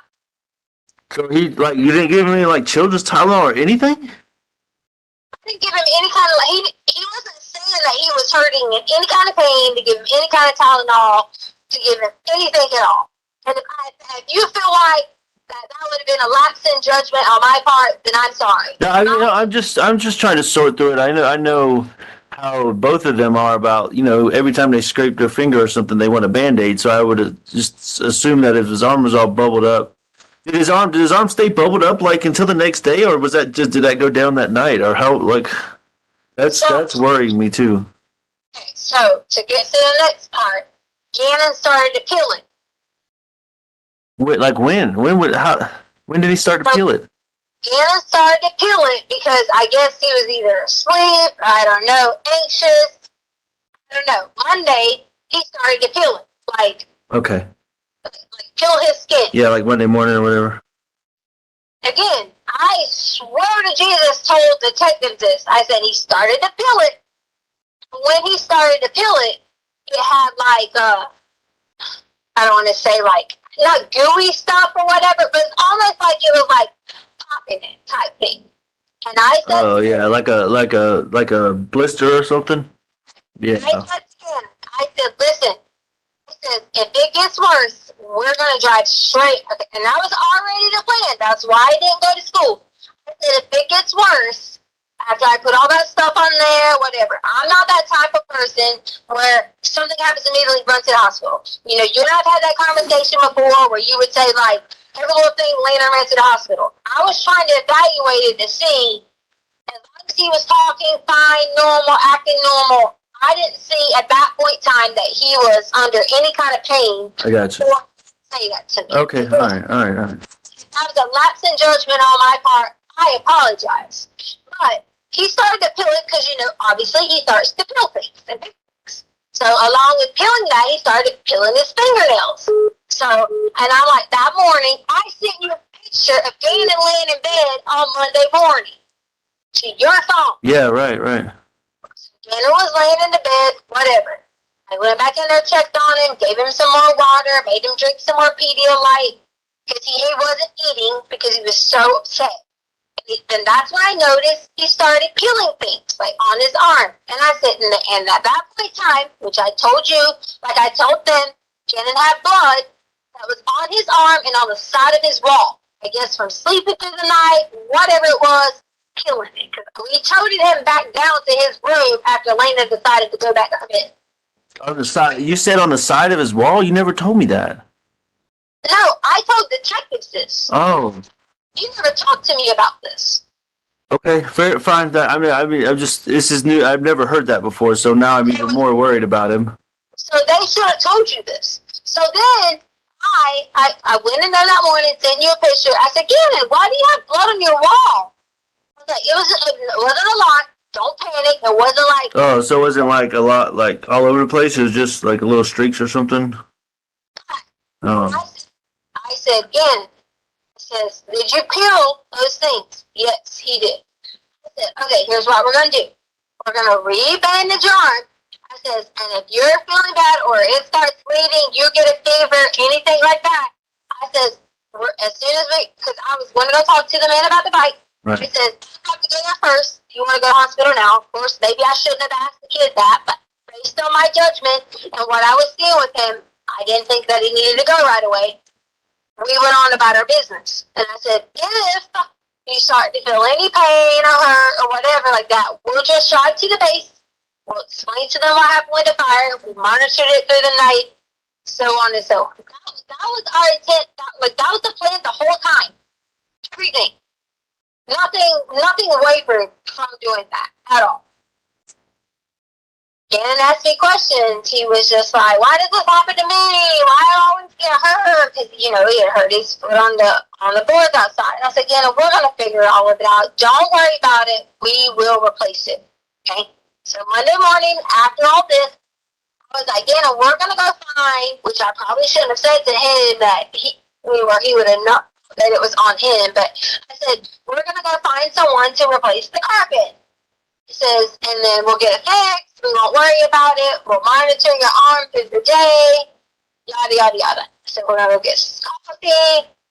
Just hang out. And I said, there were some things I need to get for the pet store, and we need to go meet the guy about the bike. And it was, that's the reason we drove the truck, because if I end up blocking the bike, I was going to put the bike in the back of the truck. Yeah, I got you. And then also knows that when we left, we took my softball bag, Charlie's softball bag with that, stuff like that in it, helmet, because I was asking him, did he want to stop by to look at those hockey skates? So we took any of that old equipment that I had, and we loaded it in the back of the truck, which was the long Easton bag I have. Yeah. So you took Harley's bag? Charlie's bag, because she don't use that bag. The little book bag, the softball bag that's like a book bag. Right. Oh. So we were going to take it to that sports place and see if they did like trades, whatever. Yeah. We were going to surprise Lena when she got home if I could got him 2 new things of skates or hockey skates or whatever. Cause You talking about Play It Again Sports over there Right. that we went to? That's why we were so far across town. Gotcha. All right, so that was our plan for Monday. Go to Play It Again Sports, get some coffee. We needed to get gas. And we were going to monitor his arm along the way, go check on the thing about the bike. Right. We go to, drive around. I think we went to Dunkin' Donuts first, and then the gas store, or it might have been by its first. Like over by our house, Dunkin' Donuts? Went to Dunkin' Donuts by our house. Hey, Dunkin' Donuts Sharon lady already released the video of us going there. You can see my arm reach out the window, fucking grab. Sorry, I didn't mean to say F, and I'm just over all this. Grab the coffee out the car. Then I turned around because I was about to get Gannon a Frappuccino, but he said he didn't want any. So then we drive off from the Dunkin' Donuts. So then we drive from the Dunkin' Donuts, and we go up. I turned 87 somehow, but meant to turn on 25. Needless to say, I went up the bar. 80? You mean 85? Yeah, 85, 87. Yeah. Oh, okay, all right. I went up towards Nevada, which is where like Harley gets her eyelashes done, that type of area. What, like past? Wait, you talking about past Walmart and all that? Like not towards Fountain, the other way, right? For the roads, okay, remember where we went to the recycle at before and the road split? Yeah, way down there, close to. Yeah, okay. But that's towards Walmart. Turn. Yeah, okay, I got you. Okay, so that's the route that I take, which I'm sure they had because I'm not hiding anything from them or the GPS that I took. So I went that way first, and I realized I was like, oh crap. I was like, I probably should have got on the other exit because I really didn't know. Lately, I've been trying to find my way around, like what exits to get off of, things like that. So I get off and realize, like, oh, this is the way to where we went to the recycle thing at. So I just kept driving, and it ends up making a curve and turning you back to 25, Nevada, and all that. And I was like, oh, there's the Petco. I was going to go to PetSmart. But we ended up Petco, so whatever, same thing. Petco? You went to Petco like way over there? That's the only Petco there is. I don't know. The only one I know is the one we went to by Target that one day. That might know Harley's work? Yeah, that's PetSmart though, isn't it? Right. That's what I was saying. I got you. I was meaning to go to PetSmart, but I went to Petco. I got you. So I go to Petco and walk inside. Gannon wanted to stay in the car playing the Switch. He was like, he wanted to stay in the car playing the Switch. Again, Colorado law is he could sit in the car at 11 years old. Oh, so he took his Switch with him. Right. Oh, I didn't know that. Yes. He had his Switch, playing his Switch in the back of the car. You talking about a truck, right? Yeah, I'm sorry, in the back of the truck. Okay. So he was playing his Switch in the back of the truck. Well, I went in the first time and yada yada yada. I was going in because Sadie has been having like I don't even know what it is. She needs to get her vet paperwork so I can get her checked. I didn't know girl dogs have like periods or like stuff come out. I didn't know this. So I walked in and found these little pads that they had. And I'm like looking at them, whatever. And I set the phone down because I'm like, and my mind is so blown that dogs have this. So I'm like looking at it, freaking out, thinking, okay, should I get these or should I just call the pet? The vet, maybe it's just something weird coming out of her body parts or something like that. Whatever it may be. So then, go back up to the front, look around. I look out the door several times. And these people I know have said, she was suspicious looking out the door. I was looking out the front door just to make sure nobody was at the truck because Gannon was in it. That's all. It was just, he was in the truck. And what if he needed to get out pee or, whatever. That was the only reason I kept walking back to the freaking front door just to make sure he was fine. He was in the truck. So then I get 3 outfits. God forbid I got 3 outfits and only had 2 dogs. Because, of course, this is what these people talked about. I got 3 outfits, checked out, walked out, got in the car. From there, we were going to go to the Play Again tour. But wait a minute. Why were you so...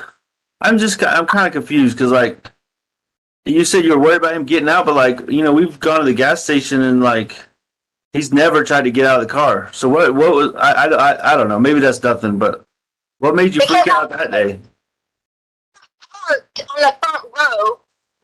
I was parked a little bit off. So, like, if he needed to get out and use the bathroom or he was looking for me or whatever. Okay, all right, yeah. I was just, that kind of was weird because, like, he's usually, he does what we tell him, stays in the car. But anyways, go ahead.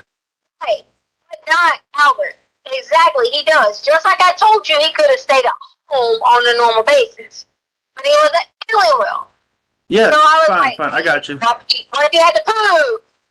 Whatever. Yeah. I was just trying to be a good parent. That's it. It wasn't no... I know. Looking in the car. I got you. It just was weird that you said that, but it's okay. I'll just go ahead. So I went on, got the things checked out, left. I don't remember if we were stopped at another store in between there or what. We were headed to go to the Planet Again Sports, and we were headed to go talk to the dude about the bike. Well, they had my phone, so they can see that the guy wrote back about the bike with the pictures. And I was asking about prices and yada, yada, yada, yada, yada. And I was like, I didn't want to go to the man's house with the bike, without I wanted it to be legit, I got me in the car and I only had me in the car, I got Gannon in the car. So I thought, I need to, like, I need to make sure this is legit. So I'm like, send me a picture of the bike, can you call, can you whatever. And like, he wasn't acting like, he was wanting to like give me information that he could meet me at a safe spot to go look at the bike. So you weren't going to go to his house or something? He was just going to meet you in general? I told him messages that I didn't want to just go to some random person's house, and that's probably why they're looking at this whole Douglas County thing, because he lived almost at Douglas County. Okay, yeah, that does sound sketchy. That was probably a good decision, so. Yeah, so again, in an open book with them. They took my GPS and everything. We got to Douglas County, and me and Gannon was talking about it, and he was like, do you know this guy? And I was like, so wait, I missed the part. You said, so you went to Petco, but you said you were going to Play It Again. Did you never go to Play It Again? I forgot. We didn't never make it to Play It Again. That was on our agenda, but we were trying to go for the bike first. Oh, okay. Sorry, I got confused. I'm sorry. Okay, it was a priority first. Okay, so I was gonna go out to meet the guy with the bike, and somehow they have my email. They subpoenaed all that. They can see the information coming from the Craigslist. Okay. Oh, it was Craigslist. So someone had something on Craigslist. Oh man, that's sketchy, isn't it? Yeah, I don't trust that shit. You there? You went and bought wood and stuff on Craigslist. Yeah, I mean, for you to do it, and Craigslist, I never trust that shit because they always have those sketchy people doing, you know, I don't know, stupid stuff like meet and greets and stuff. You always told me about that, remember? Yeah, but like this was just a bike for sale. Okay, I'm just saying, I'm worried about you and my son's safety. That's what that's. That's my point. That's why I realized. I said, well, we run through. Okay, so when you go up Palmer Lake heading to Douglas County or whatever, we went that way. It was supposed to be that the guy had a warehouse somewhere between the Palmer Lake area, whatever. What, a warehouse of bikes or something? He said he had a couple bikes that he used to do riding and touring and stuff like that. Like those bikes I was looking at doing those rides, like through Alaska or whatever? Right. Okay. So, get out on this road. So if you're on, I want to say it's exit 165 or 163. Okay, I think that's what I want to say the exit was. Oh, on 25?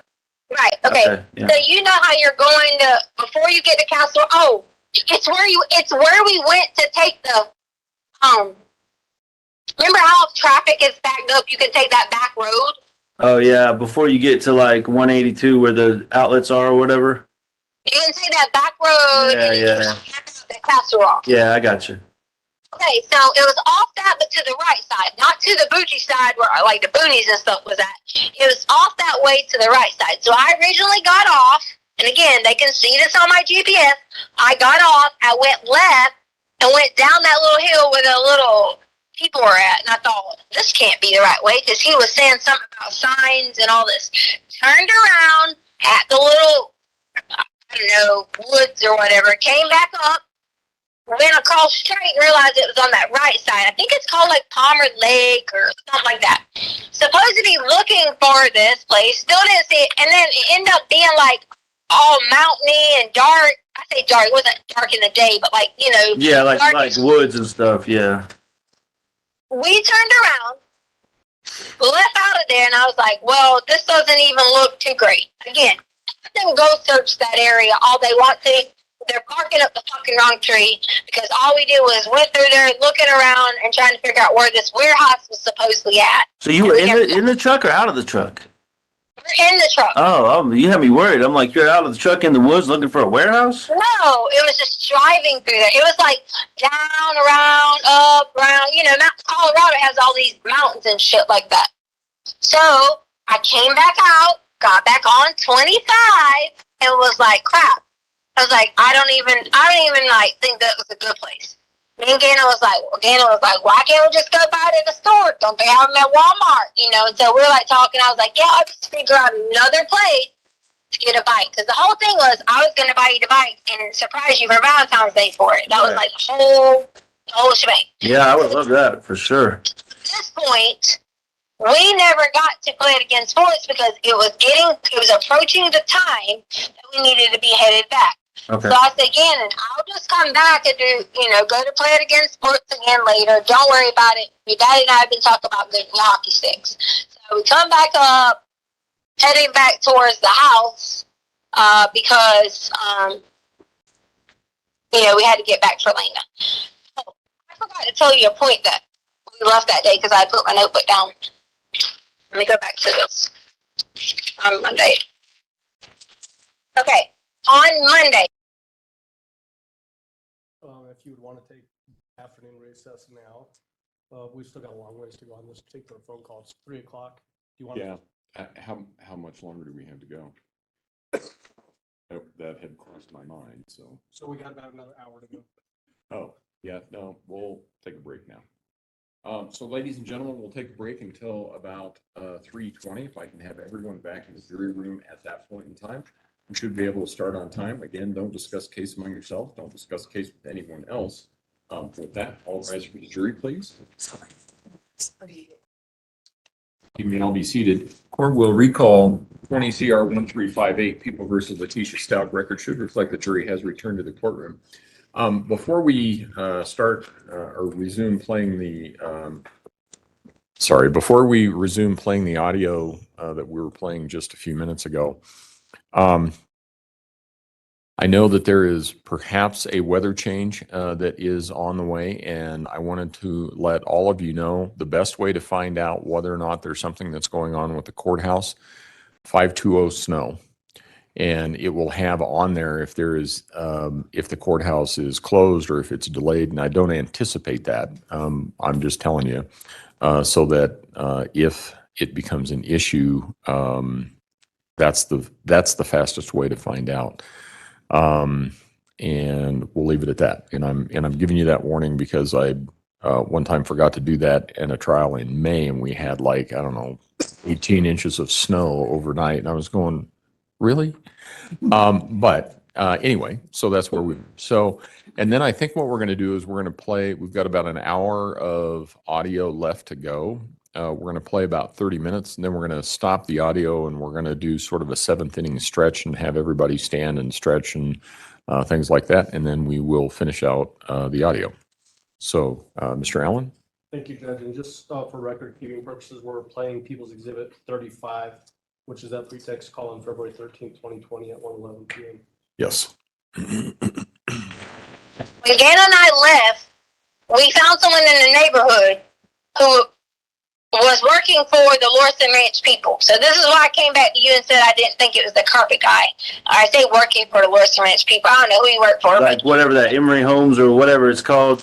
He was working for the home company. I approached the guy, asked him, could he go fix the carpet? You know, that was before we even hit the road. So that was before Dunkin' Donuts and all that? Yes. Oh. Yeah, I meant to tell you this. So it was before Dunkin' Donuts and all that. So I gave him the garage code because he apparently worked for the company or whatever. I gave him the garage code and told him I had money sitting on the counter because Charlie was gonna. I remember I've been playing those lottery ticket things. I would get tens because I was like, well, he could just have those tens and I'll get more money from. That's why I had one on the lottery. Well, that's why I thought that the carpet person, you know, had access to the house, whatever. Come to find out later on, he didn't even make it there. But I'll get to that point when we get there. Why would you give him access to the house? Well, because he was contract, like part of the people, and Gannon was with me. Okay, all right. So I didn't think anything was a threat if the children were with me. Yeah, I got you. Someone was going to come in or whatever. But that, you know how I am about that stuff too, right? I mean, anyways, I don't want to stop you. Just, that kind of worries me there, but go ahead. You there?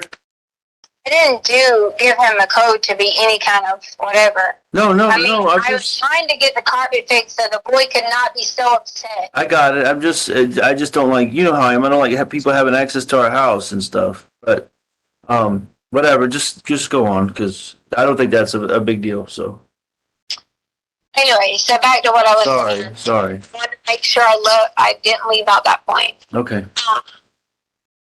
So, fast forwarding on, you know, we have to hurry up. We have to get back because I knew that Lena would be coming home at some point. The original plan was we were going to go pick Lena up. That was the original plan. But like, hey, we're going to go eat sushi tonight because everybody been talking about eating sushi. Yeah.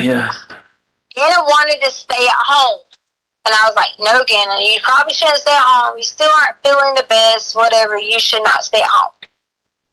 I said, so we're all going to eat sushi. If you don't like it, you can just get rice, chicken, yada, yada. So that was our plan for the day. We got home about, I don't know what time the alarm got set off. 2:30, 2:45, whatever the whole crap is. Okay? Well, I noticed that during the time frame, I set the alarm to alarm away. And I have it from the ADT. Okay. When we left. Somehow, during some point, the alarm changed from alarm away to alarm stay.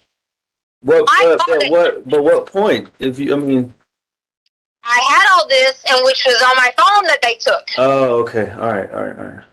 So I called ADT and I said, "Hey, what are the steps in alarm going to arm away to arm stay?" And they instructed me that if the door was not open with a sensor, It could have been that you accidentally set the house to alarm away, and it would have went to arm stay if it noticed movement that was already in the house. Oh, I got you. Right. But there's a sensor on the garage door. Right. Okay. So keep this in mind prior There's a to sensor on the garage door? I know, on the door coming in from the garage, there's no sensor. No, you said there was. So yeah, there's not. I didn't think there was. Yeah, I was saying there's no sensor. I might have said it so fast. I was saying there's no Oh, sensor. okay. Sorry. I misunderstood you. I'm sorry. So either you can come in, you could set the alarm to arm away, and you can walk in through the garage, and it will immediately go to arm stay. Or you can set it to arm away, and when the dogs move, and it will go to arm stay. As long as that back glass door wasn't triggered, and that front door wasn't triggered, it will not change. Okay. So All right. keep that in mind, okay? So this whole thing about your neighbor, he got paid $5,000 to release this video. It's a proven fact, okay?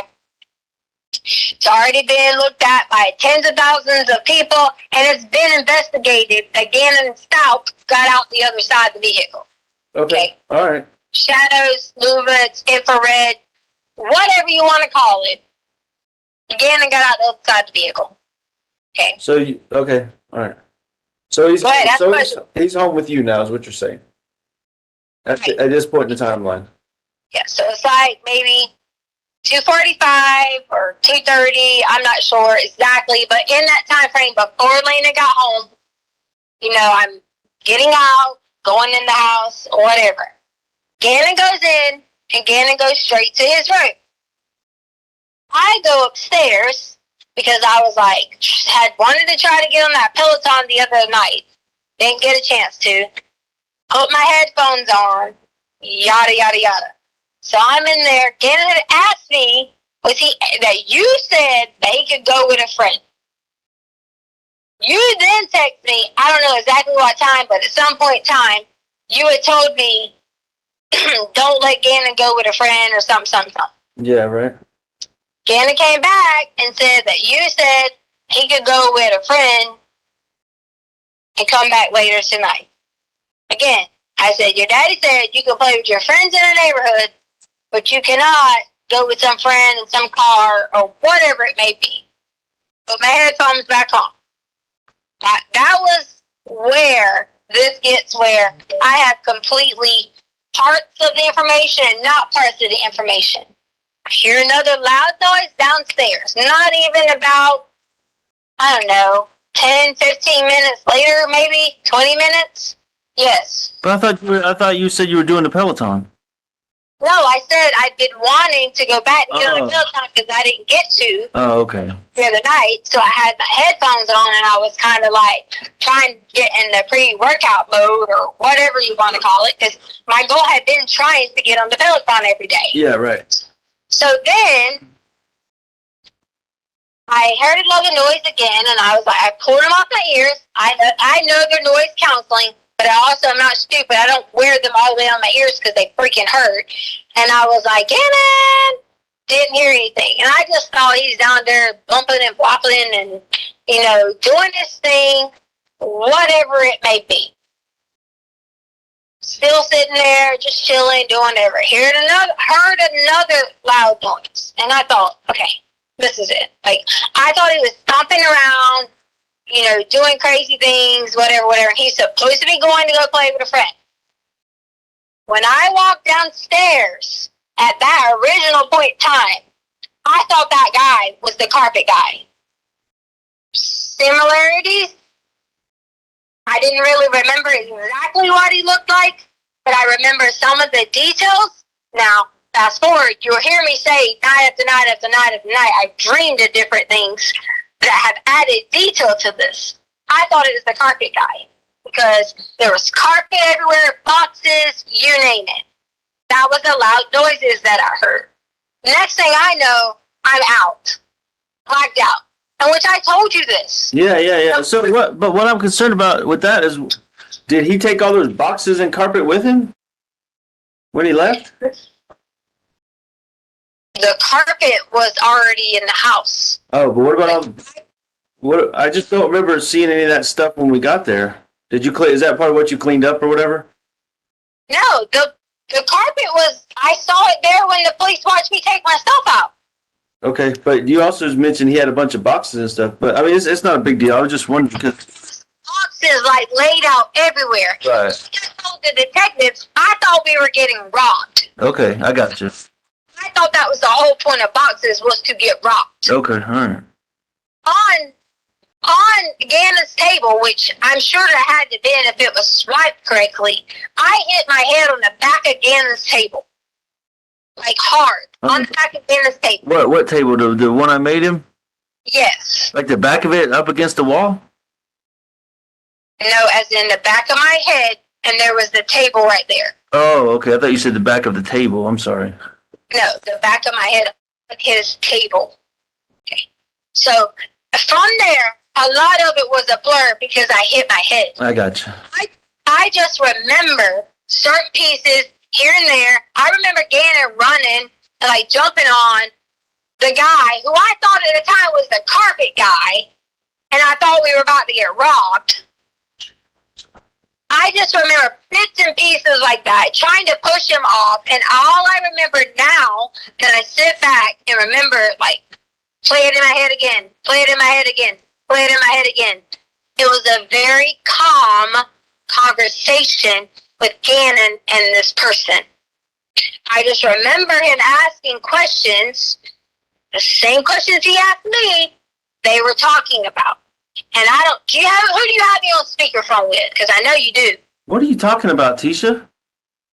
Who's listening to my conversation? Me and you. I'm trying to figure out, like I told you the whole time, the truth. I just want the truth.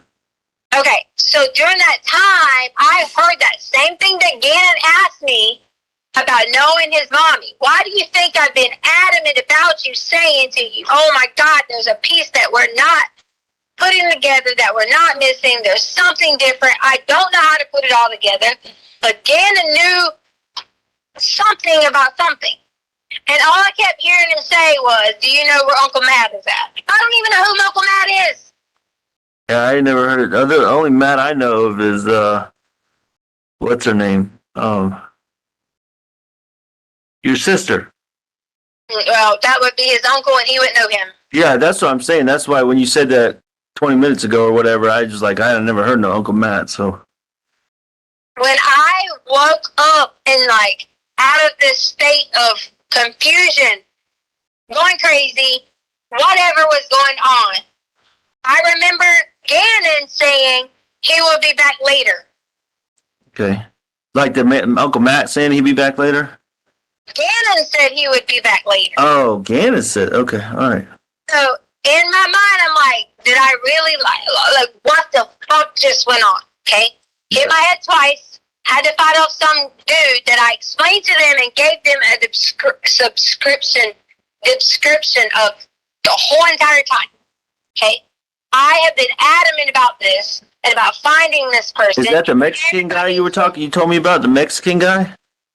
He was dark skinned, and I say Mexican because I assume Tisha, you just said she. You mean he was dark skinned? I never said she, I said he. Okay, all right. I'm sorry. It sounded like you said she. I'm hearing things again. I'm sorry. Mexican guy, okay? I gave him the description of that, but to me, dark-skinned, I mean, their own stepfather could look Mexican. Are you talking about Mike? Right, and at the time, it wasn't Mike, obviously, but in that time frame, I'm trying to figure out, first, is this real life? Because I was totally, completely in shock what was going on.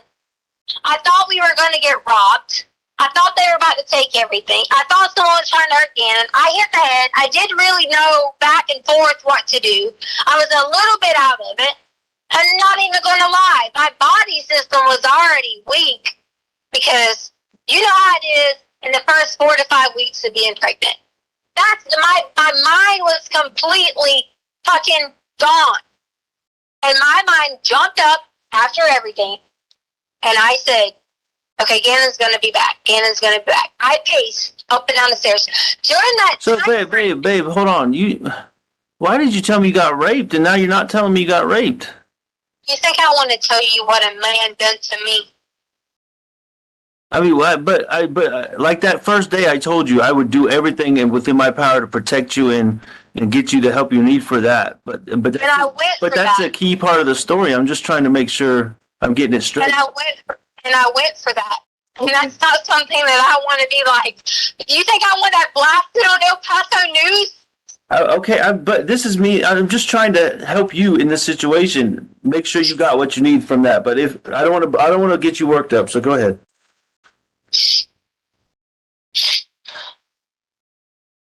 It hasn't been hard to know that like somebody was there trying to hurt me and Gannon, and I'm getting knocked out of it. I Trying understand. to fight for my body, trying to fight for someone not doing something to my body. That's why I'm just trying to make sure I know everything that happened. Remember, this is about the truth. This is not about anything but me and you and the truth. So And I can't tell people that because then they're going to say nothing to me, call me names, and then you won't even want me. why would I not want you? I don't understand what you mean by that. I tried. I didn't know what was going on.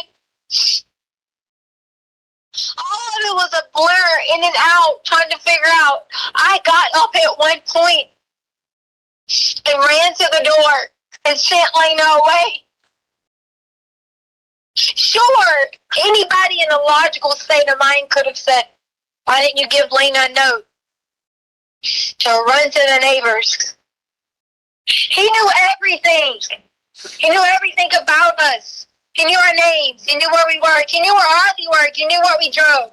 So back up a second too. So just because I want to know about Gannon's well-being too. We already covered what happened to you, but you're saying that initially you told me Gannon got beat up and he took him away, but that you didn't say that this time. So please tell me. Gannon jumped on his back. Like when he was trying to hurt me, Gannon jumped on his back. And that's clearly what I told the detective. Okay, so what happened to Gannon in that instance? Because I got to know that. I don't know. I just remember Gannon was on the other side. I was on where the door was at. Okay. Gannon was behind me on the floor and was crying. And Was he bleeding or anything? Was it like? Know that if he was bleeding or anything. Okay. All I right. just remember I could barely see what was going on. Was there any blood on the floor after you got? Do you remember anything like that? When I woke up, there was no blood anywhere. I probably went at the second time. So when I ran back upstairs, they sent Lena away, and I said, Lena, please go get the milk. Harley pulls up. I says, Harley, please take Lena to Dollar Tree. And they're like, okay. I said, please take them now and get these items. Exactly what I did. Did Harley notice that you were distraught or anything? Harley was, she was just looking at me like, what in the world? I said, please just go get the items. And Harley was like, what are they? I was like, carpet spray for the dog smell and the carpet powder for the dog smell. And Lena and Harley left. Okay. All right. Because I didn't want Lena and Harley to come in. And there you got two more people involved in this. He's downstairs with Gannon. I don't know what in the hell is going on. I'm freaked out like if I'm in some Lifetime movie. And no matter who I called or said anything to, they're going to do me just like they're doing me now. Came back downstairs. Tried to plead with him about what was exactly going on. He had Gannon wrapped in his arm, like his arm around him, and was saying, Tisha, hold on just a second. I'm trying to understand. So, oh my goodness. So you're downstairs and all this is going on and the guy is downstairs and you send Lena away? You come upstairs and send Lena away while the guy's still downstairs? Right, or did you want Lena to come in and be there too? No, I'm just trying, babe, I'm just trying to understand everything because some of this is new information for me that you didn't tell me initially, so I'm just trying to process. You wouldn't let me. You wouldn't let me sit there and talk to you. Okay. You treated me like a criminal. Okay, I'm just trying to understand it, so I'm just trying to sort through all of it, so keep going. Thank you for clarifying, though.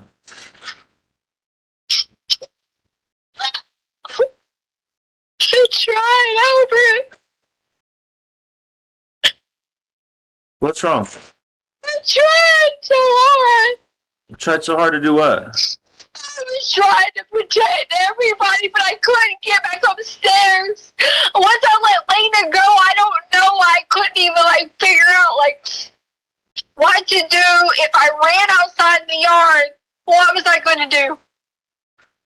So you sent Lena to the mailbox, or you sent her with Harley? I sent her to the mailbox, and it's Okay. and Holly gets there, and I sent Harley a message, and I sent Harley a message like quickly and said, "Please get Lena as soon as you get back and go to Dollar Tree. I'll explain later." Oh, so you sent her a message and they went back downstairs? Right, because I was trying to check on Gannon. But I thought you said you saw Harley when she got home. I did. I sent her a message to let her know they both. Lena pulled up. Lena came up. Okay. I sent Lena to the mailbox. Harley pulled right up. Look at the camera. Since your neighbor has every fucking camera footage, he should be able to see that they came up, and I freaking sent them right away. Well, I'll probably have to pay him another $5,000 to get him to do that, so I don't think that's going to happen. It's bullshit, ain't it? So I went back down. It's not funny because he did get paid. No, I'm not. It's bullshit. So he went back downstairs.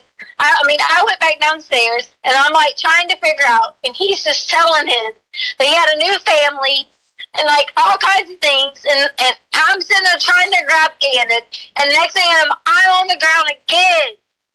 And you can't overpower someone when they put their fingers on your mouth. And this was in Gannon's room again? Yes. Okay, all right. No one tried to help. No one cared. People treating me like a criminal. When I came through, I woke up. Whatever I could say and look around and think, I thought I was in a dream. And I woke up. And Gannon was gone. That was the second time you went downstairs and he hurt you. Second time he hurt me, and once I woke up from that, Gannon was gone. Okay, so you blacked out again, is what you're saying. Yes, because I had several times, because I was trying, what I was trying to do, I was trying inside the closet, our closet door in there. I was trying to get in there, because I was like, man, there has to be something in there that I can just like swing, whatever. I didn't know how to use the freaking big gun, so if I had left out from sending Harley and Lena away, I didn't know how to use your big gun, like the assault rifle. And my gun wasn't in the spot that it always was, because you know why? My gun was already in my car. But babe, I'm just trying to understand here. You told me initially that the gun was in the house and that he grabbed it in our black gun. He had your black gun. Yours. He had my little pistol, right? The black one, yes. Okay, all right. Because I thought maybe I'm wrong, but I thought initially you said your gun. That's why I was confused. No, my gun was outside. In the car. Okay. Your black gun. That's why I was terrified. He knew everything about us. He was threatening us. Every single thing. He knew what kind of car that your mom had drove there and stayed there the whole time in a rental car. Hey, when did you bring your gun back in after all this happened? You told me to go get all the guns together. No, that was when I was collecting them. You said your gun was in the car. No, Albert. On the phone call with me, you said go check and see and be accountable for all the guns. When I told you, Yeah, because you had stored them downstairs in those. My gun was in the. I don't know about yours, but my gun was in one of the totes. Remember, you had put it there. because the lady was babysitting. Okay, so the guy had the gun and he put it back in the tote? No, he didn't put the gun back in the tote. The gun was left there. So you put it back in the tote? The gun was left there. Gannon was gone. It was like I thought he was hiding. I legit thought I was in complete shock and thought Gannon was hiding. Okay. I even mentioned to the girls, I go, because I was shocked, culture shock, thinking, what the fuck happened? Oh my God, like, I don't know how I'm going to handle this. I didn't get the time to even go through any of the emotions of it all to think what happened, because all I could immediately do was go into like the defense mode of being like, oh my God, Okay, get the girls out of here. Okay, Gannon's gonna be back by the time he's supposed to be back. Because in the end, when Gannon was leaving, I remember him asking him, was he gonna take him to Uncle Matt's house? I remember that being blacked out. So Gannon freely went with him. I don't know Uncle Matt. I'm not fucking crazy. So he left with Uncle Matt in a car or something, or in a van, or you don't know? That's why he left in. I just know that the whole thing started to add up. Gannon kept going outside with some gate. Gannon had to be talking to somebody outside of that gate. I begged the fucking El Paso County police officers to find anything on that side of the house where Gannon might have went out at night talking to whoever it was. Any cars that was parked on that side of the house. Nobody helps me. Okay, so I'm trying to this is what's bothering me about this part, and I want to be real with you because we're trying to work together on this, but I went and asked all the neighbors myself, like cameras in front of our house, to the side of our house, everything, to look and see if Gannon left the house anywhere from like 2 to 4, 4:30, anything like that, and no cameras have him leaving. So I mean, I don't. What kind of cameras? Are they like Rogers that run 24/7? Yes, like 3, 4, 5 of the neighbors have those 24/7 cameras, and then some are like ours, which are motion censored. Okay, which ones? Because we need to know which direction that their cameras are pointed in order for that to happen. Okay, well that's something we can look into. Okay, that's something we need to look into. So either they went out the front, I'm assuming, right? Not the front door. So what the garage?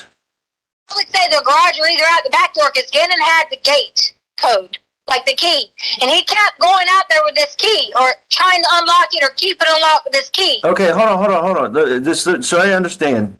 So now Gannon, with all this going on, Gannon tells the guy there's a key to the gate, and then they get and bring the key back in the house? No. Did you listen to my story? Yeah. The other night, Gannon kept going outside with the gate. I'm thinking that the gate was automatically left unlocked. Oh, okay. Did you lock it back before I got home? No, I didn't lock anything. Okay, all right. I didn't do anything unless they locked it or the police locked it because Harley said the police put cameras in it and locking it. Okay, locking everything up. We can find that out. Maybe the police locked it back up. So fair enough. So that just all that kind of is blowing my mind. You know, he wasn't seen leaving. The key to the gate was in the house. The gun was where it's supposed to be. I'm just trying to figure it all out, Tisha. That's all. The gun wasn't where it was supposed to be because I put the gun back in when you told me to collect them. Okay. Well, hopefully, Upstairs. They got my gun now, so hopefully they can get this Mexican guy's fingerprints. So. Yeah, would be perfect to me. It's nothing but from day one. I know, and that's what I'm trying to get. So get all them this information. You know, I think the FBI is in on it now. So we're trying to get them all this information. Look for a fingerprint on the gun. You know, maybe they haven't looked there. Look for a fingerprint on the lock of the gate. You know, stuff like that as the little things that they may have missed, you know, during this process.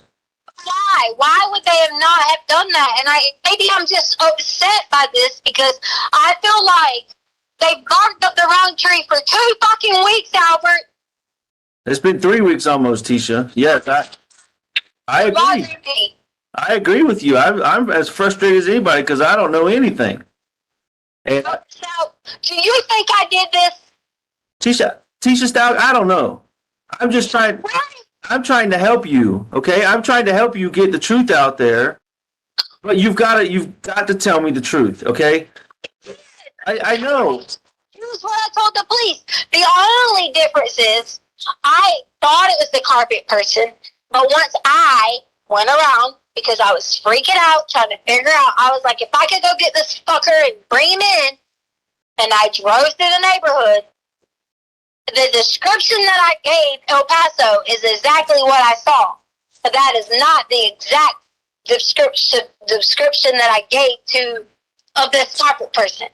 So my point behind that was, I don't think it was the carpet first because I eliminated him because he didn't have craters on his face. He did or didn't? So, but let me, well, hold on. You know what? Something. Remember how? Oh my goodness! Thinking back to this whole that trip you made for the bike. You never found the guy, right? The Craigslist guy. Started looking creepy. Yeah, that's what I'm saying. You don't think that this Craigslist guy had maybe had anything to do with you? I mean, not you, but you know what I mean. Oh, I'm freaking out. Sorry. And you don't think that Craigslist guy followed you or just found you? Maybe you told him, "Hey, I'm driving my husband's red Frontier, and I'll meet you there," or something like that. I mean, I don't know. I'm just trying to think of anything. Okay, okay. So let's say it's him. What I don't like is that people are sitting here saying, "Well, there's nothing that shows you guys leaving. If there's nothing at this point in time, it's starting to get dark. Because in case you didn't know, in Colorado, it's getting dark around that time. Okay? There has to be something that points to that direction that shows any shadows, movement, anything. And if it didn't, it was because the ring sensitivity didn't pick it up. All right, so listen, I want to be clear with you that I don't give a flip about social media. You know that I don't have Facebook. I'm not on there, so I don't know what these people are saying. So let's me and you focus on us getting to the bottom of what's going on. Okay, let's try to block out that other stuff so we can get the truth here. Man, this Craigslist thing is really driving me nuts now. Do you think that when did you go? What was the time frame you went there again? You went to Dunkin' Donuts, right?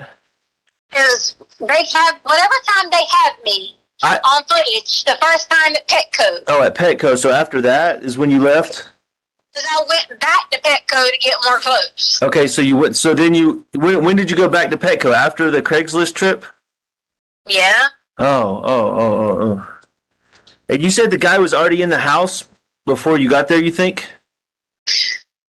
When I got there, the guy was already most definitely in the house or had already been in the house waiting or whatever it may be, which is why I thought it was the carpet guy because that was the person that I gave the garage. Yeah, you gave the garage code to him. Yeah, right. The more I laid and the more I slept and the more I kept worrying about it and thinking about it and yada, yada, yada. Gannon kept having his room door locked.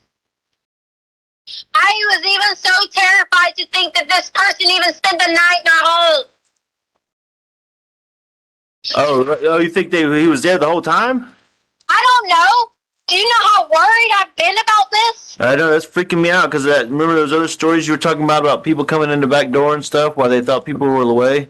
I've been going through all that in my head too. Albert, I've done nothing but look, I have this book right here. You can hear it. It's like of all anything and everything that I thought of that might have been out of order, that So maybe you think I don't want my life back? You think I don't want my family back? I know. Trust me, me too. I'm tired of being portrayed as one. Okay, but you gotta help me because I'm trying to sort through all this and put a good timeline together so I can tell this. Somebody reached out from the FBI and I'm trying to tell them a timeline of what I know. Okay, and I'm trying to make sure they get the truth the first time. This lady that called me. Okay, so.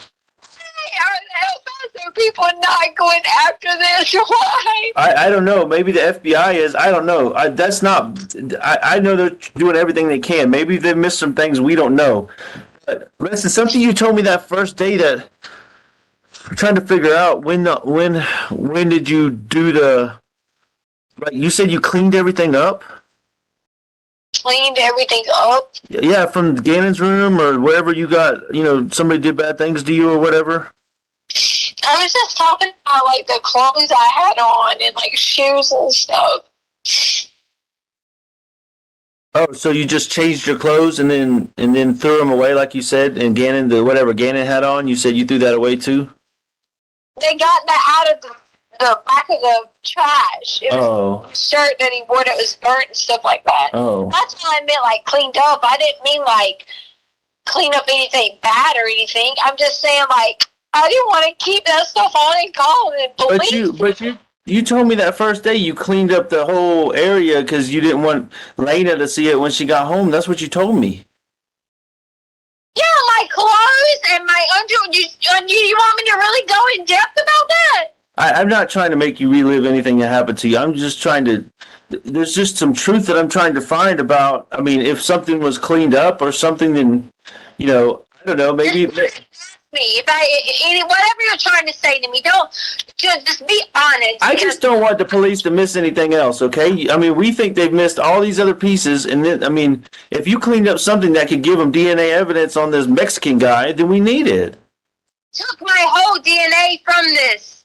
They wouldn't let me pee. The hospital bill that I sent you was the whole kit on my body.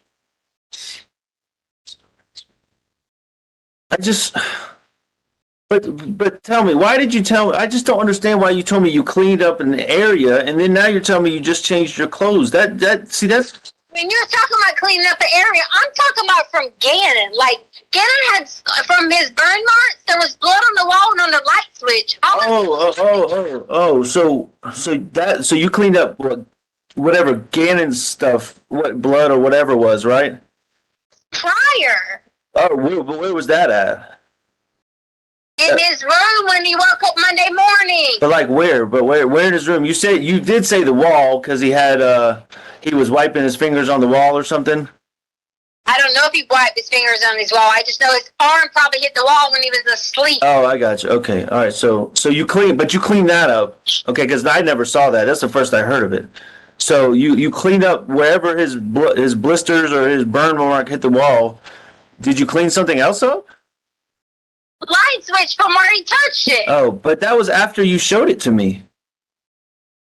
Yes. Yeah, you showed it to me and Lena, and then told me that he was picking his fingernails so bad that he bled so bad. Remember? Yes, he did pick his fingernails. Oh, okay. So he picked his fingernails and he picked. I'm just trying to clarify. Picked his fingernails and his blister or his burn mark or whatever. What do you mean? Gannon picks everything that's open. Yeah, I'm not. Why are you acting like you're got me on some trial with this? He picks his fingers all the time. Babe, because It's open. Babe, you're absolutely right about that. But I don't know why you feel like you're on trial. I'm talking to my wife, trying to figure out the truth. And like I told you before, the truth hasn't always lined up. So I just want to find out all the details so we can find Gannon. That's it. Robert, I gave you every detail. But you were coming at me saying, I thought you did this afterwards. Gannon bleeds all the time. Right. Gannon has huge nosebleeds. Did you tell him the nosebleeds from your truck is from Gannon? When did he have a nosebleed in my truck? Oh my God, don't even play. It's been there since Alaska. And the top part of your truck, you have, his hands had blood marks on it from like a year and something ago. Maybe. I'm not doubting you. I don't know. I just don't remember that, but that might have happened. I know he has had a nosebleed once in a while. I don't remember that in Alaska. Nosebleeds are like in Colorado, or at least once every week or two. Every week or two, Gannon has a nosebleed. This is where I get angry. Like, people come up here and talk all this shit, and they don't even know him. I don't know. Like I said, I don't know what the people are saying on social media. I don't even bother with that. And I haven't for a long time. But I'm just trying to. All right. Say what you got to say, Albert. I'm just trying to retrace some steps in my head. So the Mexican guy, did you see like anybody? I'm trying to think of this Craigslist. Did he have a picture or did he like give you any information about him? Like, hey, I'm, other than where to find him at or anything like that. I mean, what was the framework of like how you set up that to meet him? Everything is on my phone, Albert. Babe, I don't know. I guess they got your phone. You keep telling me that, but I'm just trying to figure out how you went about doing this. So maybe we can, that freaking lady that called me bugging the shit out of me from the FBI, maybe that's something relevant. I don't know. I reached out to him. They have access to my phone. Okay. On my phone, I click the Craigslist thing, which generates this whole like number, something, whatever the email they do to protect the people that are selling it. I had all that and access to my phone for that. I have limited access because a lot of my stuff didn't load. A lot of it weren't backed up. My emails weren't backed up. My notes weren't backed up. The only thing backed up when I logged in to the icon that it let me in temporarily was pictures. If they gave me my phone, which is mine, it would clearly have everything. And since they've done all these things, they should see this. They should see pictures of what I took with Gannon at home with me later. They should see all this shit, man. And it pisses me to fuck off that no one's even caring. Everybody's wanting to point the finger, but won't let me sit there and show you. All right, Leticia. Okay. You told me to be straight. I got you on the phone, and I'm trying to sit here and tell my own husband every little detail. Everything. You think I don't want my family? All right, Tisha, listen. Like I said the whole time, I'm just trying to help you and trying to keep you and Harley safe from all. I mean, these people are after me now. I don't know who the hell it is, but like I said, I had to go get my clothes changed and everything just so I can blend in better.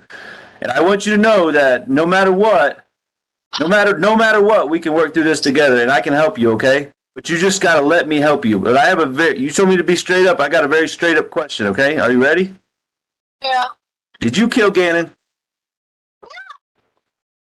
I need to know. I need you to answer me yes or no right now.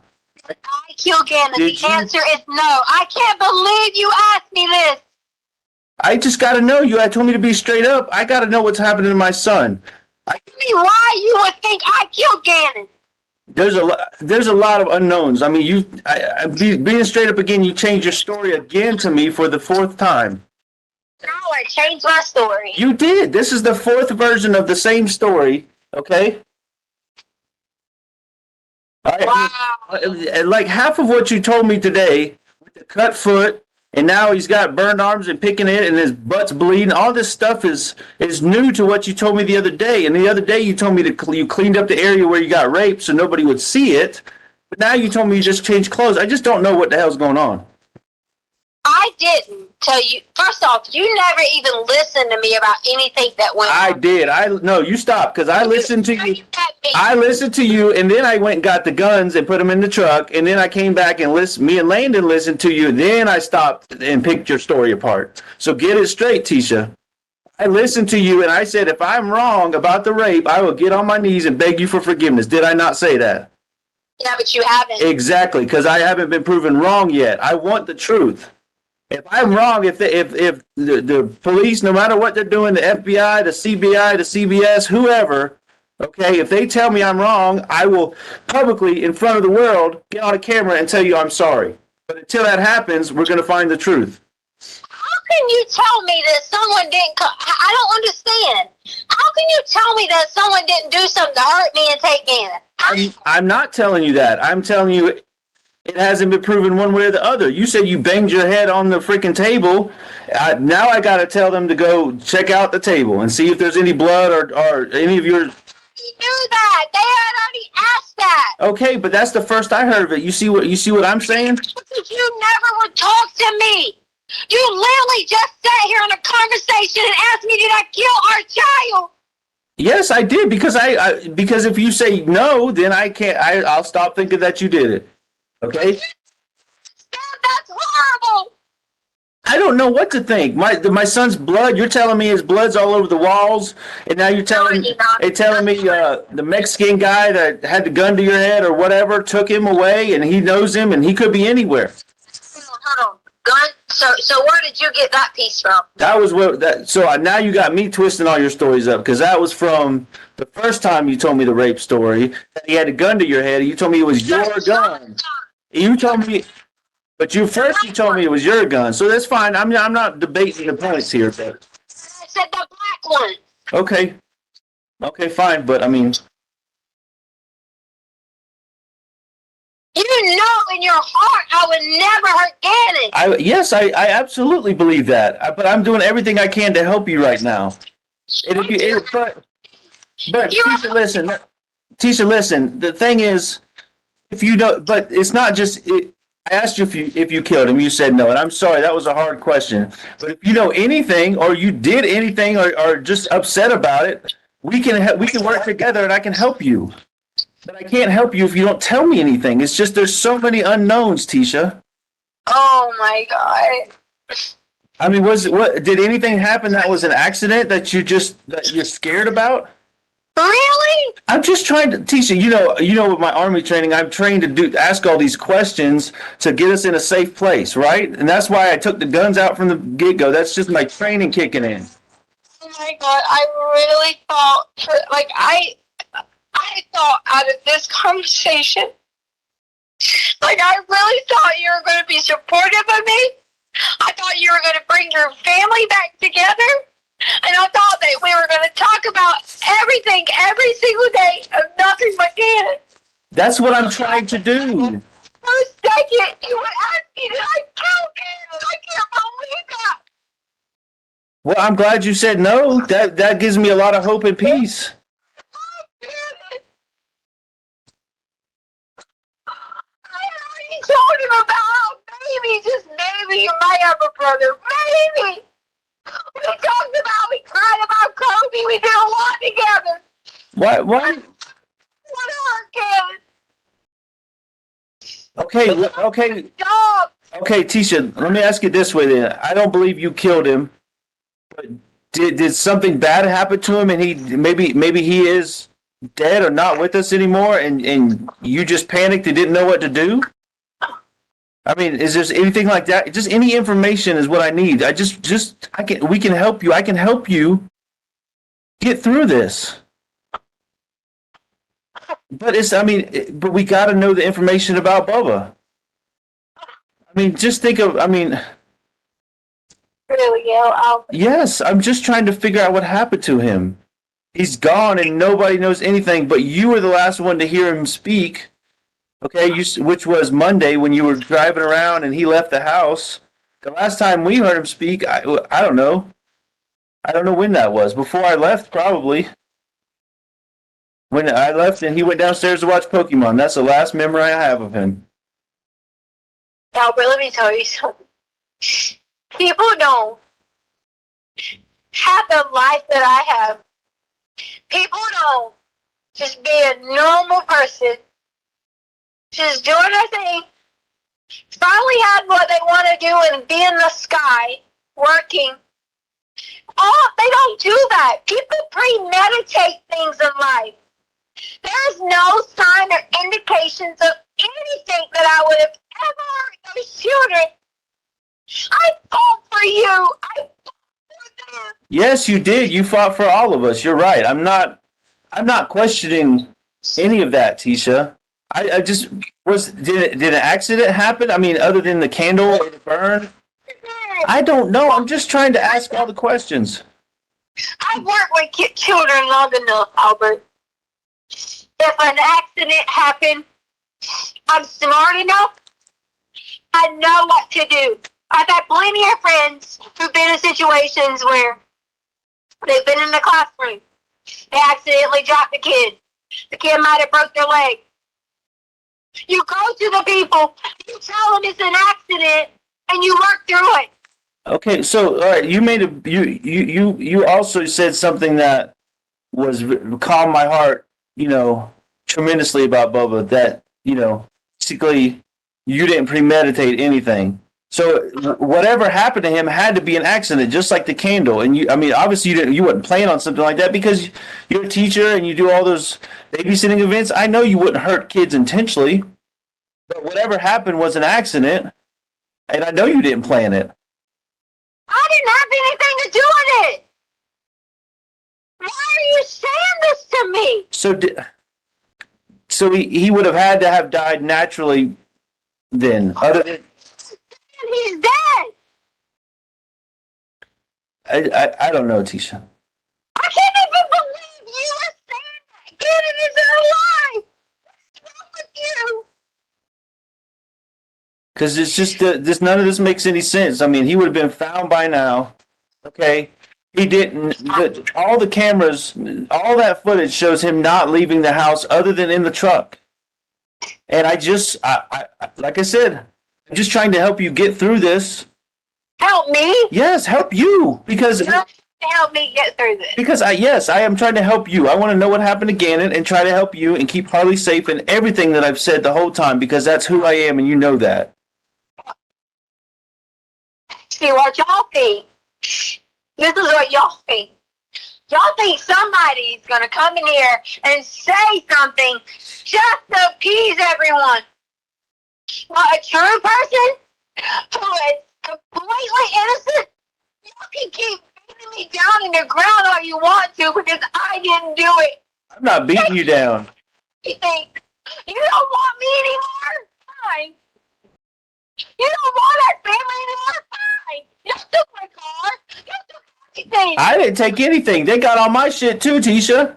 I got 2 cars now because Harley's not going to pay for it. I got 2 cars I got to pay for that I can't even see or touch. I'm begging you. No, she hasn't. That I know. So Every day, Albert, why are you not with your wife? Because you want to be so honest and ask questions. Why are you not with your wife and daughter? because okay, I'm going to tell you the truth right now because of this conversation, Tisha. I don't know, and I've told you that the whole time. I'm confused. I'm all over the place. I can't get the truth from you or the police or nobody. And now you know, it's just even worse now because I got another story I've got to try to make a theory from. Another story? You have never talked to me. But you just told me. You told me a few minutes ago we had, and we went over it. You told me the first story. No, first you told me he ran away. Then it was the rape story. Then it was the second rape story. Now it's the third rape story. I can't believe you just said the rape story. I'm just. What do you want me to call it? The story of Gannon disappearing. Okay, you told me the first version of that, the second version, and now the third version. You a second or third person. Yes. You sit down and talk to me. No, that day that I got home. No, the day I got home, that next morning after my mom and sister and Landon and everybody was at the house, you told me you were texting Bethel and you told her the story. I don't know what you told her, and I kind of don't even. Yes, you do. I don't even care. No. I had y'all there. Had us where? My God, I can't believe you're lying to me right now. About what? I'm not lying to you about anything, Tisha. Albert, they had y'all at the police department when I was there.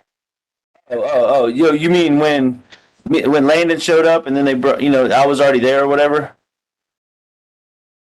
Is that what you're talking about? Because that's the only time I know. I don't even know when you're there. I just assumed you had finally come in that night.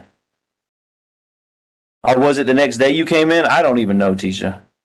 You were there because she was talking to you there. Who was? Bethel? She was talking to me at the police station? Yes. Honestly, most of my talking was with Mark, the other guy that was at Starbucks.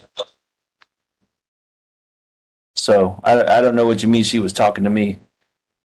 I think I might have talked to her for like 10 or 15 minutes. Did not tell you anything different. This is how my day went. I was going to lay down.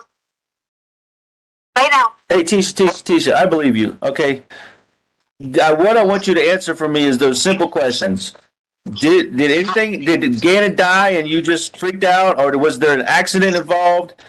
Did you kill him? Answer all those questions. Those are the ones that I want to know. Okay, I don't care about who talked to who, when we went where. Honestly, at this point, none of that freaking matters. What matters is that little 11-year-old boy is either out there or he's not, and I got to know that. And you're the only one that has any information regarding that. I gave you that information, and you're not going to look for it. No, but you ignored my question. I mean, answer those questions for me. That's the first question. All right. Did you kill Gannon? No. Okay. Did Gannon die on your watch, whether it was an accident or naturally from some injury? No. Okay. Did Gannon have an accident of a serious nature and you freak out and cover it up? No. So the answer is to no to all of that. Correct. Okay. Now this is going to be very uncomfortable for you, even more uncomfortable than what I just asked you. But did Harley kill Gannon? God, no. Okay, did she, any of the same questions, did she have anything to do with an accident, a cover up? Was she involved in this at all with you? No. I haven't been involved either. So I just, but so something, there's a blank somewhere that you have not filled the blank. So How have I not filled the blank? it's, So you don't think for a second that someone came in the house again, and you don't think that? I don't doubt that. I don't know what to believe, but I'm not doubting you. I'm just having to ask all these questions. So, you know. I begged you. I said, hey, let us all be together. Look at me in my eyes and ask me that question. Feel it in your heart and then ask me that question. Well, but you gotta look at it from my perspective. Okay, first of all, and I got a couple things to say, so let me get through it. These stories, just like I've said the whole time, they don't sound legit to me. They just don't add up. They're not true. Something is off from every story because there's different versions. So that's number one. Number two. I've only talked to you once. Okay, all right, fair enough. But you got to put yourself in my shoes. Okay. What the hell would you do if this was Harley, okay? And you didn't have all the information. How would you put all these pieces together? So, I mean, you got, from my glasses, how am I supposed to put all these pieces together when I don't even have a third of the pieces? I'm just trying to find the pieces and get them together. You want me to answer that question? Which one? The one about what if it was Harley? Yeah. Yeah, answer that question. Okay. So as soon as you tell me this, when I got off this phone, I would have my husband and my children together in a home, and our houses would be praying, and we would be on the phone with the detectives, and we would be saying, listen, I support my husband, and we need to find someone over here. Somebody had to see something. Ask them again. Do something. We will be putting a fucking alert out everywhere. We will be putting a description out everywhere. We will close the fucking borders from Colorado to all of them, up and down 95, because it leads to fucking Mexico. 95? What? That shit. Why would I'm you? sorry, 85, whatever. 85? What's the road called? 25. It's Oh. state it leads to Mexico. Well, please be careful when you say those things because then they're going to start looking up and down 95 on the East Coast. Okay? Sorry. And that's not going to help us. I mean, since you know he's not over there, that's not going to help us if they get sent over there. Okay? But you didn't answer my question. How am I supposed to put all these pieces together? You're telling me let's go home and pray, and I've been praying I've been praying nonstop. Okay? But, we got to have action too.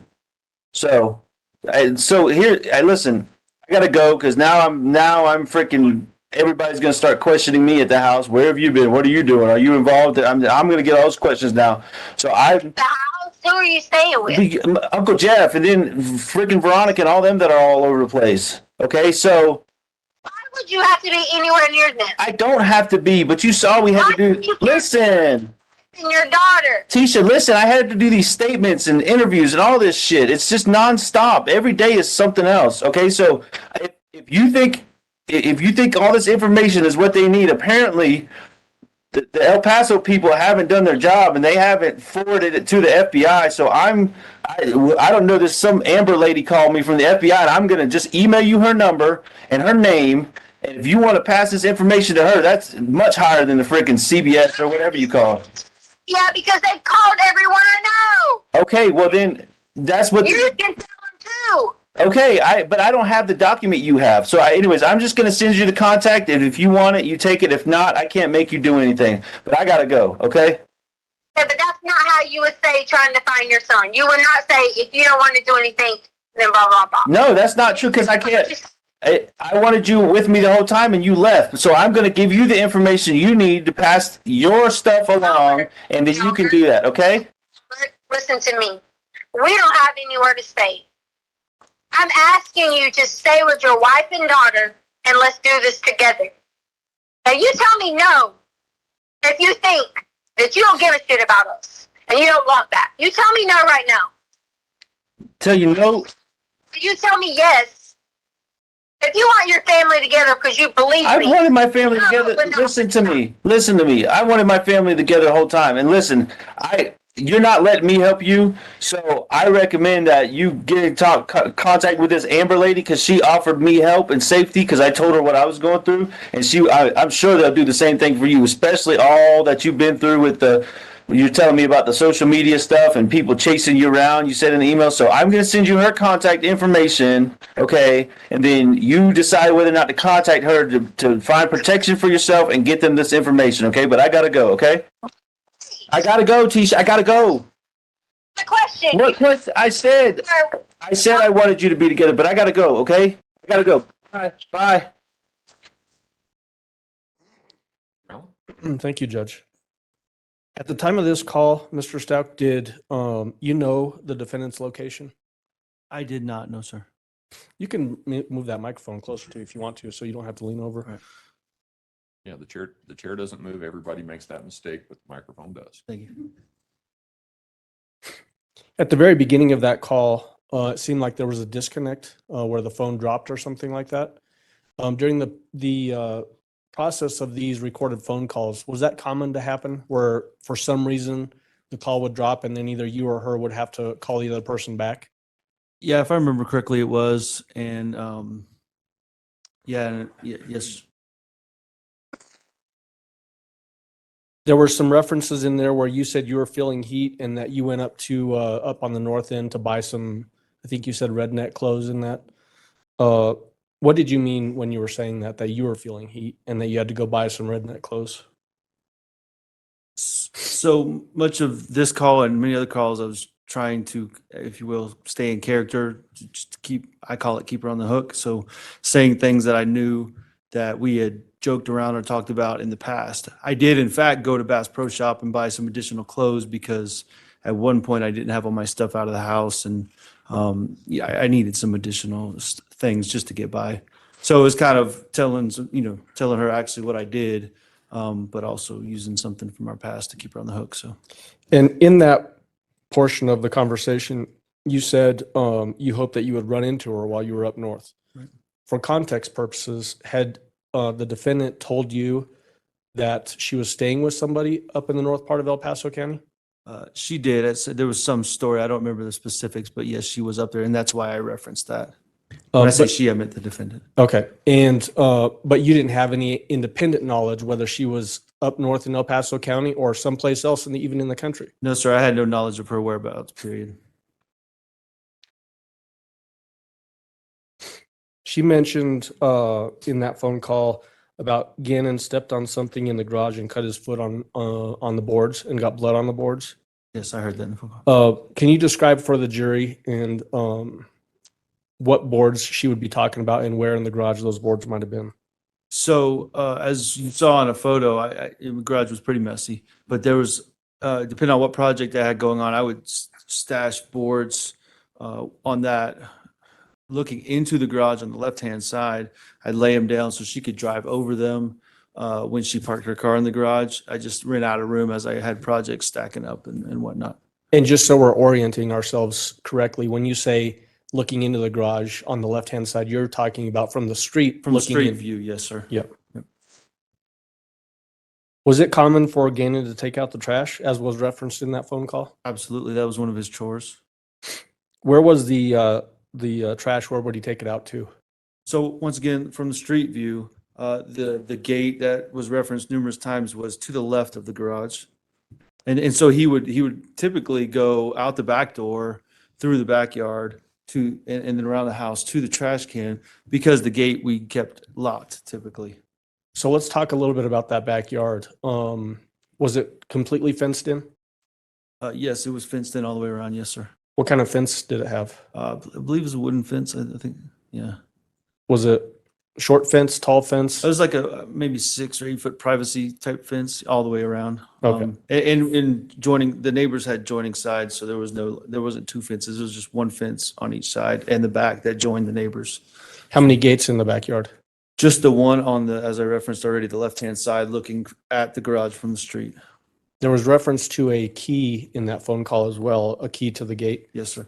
Did you keep that gate locked, closed? Yeah, we kept it locked. The only time I really remember unlocking it on a regular basis was to cut the grass in the backyard. Where was that key normally kept? I had a little basket of just whatever, just doodads on top of my dresser or somewhere in the master bedroom, and the key would be in there. It was a couple keys on a keychain, and I kept it in that basket. Was the lock on the, hopefully I'm going to describe this correctly when I'm asking this question. Was it a padlock, first of all? It was. Was that padlock on the outside of the gate, meaning closer to the street, or on the inside yard part of the gate? No, for instance, if Gannon were to unlock it, he would have had to go through the backyard and access it from the backyard side of the gate to unlock it. He could not reach over from the front yard side. Is that clear enough? Yeah, so just so we're clear, the lock that is locking the gate is on the inside of the yard. Yes. Yeah, on the backyard side. Yes, sir. How tall was Gannon? Oh, I don't remember it right off the top of my head. Approaching 5 foot. I don't know if he had hit 5 foot yet. Is it in that range? I guess just to really drive home this point, maybe unnecessarily, but was he tall enough, or did he have long enough arms that he could reach over a 6-foot fence and unlock the gate? Yeah, let me reiterate. I just mentioned that a second ago. He could not open the gate from the front yard. I mean, if he was standing on a ladder or something, but standing on the ground, he could not. He was not tall enough to reach over and unlock it. He had to go from the back. Could you even? I think I could, or pull myself up far enough to get it. I'm not sure, but I don't remember ever doing that Okay. because the lock was a little bit, it hung a little bit lower. It wasn't at the top. So Okay. There was mention of Kobe. Who is Kobe referenced in there? Kobe Bryant, he died, as many of us know, he died on that Sunday, which I think would have been the 26th. And I think it was in the phone call, I said, she had sent me a text message about it right when I landed at the airport in Lawton, Oklahoma. That's what I found out. Okay, so just she had sent you a text message in reference to Kobe Bryant dying in that helicopter crash. Yes, sir. Okay, and that's what that references to. Yes, sir. There was reference of bath salts. Tell us about the bath salts. What was that reference in regard to? So, some years ago, bath salts became kind of a recreational drug or something. I don't know much about it. I don't think that's the same bath salts as you put in your bathtub. I'm not 100% sure, but something came up in a text message thread where I referenced earlier about a friend on the bus, this new friend that I'd never found to exist, but he said Gannon could come over and play if Gannon were to bring bath salts with him, or some drugs or whatever. And that's where the bath salts were introduced into the conversation. The next thing I did was ask Tisha to get, or the defendant to get we had some, household bath salts. I said, get all those and put them up just in case. Put them up for what reason? In case that story was true. But put them up so that maybe Gannon couldn't get to them? Find them, or Gannon couldn't get them or whatever. Okay. There was a reference by the defendant to, the way I wrote it down was the Douglas County thing, basically. Were you aware that there were searches happening up on the northern part of El Paso County, southern part of Douglas County line? Yeah, at some point, I don't remember the exact date, but I know the search moved into that area because we were, I and those around me were following the news pretty closely, and getting most of our information from there. So to your knowledge, the fact that there was a search happening up in that part of the state was actually being broadcast on the news. I believe so. Yes, sir. That's where you learned it. Yeah, that's where I learned it. I think also in those pretext calls, that area was mentioned to me at one point. No specifics were given, just had you ever been through that area or whatever. So based on her reference, did that indicate to you that she also had learned that there was a search happening in that area as well? I don't know if in that moment I put it together and, immediately following that phone call. I think somewhere down the line, I put it together that, she must have put those together, seen the news as well and brought that up because of that. I'm not sure, Mr. Allen. And then the comment that she makes close in time to that comment about Douglas County is that y'all are barking up the wrong tree. Yes, In your mind, was that her trying to move the investigation away from that area? Objection calls for speculation. Sustained. Who was Uncle Matt? that's the first, I think I said that in the phone call. I've never heard of, though, I brought up the defendant's sister's ex-husband or ex-boyfriend or something. That's the only person I could think of the name Matt that could have been referred to as an uncle. No other person that I've ever heard of. So when she said Uncle Matt, that is not a name that either that you knew about. No, sir.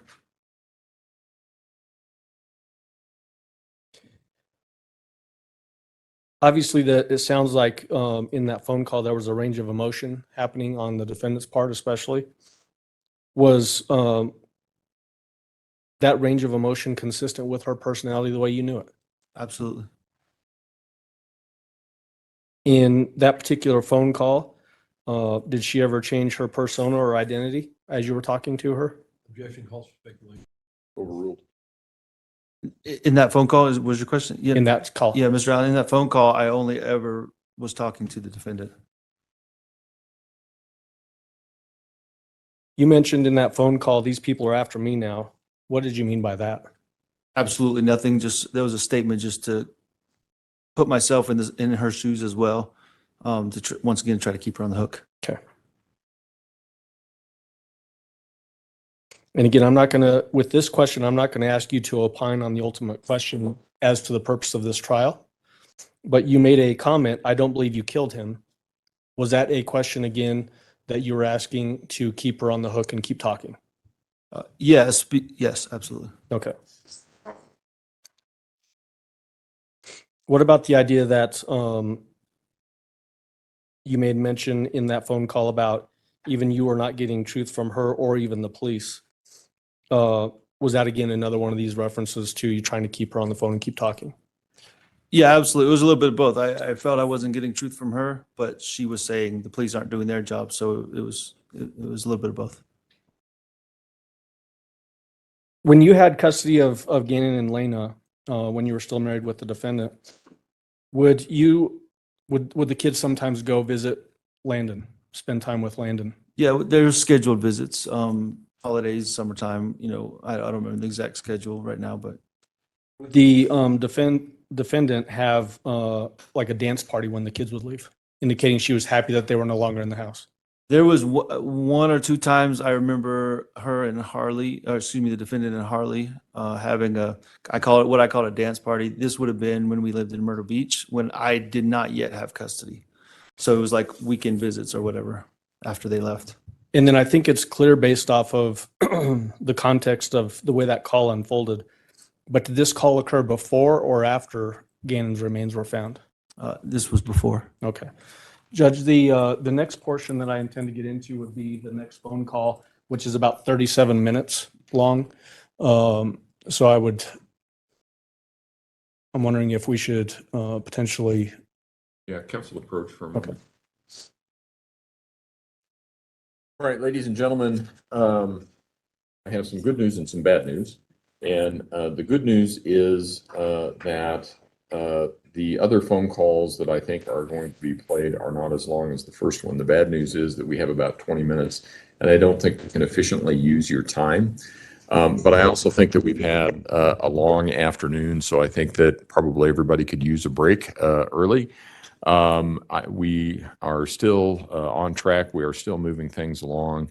The lawyers are, I think, doing their best to try and move things along. Sometimes things just take longer than what they think. Sometimes they go faster than what they think. So I apologize that we cannot efficiently use your time today, but I think it's probably good that everybody has a break. So we're going to end early. Again, do not discuss the case among yourselves. Do not discuss the case with anyone else. Do not do any investigation about any aspect of the case. Remember to avoid any stories or opinions from anyone regarding this matter. And if we can have everyone where they need to be so that they can meet Mr. Combs in the morning at the usual time, and then we should be able to start right at 9 o'clock. And go from there. So with that, and the 520 snow, I don't think you're going to need it tonight, but we shall see. So if that's an issue, that's the best place to find out. But other than that, we'll see you in the morning. All rise for the jury, please.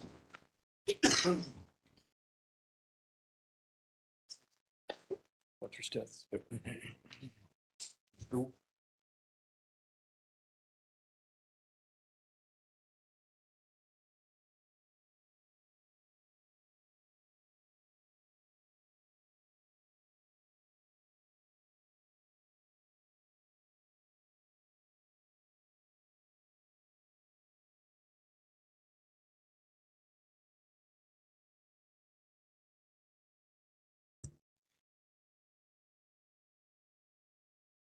Thank you. May all be seated. Record should reflect the jury has left the courtroom. Mr. Stauch, you can go ahead and step down.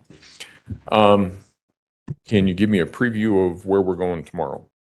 So it's going to be similar to today with the phone calls. Obviously, I admitted a bunch of those phone calls. We're not necessarily playing all of them with Mr. Stauch on the stand because there are other people involved with the process of recording those phone calls. Okay. So we'll have at some point down the road, a different FBI agent for a portion of them, and then a second FBI agent for another portion of those phone calls. We also have some people, I believe, who do we have finding? We have two people from the Pensacola area that are actually I think maybe are here now. Okay. That were involved with the discovery of Gannon's remains down in Florida. And that's what you anticipate tomorrow? Yes. Okay. All right. Is there anything else we need to address at this point in time? Prosecution? Defense? No, sir. Okay. All right. Then we'll see everybody at 9 o'clock in the morning. Thank you. Court will be in recess.